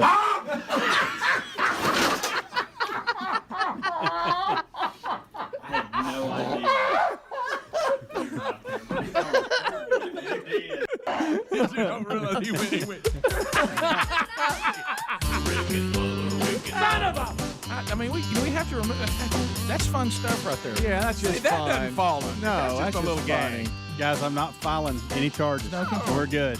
But see, the problem is if you let the Now little what ones happens? go. That's it. If that's my banned, mind's already thinking, what can I do today? if that's banned, Rick, it's like Brexit. I'm out. Brexit, I'm out. Rick and Bubba, Rick and Bubba.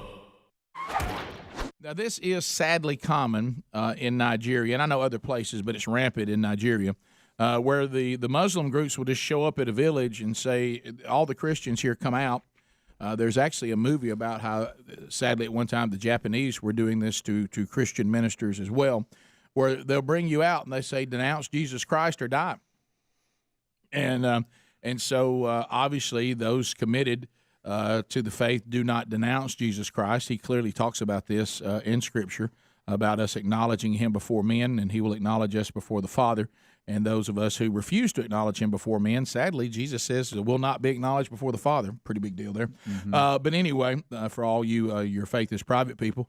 But anyway, so we had people that came out and represented the group, and they were killed immediately for not denouncing Christ. And the moms were told that if they didn't denounce Christ by tomorrow, that they would return and the children would be killed. Then comes this supernatural rescue of 72 people, because I told you about the 4 leaders that were killed. Then the wives of the 4 men were told the same thing, and we'll be back tomorrow. But the children in the group said when they went to bed that night that the Lord Jesus appeared to them and told them all would be well. They were told not to fear and that he would protect them, that they should not renounce him but stay strong, knowing that his way, the truth, and the life, he is the way, the truth, and the life. So the next morning, from John 14:6, next morning the terrorists lined the children up against the wall, told the 4 mothers that they could save their kids if they would only renounce Jesus and return to Islam. The mothers refused, and as the soldiers prepared to fire on the children, something happened, and they dropped their rifles and started to grab at their heads, screaming and shouting, "Snakes, snakes!" Some of the soldiers ran off, others dropped dead where they stood. After one soldier had dropped his weapon in fear, one captive attempted to pick up the rifle in order to fire at the fleeing terrorists. He stopped when a 4-year-old child told him about angels he could see protecting them. And the child is said to have, this is supposed to be the quote, "You don't need to do that. Can you not see the men in white fighting for us?"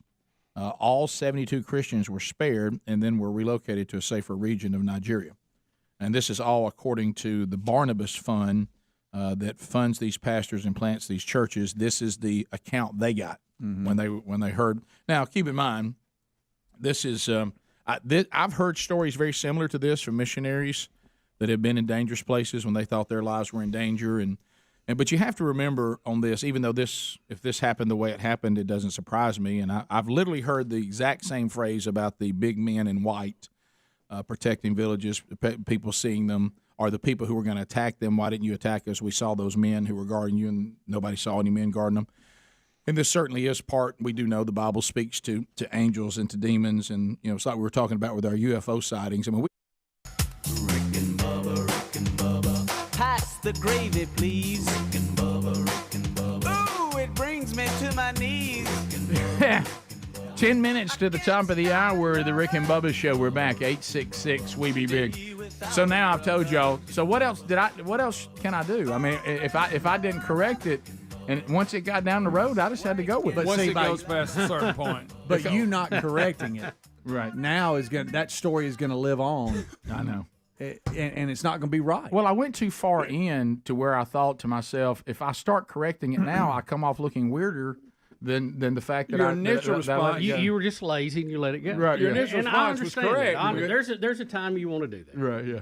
Yeah. I thought Probably I gotta happens on this show. I got to explain. I got to explain who everybody's name is. I do agree now, once it got to that point, you had no choice. Well, it goes back. The story was told on the air. We have a friend, Mark Garnett, that has things happen to him. He is like a modern day George Costanza, and he was napping at his house, and his house was for sale.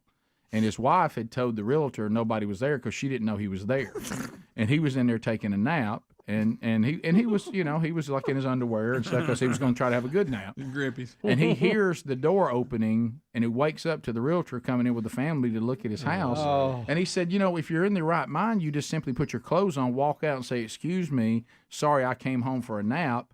Y'all are free to the house. I'm leaving." He said, but for some reason, his first instinct was to go hide in the closet.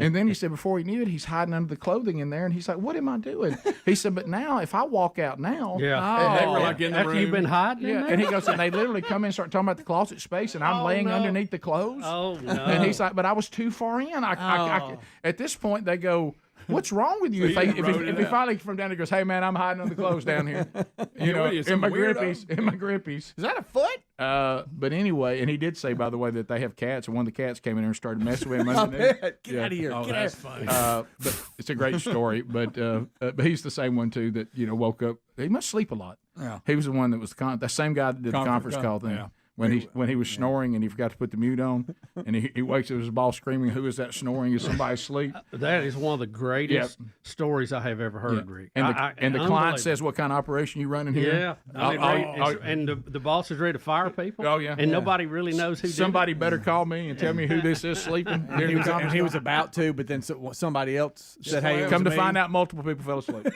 Somebody owned up to it. So, and then he came to me about the moral dilemma. He goes, "If somebody's already owned up to this, am I obligated?" And maybe it he wasn't goes, you. "Because everybody's getting fired that did that, and I really would not like to be fired." And somebody in New Orleans said it was actually them. But I said, "Did you make the mistake of staying in the hotel bed for a conference call early in the morning? You can't do that. No. You got to get out and be standing up and drinking coffee, Something. You got to be awake, right? And ready to go." Yeah. So anyway, I also have this. Speaking of our friends, I have a friend right now. Of course, I'm doubling down because if I sense I've got you like this over a barrel, I'm going all in. So he's a little bit skittish about spiders. Don't we have somebody on the show that's skittish? Terry hates them. And so I don't know anybody that he's loves like them, us. but He hunts and fishes. So they have some land they lease, and people starting to get ready for green fields and stuff like that. So he realized that days after he was down there working, he all of a sudden feels something on his leg, and he looks down, and a black widow's been living in his car. Okay, and he said, all I can think about is, are there more? And I got rid of all it, around. and then of course what I said, and I got rid, and the keys to be detailed. You talking the black widow? The kills to be detailed. I said, I'll tell you what's happened. I said, you'll probably find the dead male, which has done his job of producing now the fertilized eggs. Right. And I said, they killed the male. That's why they're called the black widow. And so the male's probably laying dead somewhere on your floor mat under one of the seats. And I said, the egg sac is probably passenger seat where you reach down. I said, it's probably right under there. And I said, and the eggs will be hatching soon. And so he has been frantically looking for all that. Oh, And I said, I'm kind of an animal expert. And I know about arachnids. And so I was wondering how effective it has been. And I received, I'm going to read it verbatim. I received this text today, and it kind of sums up. It's one thing to do something; it's another thing for it to go so well. So here it is. He says today, because he's had to get in his car, said sitting in carpool. Had to I actually just flung the door open because I thought I felt something move on my leg again. I'm ruined. So he thinks his car now is full of spots. Yeah, because you told him. Yeah. And it could be, really. Guys, I mean, am I really exaggerating? If he vacuumed up under the seat, he would have got anything that was up under there. Yeah. But I would tell himself, myself. I tell, of course, anytime he throws something like that at me, I say, look, Bubba, I'll do things like, those egg sacks are hard to find. Yeah, from you. Yeah. And I was very specific where they use it. And now I said, you're looking for the dead male spider, aren't you? He goes, every day. Every day.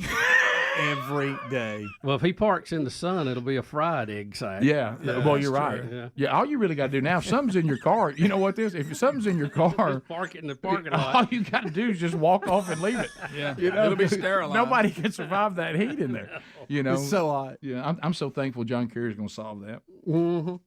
Speedy, are you excited? You told us, but now it's official. Baker Mayfield named Tampa Bay Buccaneers starting quarterback. Yeah, I mean, he loves him some bacon. And he's going to hold true to form. He will be yanked at Game 3. Right. Game 3? Yeah. Is that your prediction? I'm going Game 3. He's yanked. Okay. Speedy, if he makes it that far, it might be Game 2. Does this move you to the Buccaneers? I don't know. I'll pay attention a little bit. And So, I can't. are you I done can't with really, the Browns? Yeah, kind of. I mean, it's okay to say it. I don't. Deshaun Watson? I've tried to self-evaluate Baker Mayfield and me. I think it's his TV commercials. I guess I did kinda, like his commercials. And I'll tell you this. I'm gonna pay more attention to the Jets. Yeah, just I will because of too. Aaron Rodgers and Hard Knocks. I catch myself pulling for the Jets. Yeah, I did too. I want to win Super Bowl. But yeah, I don't know what it is about Baker Mayfield, but I'll pay attention just to If he see. gets Hopefully, it won't be a train wreck down there. Maybe they need to pick the commercials up. And he's living at Raymond James. Yeah, right. Yeah, Oh, now I that'd know. be funny. Just have the moving vans. that was a and good everything. Picture him up there on that ship. Yeah. Oh, I know. Sit up there. The pirate ship. Yeah, and that's where sleeping. his living room is. All of a sudden, Greg walks in. He's like, "Hey." I only saw highlights. That's all I saw. It was off in the distance, so I don't have any details. And it is preseason. I acknowledge Which that. means Which zero. means you're not playing against the best defenders. Okay, got all that. But you're also not throwing to the best receivers. But it looked like little Jordy Love was throwing dimes for the Packers.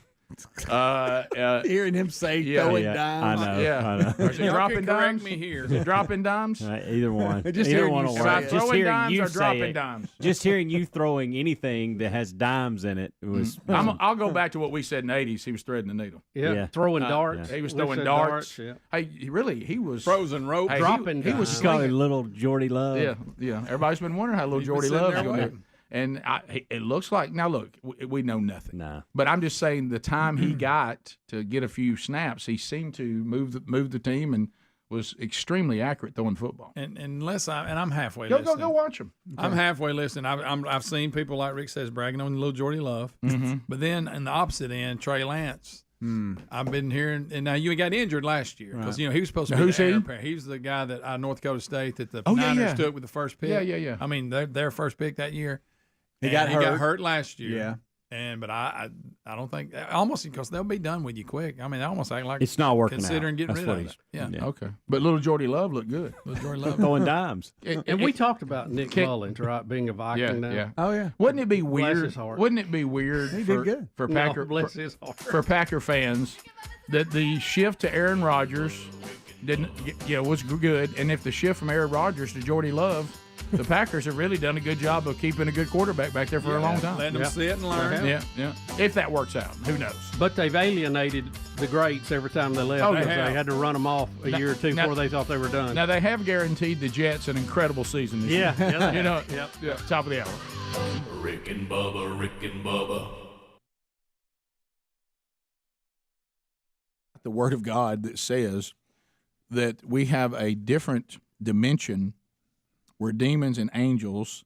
I mean, we have a whole story about the creation. I mean, that the angels and the demons and all of that. And it's like we say, well, that's not good enough for us. We got to come up with space people from another planet. I think we got all the supernatural we need. But anyway, so but you have to remember too, in Hebrews chapter 11, it has an interesting reminder to all of us, and we certainly celebrate this. Don't misunderstand me. But if you remember, the writer of Hebrews starts doing almost like the list of those who have been, who have stood for the faith, and it literally says these people had miraculous things happen. These even had children that were raised from the dead. This sounds familiar. But then it says, and then others were cut in half, were skinned alive, were burned. So, God is God in both situations. Yeah. So what you don't want to get into is a false theology that if only these other people had more faith, they wouldn't have been shot and killed. Because we do know that all of the original followers of Jesus were martyred. Mm-hmm. And Paul was martyred. I'm sure we're not ready to say they didn't have enough faith. So you can certainly be martyred, but at times it's almost like there's an account of God saying, "Now, I am going to remind everybody that I am here, and I am still involved in everyday lives." And to me, that's been the pattern all along. I mean, even when Jesus was here on earth, he didn't go heal every blind person or every crippled person or raise everybody from the dead, but he did some. Why? To show who he was. Yeah. I think when Meshach and the guys were about to get put in the fire because they would not bow down, and the speech he gave, I think, was dead on. He said, God can save us, but even if he doesn't, he's still in charge, and we're not going to. And, of course, they were in that particular situation, but I thought he gave the right answer on that. Spot on, because he's saying our belief in God and knowing who he is doesn't ride on whether we burn or not burned. No. It doesn't have anything to do with it. And he was correct. Right. Because Jesus has been glorified by the way people died, and he's been glorified by the way they've been supernaturally saved. Yep. I've seen it happen both ways, and I found that God is the same in both of them. But this is still a pretty cool story, though. Yeah, it's very cool. Very cool. And I love the book Angels, Angels, Angels by Billy Graham. It's got a lot of those kind of stories in it. You wonder the marketing team who was coming around with the title. Yeah. So let's do that. Well, some do angels. Here's what I'm thinking. What do you think about angels, angels, angels? All right, that's pretty straightforward. Top of the hour. If you leave us, have a good day. Thanks for being with us. Find out everything you need to know about Rick and Bubba at the rickandbubba.com website. If you got more Rick and Bubba today, stick around. We'll be right back. Rick and Bubba, Rick and Bubba. So we have a wacky world. We think we have. There you go. Bernie Sanders was here today.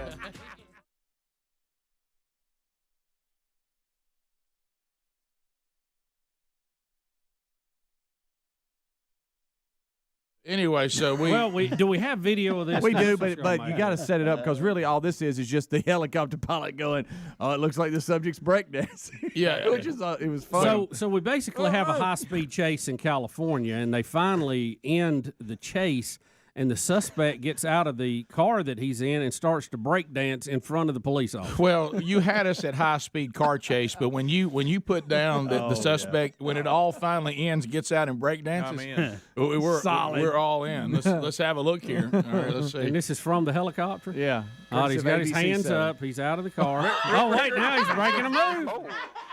Okay. Suspect doing some breakdancing here in the middle of the roadway, and he is definitely playing games with officers now, putting on quite a show for the CHP helicopter, which has now arrived on scene as well. So we've got several CHP units ready to take this guy into custody. He is definitely acting very erratically now, lifting up his shirt. I don't think they're actually asking him to do that. Those hands need to be up in the air. He needs to slow down and start taking a step back. Hello, I'm Mark. Guys, he starts. He did a little footwork. It was like pretty he was good gonna at spin it. around. You hear it? Can we go back when the helicopter pilot's trying to figure out what he's doing? Oh, okay. Suspect doing some breakdancing here in the middle of the roadway, and he is definitely playing games with officers now, putting on quite a show for the CHP helicopter, which has now arrived on scene as well. So we've got several CHP units ready to take this guy into custody. He is definitely acting very erratically now, lifting up his shirt. I don't think they're actually asking him to do that. Those hands need to be up in the air. He needs to slow down and start taking a step back. When he put his hands toward his back pockets, I thought that you could get dropped right there. Boy, guys, I'm telling you. And HSPC was that Chips Highway Patrol, California Highway Patrol, CHP. Mm-hmm. So what do you think he was thinking when they did that? I mean, did he think I'm caught, so I'm going to act crazy so I can use that as a defense if I need it? I'm going to go out on a limb here. He may be on something. I think he's on something. Or you think he was? No. I mean, he's a little inebriated of some type. There's something in his mind that you'll do things that, it's I mean, it's not good. Sometimes you just start doing goofy things, and I think that was just a sign that I'm not in my right mind. And thankfully, every now and then they would convince him to get his hands up, though, because those hands, like you said, moved around and Look, don't be hiding your hands. It's dark out there, and you have the lights. It's hard to see. Yeah, be careful now. Do what they tell you to do, pal. Oh yes. Oh, we got. Of course, now related links. This is good stuff here. Now, are we going now another story? Yeah, now we got it. So we have a lot of that. Apparently, and for some reason, California is really big in this here. Well, yeah, it is. Sure, it is. We got. It's the headquarters, Speedy, for the nut jobs. Right. Oh yeah. If we want to keep on going with the Wacko World, though, we do. Oh, here, Rick. Look, a little hip action. Oh, there's another one. Look. So is this common? I guess so. Because this looks very similar. Looks like he's trying out for American Idol. Yeah, and there's flamboyant. Yeah. If you know what I mean. Yeah. We do, Greg. We do, Greg. Got Thank it. you, buddy. Check.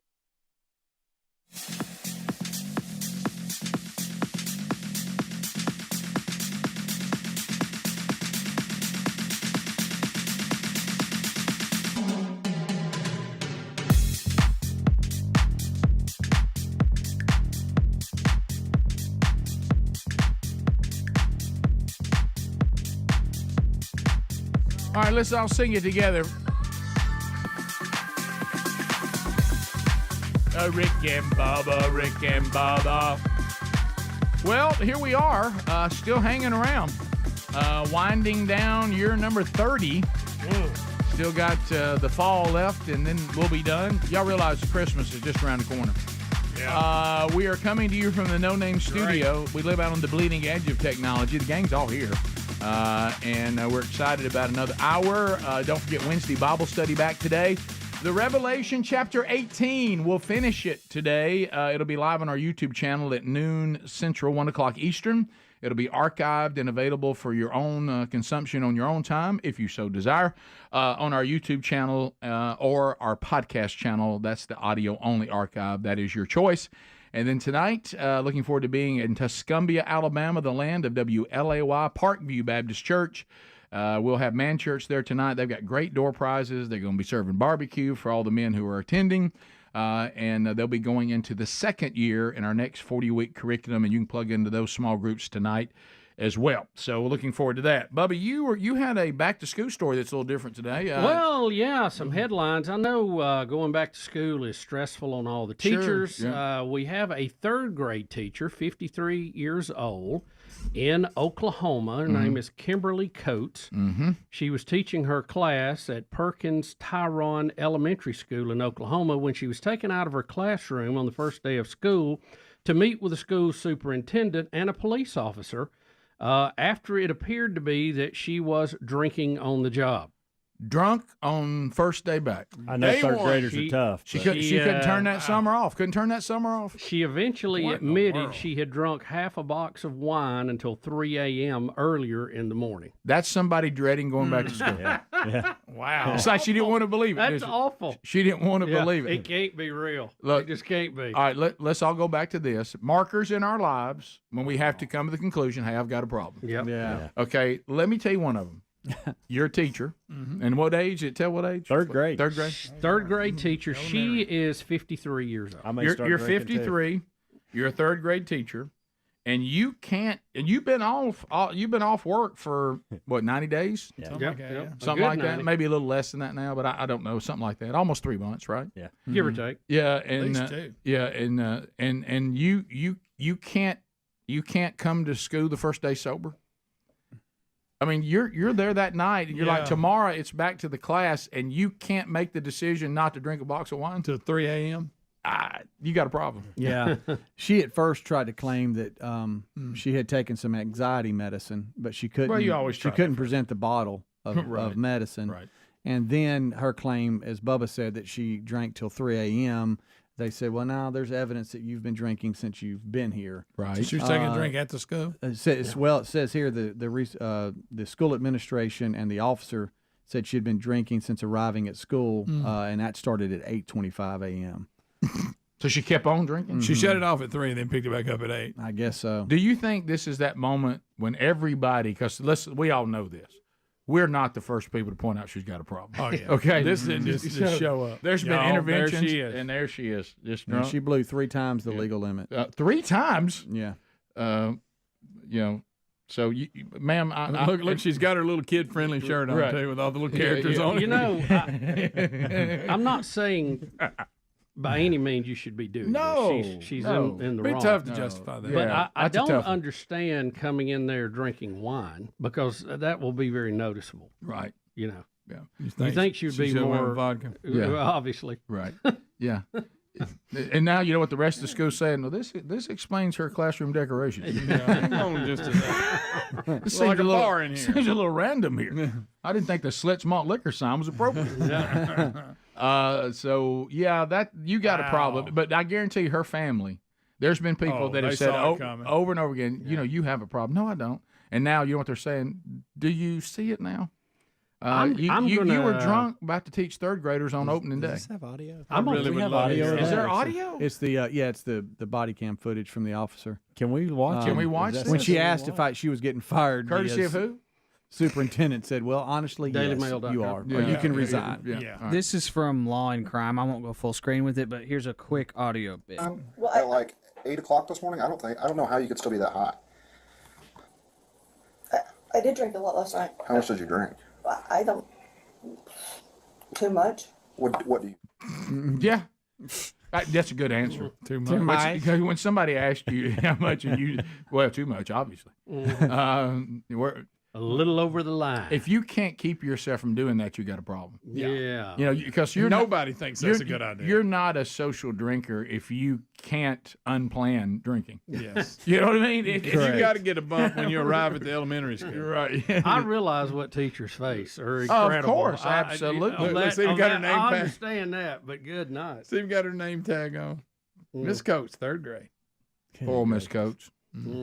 I know Hey, you you should think call this in. is You know how the every first time- class has a. Or do you has think like first time she got called? I think the name first time that's she's got kinda taught. catchy Yeah. with the students. Oh, I yeah. wonder what hers was. Maybe the buzz. Oh yeah. Oh, yeah. Oh, yeah. Drunk coach. Let me tell you this. The parents are gonna love this. Oh. How would you like to be the Can you principal? imagine now? the PTO meeting? How would you like to be the principal and the superintendent right now? How many complaint emails you get? What about the board? Oh, I mean, my you're goodness. gonna be lit up. I mean, and you know, there's been people that have had her. I knew it. I knew it. I knew it. But I will say this: as a student, and I'm not sure in the 3rd grade, but if it had been older, as a student, having a drunk teacher, You could have manipulated that. you got some good grades. You could out have of made it. that work for you. Yeah. No. I know you don't want to. Now call you don't in. want to catch a ride home with it. No, you know what no, I mean. But it's You don't want to call in first day. You But don't I'm wanna- thinking, you don't want to be in know, the parking lot when she's pulling out. no, Probably don't want her working carpool. no, no, directing that traffic. no. You do not. And her filling in on driver's ed is out. Yeah, that's definitely out. That is out. Yeah. You know, Greg Herr being in charge of the dance line might want to rethink that. They want to get maybe reconsider. That explains the halftime show last year. A little raunchy. Little raunchy. So Coach is toast. So that's. Did you say Coach is toast? He did. He said it in some weird voice. Well, I'm just thinking the kid. Well, Did you say Coach no, was no, toast? no, because That's good. y'all know this. Y'all know this, and this is. Well, I mean, can't nobody touch me now on all this stuff. But Yeah, anyway, Rick, you're good. Oh, wow. but what I'm saying is, You graduated. we all know that anytime a school, just a school itself, had any sort of drug bust or anything like that, they would take the school's name and they would change it to something. Yeah, oh, involving, yeah. You know, and I remember, Creatively I remember change like we had a situation at Briarwood one time. I was like, "You talking about Briarweed?" No, yeah. Oh, You yeah. know, that kind of stuff. Vestavia pills. Yeah. You know, and Coke Mountain. Yeah, of course. I thought to myself, did that just work for that school? We didn't really have kids at school doing cocaine, did we? I mean, I think it was just the creative everybody, name. Yeah, game, everybody started adding to it. Yeah, Yeah, like that. So that this, they'll take her name and they'll have they'll have a field day with it. Yeah. Oh, yeah. Yeah, Mrs. Cokes and Bourbon. Mm-hmm. Yes. Yeah. So that's I'd be Bourbon and Coats. Yeah. That's true. Yeah. I'm just on the fly here. I'm just Yeah. You know it will be. Yeah. Oh yeah. The creativity given the opportunity will be over the top. 15 minutes past the hour. Of course, the good news for her, she's probably got tenure, and there's nothing we can do to it. Yeah, get that union rep in there. Yep. He'll take care of it. And he's got the whole year to look. He's got his forward to. hands full today. He does. Phone calls next. Rick and Bubba, Rick and Bubba. All right. Okay, Greg. Got it. Put the crayons up. We got the outline.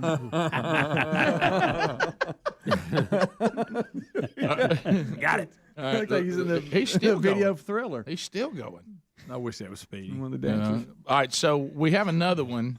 So we have a Petco in Texas. And that's all, got a little Egyptian going there now. Is he in the box? Coming out. Yeah. What's he doing? They're trying to fill the wall. Oh, he's okay.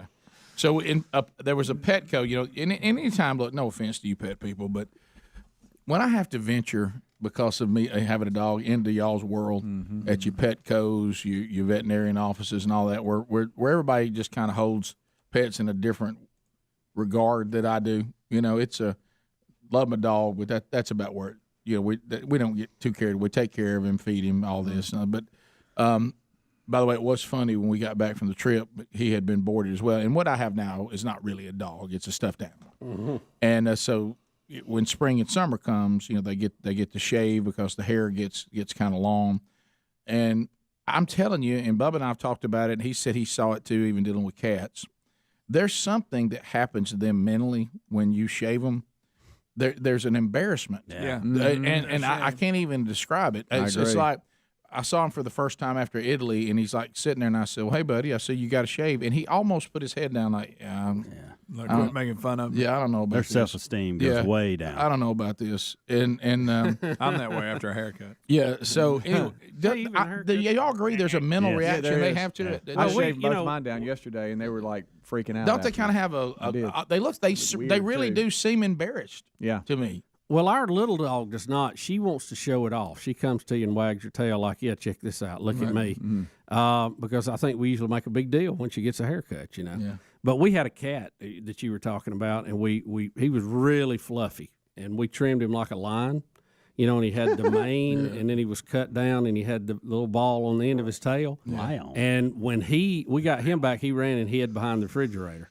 But then when he found out it was cool, he'd come out and kind of strut. Yeah. He'd do that tail around with that little ball on the end of it. That was the funniest looking. It was like a little miniature white lion in the house. I never thought I'd have to tell Buddy the super dog. It's all right, man. It actually looks good. Hey, that's a good Looks haircut. good on you, Nothing man. wrong with that. You wear it well. Yeah, I didn't realize you were that small. Now, now, Oh, yeah. You're smaller than I even thought. But we have a Petco that says you could bring a pet there as long as it's on a leash. Bring your pet. Well, we had some, like the Greg of Texas. Yeah. Shows up with a Texas Longhorn And it is on a huge. leash. It is And this huge. bull is gigantic. Please Yeah. look at the size of it. Wow. Rick, that is a giant on a leash. horn. How's that fit in the door? And he's on a leash, so you see the footage here that he's bringing it to. So I went to this effort to make a point. How does it even get in the door? I don't think it can, y'all. You have to go sideways. You got to turn him. There it is. Is that Bebo? Look, here he comes wow. into a Petco What if you had your little dog in on there? a leash with his giant horns. What if that thing went? But if that thing went nuts in there, do you realize how much that guy I know. would I have mean, to pay? is the guy putting everybody in unnecessary danger? He is. I think he is. Just trying to be short. Yeah. Rick, the mass on those horns are unbelievable. Don't pat him; he might be mad. Apparently, kill Petco you. though they weren't too mad. They posed for pictures with him and everything. So he brought. Somebody's going to bring a tiger lion next. You're right. Y'all better clarify this leash deal. You better list the animals, but pictures of them that are allowed. Yeah. Alligator. Somebody bring alligator in there. Absolutely. There it is. That's a big longhorn. I'll be nervous around that thing. Your phone calls are coming up at 866 We Be Big. Rick and Bubba, Rick and Bubba. Rick and Bubba, Rick and Bubba.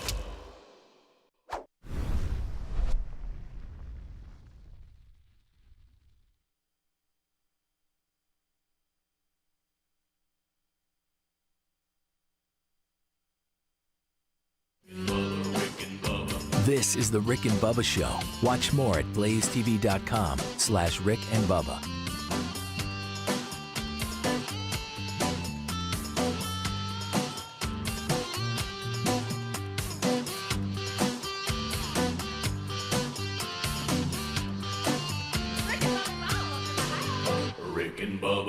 and Bubba.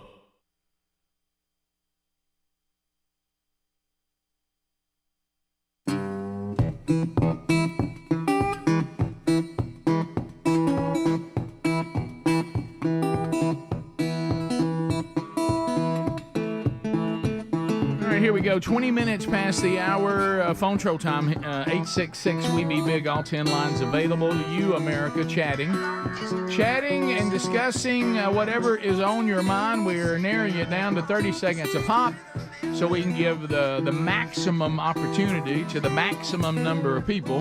And even if you're on hold now, the line should move pretty good. Helmsy is your phone screener right now, so you'll be chatting with him at 866-WE-BE-BIG as he lines up your phone calls and gets you ready to go. And if you move right now, you ought to get in. We'll start with KK. Trolling. Keep them phones a trolling. Here we come from trolling, bon troll. KK, you're on. Go ahead. Hey, guys. I'm a huge fan. I listen to you every morning on my way to work. I just heard the junk teacher discussion, and I figured I'd put my 2 cents in. Okay. I actually, when I was in elementary school, had a band teacher that came in, and he always came in with whiskey in his coffee. Oh, my. So it was awful. And I say that because, you know, it's not safe for the kids, for one. Mm-hmm. And for two, there's a lot of mean drunks out there. Yep. So I hope that wasn't the case for that lady this morning. Was the band director, A, was the band director mean? B, was the band pretty good? I mean, the band was okay. It was like a little small town school. Right. But he was awful. He was the worst. He was hateful every day. Okay. He would scream at us every day. Right. I got you. Okay. Oh, yeah. Okay, I got you. And some of his song selections probably made more sense after that.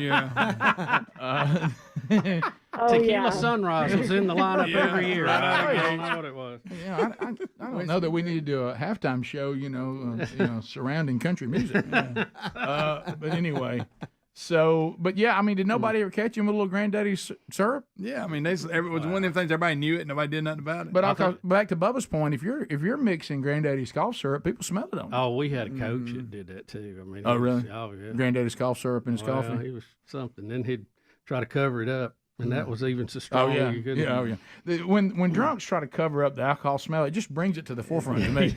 And I've noticed that. Did you gargle with aqua velva? Yeah, What is that? I've noticed for some reason, maybe it's because I've been around drunks too much, but I can smell alcohol on somebody like that, and Sherry never can.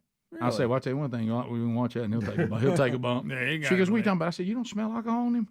I smell it on him. And then later something will happen, and she'll go, wow, you were right. Yeah. I said, well, I told you I could smell it on him. Like a bloodhound. One time, this one guy ended up, he had to get help and everything, and I just kept telling everybody, does no one smell it on him every time we're together? No one smells it but me. And everybody goes, oh, Rick, I don't know about that. And of course, it ended up being a major ordeal. And they were like, I said, how did y'all not smell it? Yeah. We continue. Let's go to Chris in Birmingham. Listen to us on ZZK. Chris, go ahead. 30 seconds. Hey, guys, I just wanted to talk about the new Oliver Anthony song that just dropped yesterday. So in about 10 hours, it went super viral. Like his last one has over 1 million hits already. And just wanted to get y'all's thoughts on it. If you've heard it, it's called I Want to Go Home. And I want to know why y'all just don't like the guy. Yeah, I have not heard it. I do know that others have called I today. know what it sounds like. Say that there's a new one out there, and look, Work all night. I just want to go home. The man's holding me down, and we're done. With it. How much longer must we suffer? I did listen to it in the break just for show prep. Yeah, is all. There's nothing wrong with liking him. I'm just saying. Him. I did. I listened to it in the break. I do. I think the guy is a good singer songwriter. I'm not. I don't understand the hysteria. Yeah, the reaction's been a little ridiculous. I think it goes back to what I was telling Greg, y'all, not me. Well, I think it goes back to what I was telling, and really what you say about why this show's still on there. So this joke's also on me. He is talented, and he does a good job. And I think what he does, I actually like that kind of music. the language is always going to be an obstacle because you can't really embrace it the way you would if it I heard wasn't you in there. singing it. Yeah, but what I'm saying on this is I'm not a prude. It's just I'm not gonna. I can't come on here and be playing that song on the show, and then the people that it does bother. But what I'm saying is I think it's also because everything else is so bad. Yeah, that's true. I think that's why we're still in there. Yeah. I mean, everything is just so bad that when somebody does something good, it gets elevated to phenomenal. Yeah, because now it's so easy for you to put. Everybody can put a song out. Oh yeah, and it's just flooded with them. Yeah. And like you say, some of them aren't very. And it's good. a real life song. Everybody's working hard. Feels like taxes are too high, and they're paid, not getting paid. Sure. It just And really music's hit, always lyrically resonated. it hits home. Yeah, and music's always done that. Go back through the civil But rights. timing is everything. Go back to This the one hit civil pretty rights right. movement. Go back to the Vietnam War. Yeah, exactly. When things are at the forefront, musicians and songwriters and writers in general have always. They have strong feelings about it, and they write about it. And people then like people that relate to it, because they're talking for them. Yep. I get all that. Yeah. I did find a clip of him getting interviewed, and his voice, his speaking voice, is not as country as his singing voice. Mm-hmm. So people are saying he's a phony, he's a fake. I'm Oh, not I told saying y'all that, that last but week. I do hear that his speaking voice does sound a lot less country than it's like So, but Lord, that. he's made up a character. That's all right. Apparently, everybody loves his character. I like the character because I've listened to that song many times in my car by myself. And you know. like a little language. I like things spicy. Right, and everybody Like a knows little that. sauce on top. Because when you got small kids, you don't get to hear yuck much. That was by myself. By the way. That was by because myself. he does so much reading at his live events. I don't know that. And again, I'm not defending the guy, but he's reading on the microphone and then singing. So I don't know that he could throw a character just. If he's like reading on the microphone and talking to everybody, and then he sings. I wish to come find if out he he was was from faking. Long If he was Island. faking something, I think it would be pretty. No, obvious. Yes, I'm not saying that. You can easily, when you sing, add emphasis and make your voice sound that hard country. Of course, you can do that. Yeah, right. I'm just saying, but if it was a Singing and drastic speaking difference, are actually two different ways. Like people that stutter can sing. I mean, correct. it's two different voices. Yeah, I got that. I'm just saying, I saw a Fox special on carrying one of their live events, and he was talking a lot to the crowd, who was going nuts and crazy. By the way, You were screaming. No, and they did an interview with him and everything, and so I didn't catch there was a big difference, but there could be. Look, I know that this has become clam buck to you. I got it. You guys. You're going to protect Oliver Anthony. I'm just speaking. Hey, don't say anything about I'm just Oliver. speaking. I'm just speaking the truth. I'm not saying anything bad. Ginger's and I'm fly not together. either. I'm not defending him. We can't get to a point where you just saying, yeah, I think that's okay. And, well, how come you ain't going crazy over it?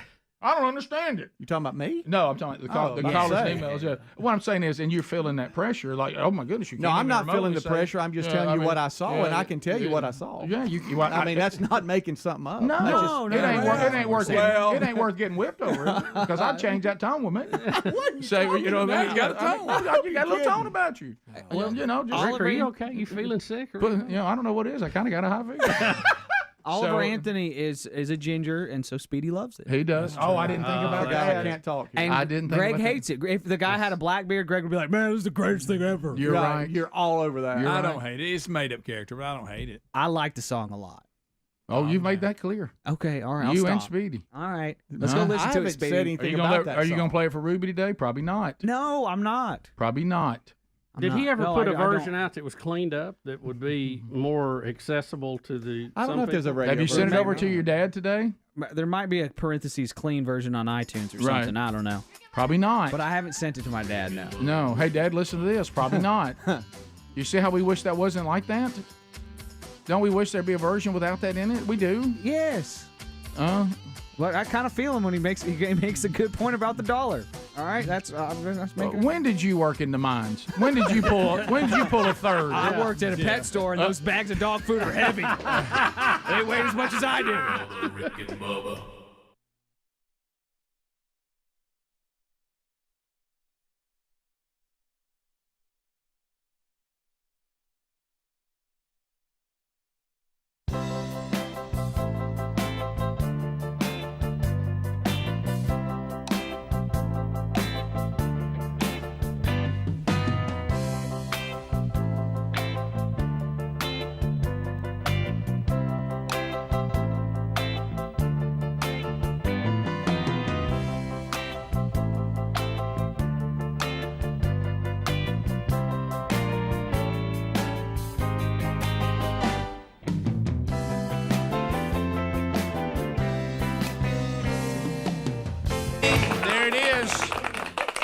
Journey with Anytime. A little deep cut there.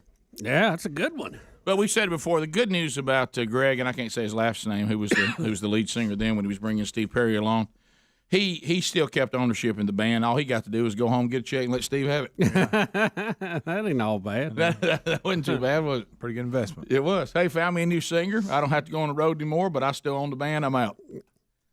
Have a nice tour. Have a nice tour. I love some of that older stuff. I like hearing that guy sing sometimes. I like Steve Perry, but I don't want him to sing every song.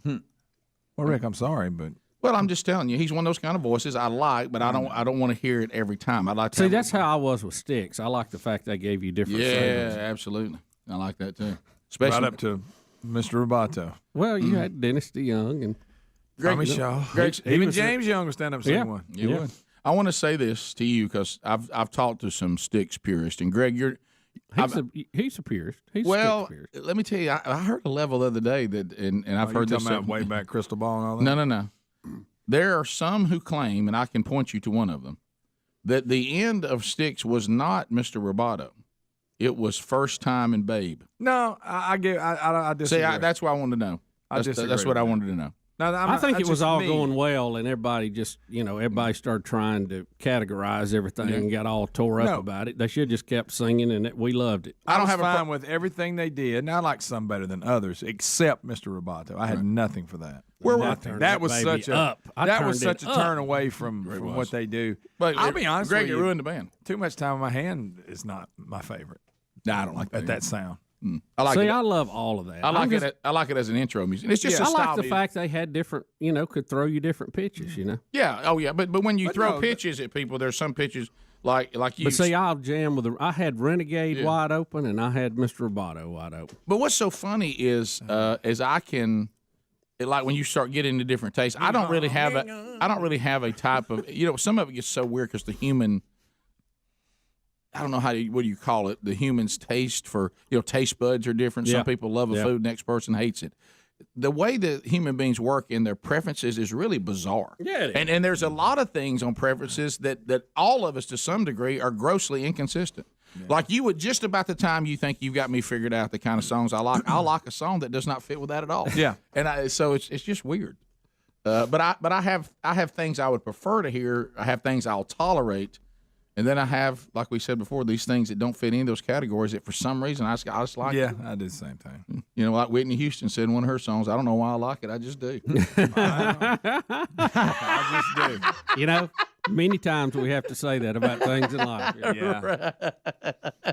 Well, we got enough to unpack again today because anytime this world, we flip the off switch on the show, by the time we get back, a lot's happened.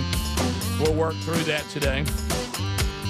Golly, Bubba, are you okay? Has anybody checked on Bubba? Donnie Marie's going to end their 11-year Las Vegas residency. There goes a check. I didn't know that they had one. Yeah, honestly, really.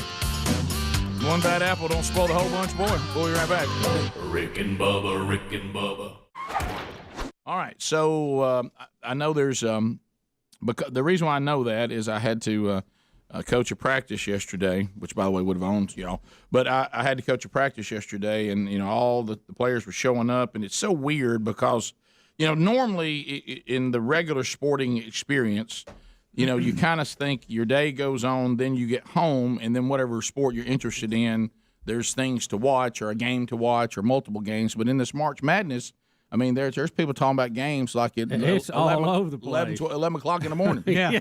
And so it'll cause an issue at practice when everybody's over trying to look at screens and Sure. How's your bracket? Yeah, and all that. So Hey, how's your bracket? nah, but anyway, I know it's bracket racket, and I heard my youngest son talking about his. He was at one point perfect, and then he started screaming, "Oh no, Marquette's going to ruin it."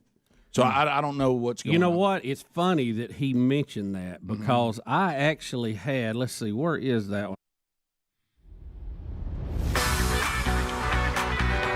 Here we go. We're back 35 minutes past the hour. Are you ready to wear your team colors for Rick and Bubba University? Well, if you don't have your Rick and Bubba University swag, find it at rickandbubba.com under the store. Got some really cool different shirt styles. We even got a blanket. We got a sweatshirt version for the – I know you can't imagine a sweatshirt right now, but you can find all that by going to rickandbubba.com and shopping the store, let everybody know that you're on the team Rick and Bubba University and that you are either earning a degree in common sense or you already got one. We have some that have Rick and Bubba University alumni on it as well. Grab all those at the store or any Rick and Bubba swag at rickandbubba.com. Just click there on the store. So, Bubba, we have one caller. We talked about the drinking third grade teacher today. And then we had another caller says, well, our band director, would have a little Granddaddy's cough syrup. And we have a caller out of Tennessee, Mike, that says he wants to tell us a story about a basketball coach they had. Mm-hmm. Mike, welcome to Rick and Bubba. How are you? I'm doing good, guys. Hey, listen, I played in a city league in basketball when I was a little kid. I'm 54 now. I was probably about 12 then. And my coach was drunk at every practice and every game, but we wound up winning the championship game, and we only lost the season, and that was because he was sober. And the reason he was sober in that game is because there was rumors going around that he was a drunk, and so parents started saying stuff.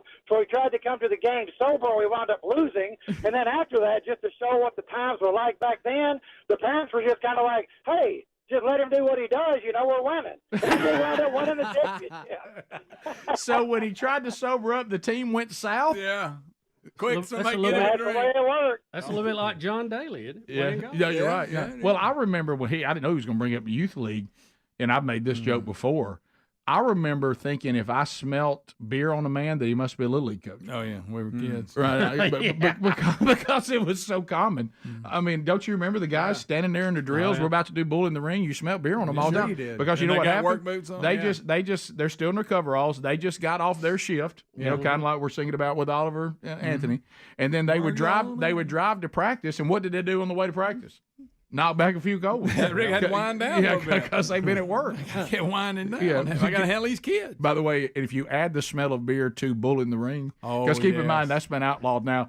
I mean, the times were Bull so. in And the I'm not ring. saying that I wish kids were exposed to some of the things No, we were exposed to, but I do wish they were a little tougher now. Yeah. Some of that toughened you up a little bit. You're going to see something that, and I know, Greg, you're going to make fun of me here. You're going to see something in the Urban Meyer era Oh, of here Florida. it goes again. About Urban Something Meyer. they did that I couldn't believe they still did. Really? E- Okay. Even in 2005. Okay. And that's all I'll say. But I Okay. could not what believe was they it? were actually doing Just it. tell us. Bull in the ring. Was it something like that, a drill? Yeah, but it was not on the football field. It was it was Okay. on mats. Okay. Oh, I remember We that called now. it Mat Day. Well, we did too. I know I've surely told y'all the horror of Matt Day, and you could talk about it too. I was not familiar with Matt Day from high school because we didn't do Matt Day in high school. I mean, we worked And then hard. you got into so, it in so I college. got to college, and the place they did Matt Room was underneath the gym in like a dungeon, no Yeah. windows with the cement columns in there. Yeah. Which, Every school had that dungeon room. Yeah, didn't yes. it? And so I was new to all of it, and I started noticing. I went through the first season as a freshman, and that was my first ever winter workout. Yeah. And I noticed that all the veterans were really down about the mat room. And I was like, well, guys, this doesn't seem near as bad as two-a-days. What are y'all talking about? And they're like, oh, no, you don't want any part of mat room. Yeah. And I was like, why? I don't understand it. They said it's a 30-minute workout. I said, 30 minutes, guys, compared to 2.5-hour practice and pads in the heat? And they said, Burgess is so bad. Well, the defensive backs, the receivers, and the running backs did it first because there wasn't enough room for the whole team. So all the linemen were waiting on the skill guys to come out from mat room. And at that time, we had a free safety. You know the program the military does? You've served your time, and now they'll pay for your college? Right. Well, he had just come from the Marines, and he was a free safety. So he's older than us, but he's also in tremendous shape, okay? So as they're coming out from down doing it, and we're next, the linemen, I just started seeing how bad they looked. And I looked at him, and I thought, well, he looks like he's perfectly fine. Doesn't even look like he's breathing hard. And all of a sudden, he bent over and started vomiting. And I thought to myself, oh, my gosh, the That's Marine, bad. Well, this is the Marine free That's not safety good. that's in shape. What is going to happen? That's not What's going to good. happen to us? Well, And, this so- is more of Yeah. you and I get on a mat, and I try to crawl off the mat, and you do everything in your power to keep me there. Oh, wow. That is surprising. And it is rough. That is surprising. Rough. Yeah, that is surprising. So it's in the bull in the ring kind of thing, but hey, we can't go outside today because of weather or whatever. Right. So we're just going to go inside and do on the mat versus bull in the ring. And Mm. some of the things that were being done during that. Oh, yeah. Can't believe they did it in 2005. Now, if it would have been a video that was 1988, Not a problem. 1996, Yeah, get it. Sure. But in 2005, yeah, caught me off guard. So also we need to warn y'all something today, Adler, and we've had that video on 7. Bubba, tell us what this is. It's this is a new scam alert going on. You know, many of us pull up to the drive-through. We give them the card, you know, just to keep moving, don't fool with cash. And apparently some of the cashiers are live on their phone on social media, and they flash the numbers on there over social media to other people so they can steal the numbers. All right, so how did they benefit from letting other people have our numbers? I guess they're in on it. Shouldn't they? They must be in on it. Watch they're this in right on here. it. Oh, wow. It's just a photo from what I can find. Yeah. So you're at the drive-through. You've handed your card.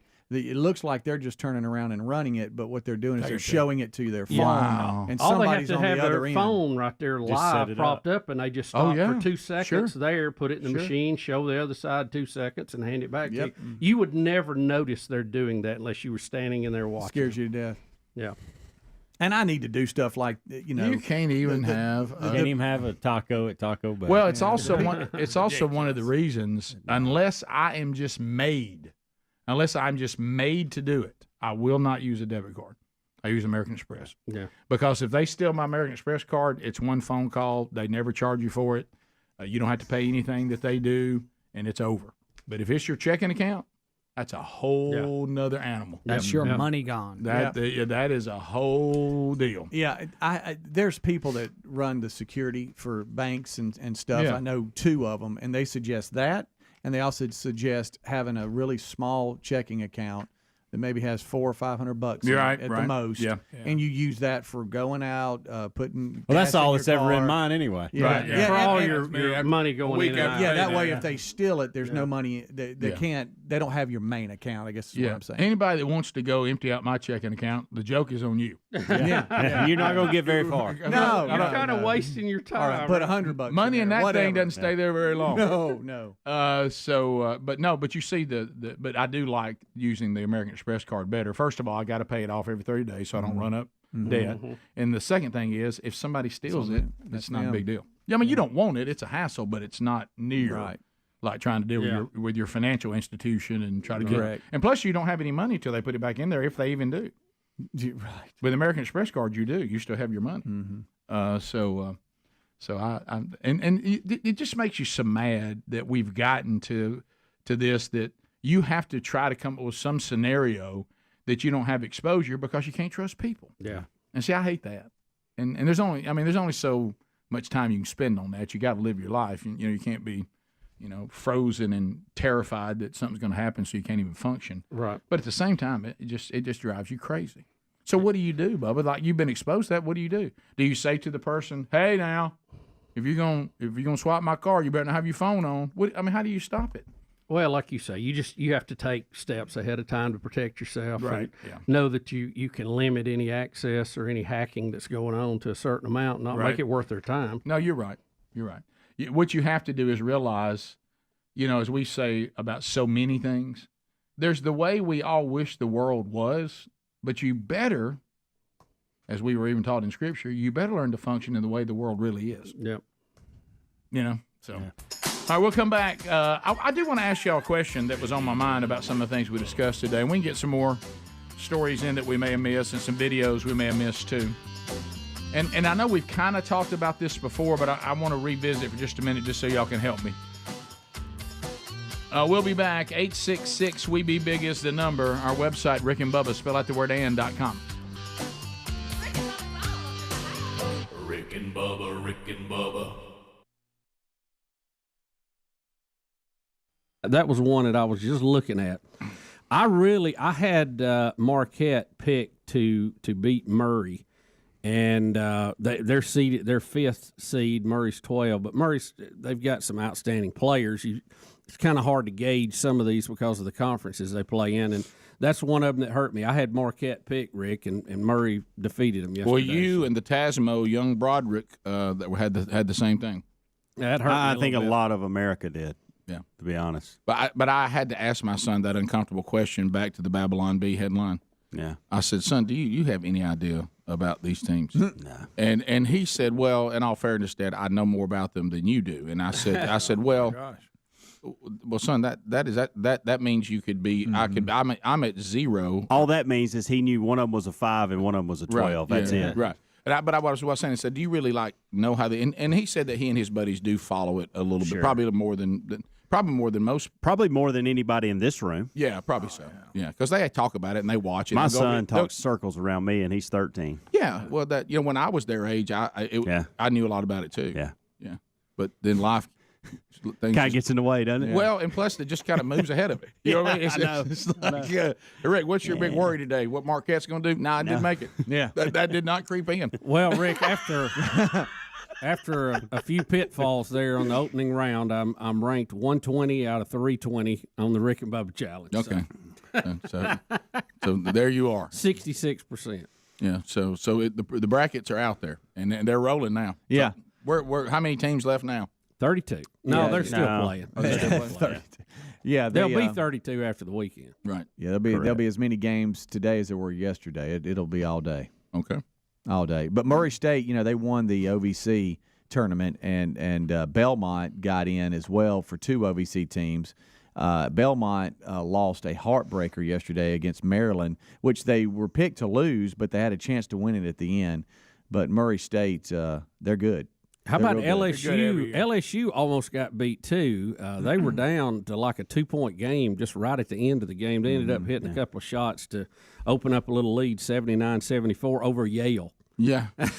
So you'll have 32 after tonight. You'll be down to 32, and then the weekend it'll be Sweet 16. And if yesterday we come back Monday, we'll have a Sweet 16. Yeah. If yesterday's any indication of what's going to happen, and I don't know, I don't follow it either. I know a lot of people just fill out brackets just to have fun with it and see how they do, but they don't know anything. But the games were so crazy yesterday.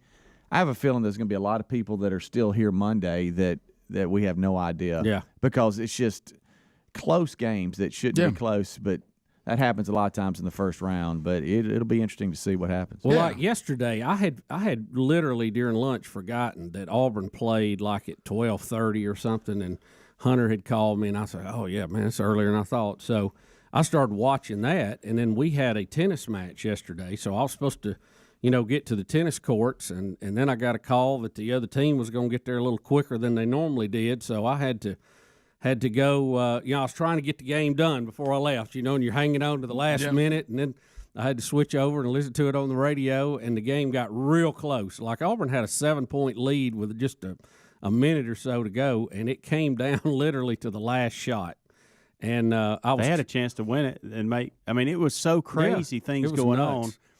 Auburn had a 1-point lead, okay, and fouls a guy shooting a 3, so he gets 3 foul shots with a second left on the clock.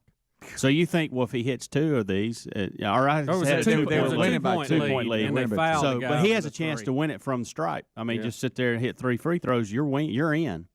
Well, he misses the first one, hits the second one, misses the third one. Well, Auburn knocks it out of bounds, so they get another shot at winning it. Oh my gosh! And they throw the ball in New Mexico State with like 1.1 seconds left. A guy gets a clean shot from the corner. Yes. Who has been hot, by the way. He's their best 3-point shooter and airballs it.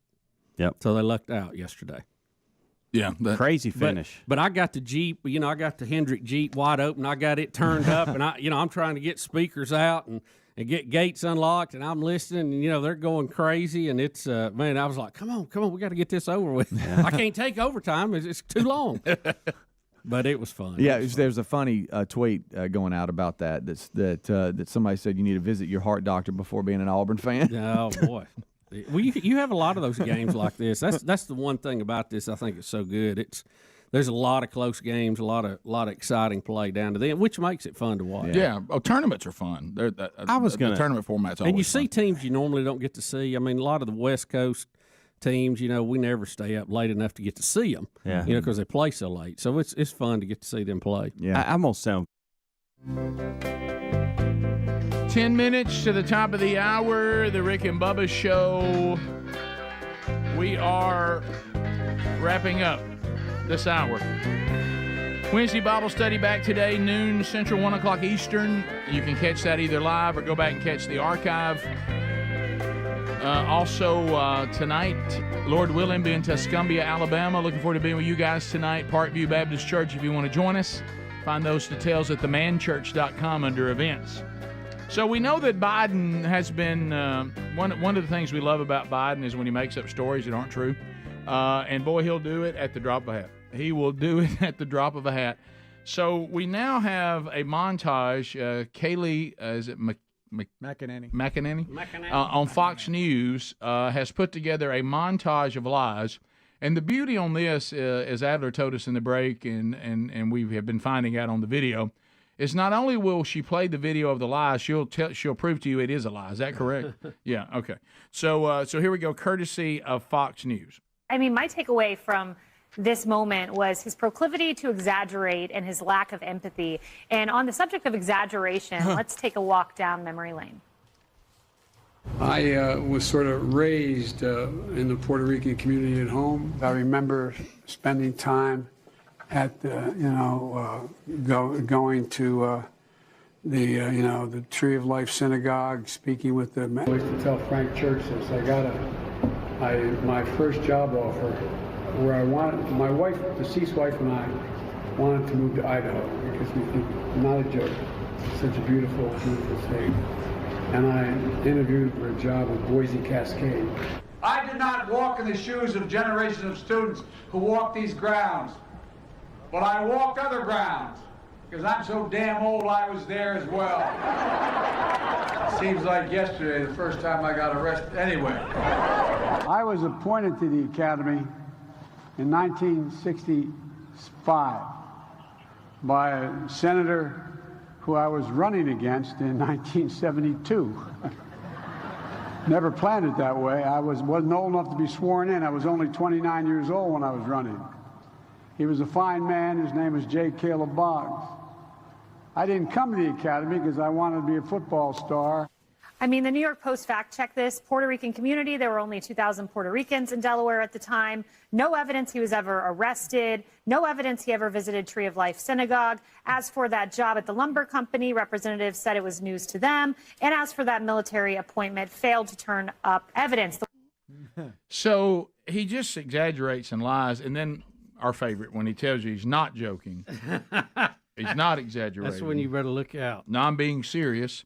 And you can tell he's almost doing that for himself. Is that him convincing himself? Because no one questions him, and he just does it anyway. So this kind of leads into what I wanted y'all to help me with, okay? And we see this every time.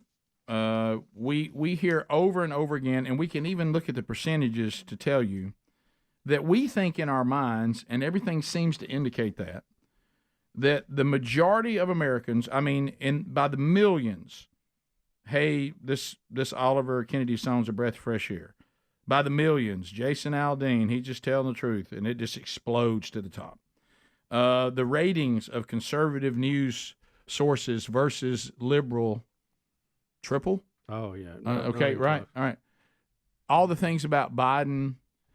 But then when it gets down to elections, we have all these people that we believe, I mean, I don't doubt this, are the majority of Americans that believe that their way they see the world is not the way the fake world's being forced on us. And we see example after example that that's true. All right. You know, this song is horrible. America loves it. This show is bad. Ratings are through the roof. News talk, conservative news radio saved radio to a certain extreme and completely saved AM radio because the numbers are so big. Remember when they tried to do the liberal talk network and it was a total failure? Air America. Okay. Yeah. But then when we go to elections, and I understand about the Electoral College, I understand that, but I'll look and the people that go to all these songs and support all these shows and all this, they'll also lose the popular vote. So are we delusional that even though these are incredible numbers, are we delusional that really there's a lot of people that see the world the way we do, but when it gets down to it, because of how many people live in these giant cities and in these metro areas, I mean, their numbers are incredible. Really, are we still really the minority point of view? It's a good question. We're not running And away. I- We're and not I running away with understand. elections. No, I mean, we're not. understand You know, It's got a lot of records. Yeah. I go back to this number I can't get out of my mind. It just seems hard to About wrap your mind around. 48% of the people are going to vote Democrat no matter what. Mhm. 45 going to vote Republican no Right. matter what. Right. There's about 5 to 8% there in the middle that's going to decide every election. And I don't know, when it comes to listening to the radio, I don't know that people who may not fit the conservative demographic are necessarily listening to the radio all day. Maybe like conservatives do on their job, or during their lunch break or whatever. I don't know. But I see what you're talking about. There's definitely a disconnect in ratings and perception versus what's actually happening at the ballot box.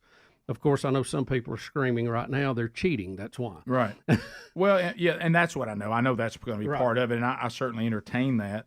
But am I also not thinking, like when I see Jason Aldean's song shoot up because people say they don't like it, because people went to get it that probably weren't going to get it until everybody got mad about it, then they wanted to support it.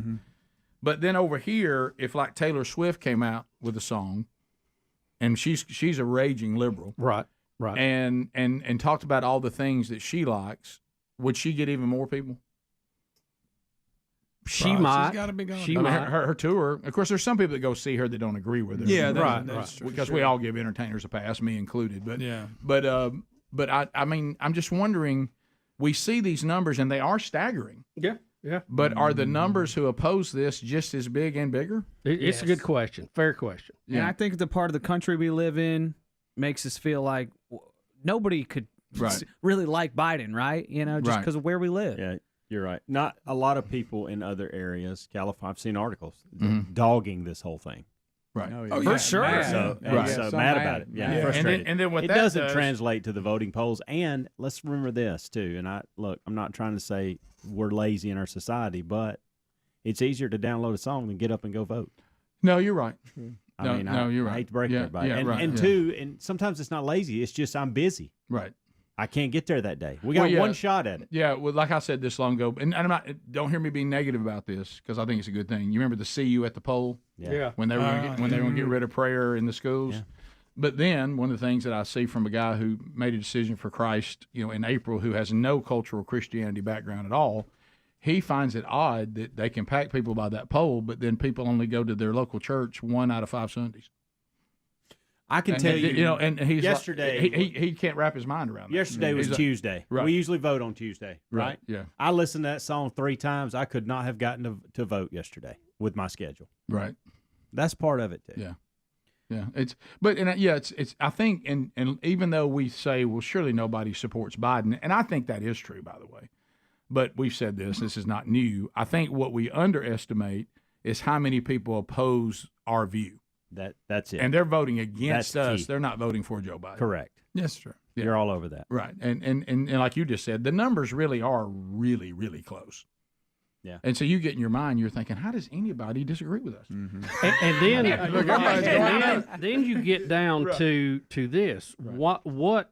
How many of these people are one issue voters? There you go. Yeah. That they're absolutely locked into one issue, like for instance abortion, or are they locked into defense? Are they locked into other issues? I think Guns. Guns. The abortion issue would probably draw more that and the Second Amendment more passion right now than anything. Yeah, yeah. So it's it's just when you sit where we sit and kind of watch all this, it's very, very intriguing. It is very because you get to that point where you're like screaming, "How do we lose?" Yeah. And, top of the hour. So if you are leaving us, have a good day. If you got more Rick and Bubba,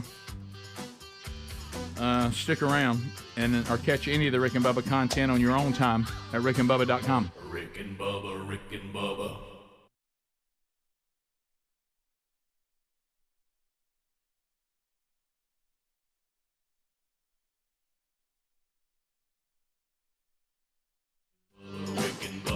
This is the Rick and Bubba Show. Watch more at blazetv.com/Rick and Bubba.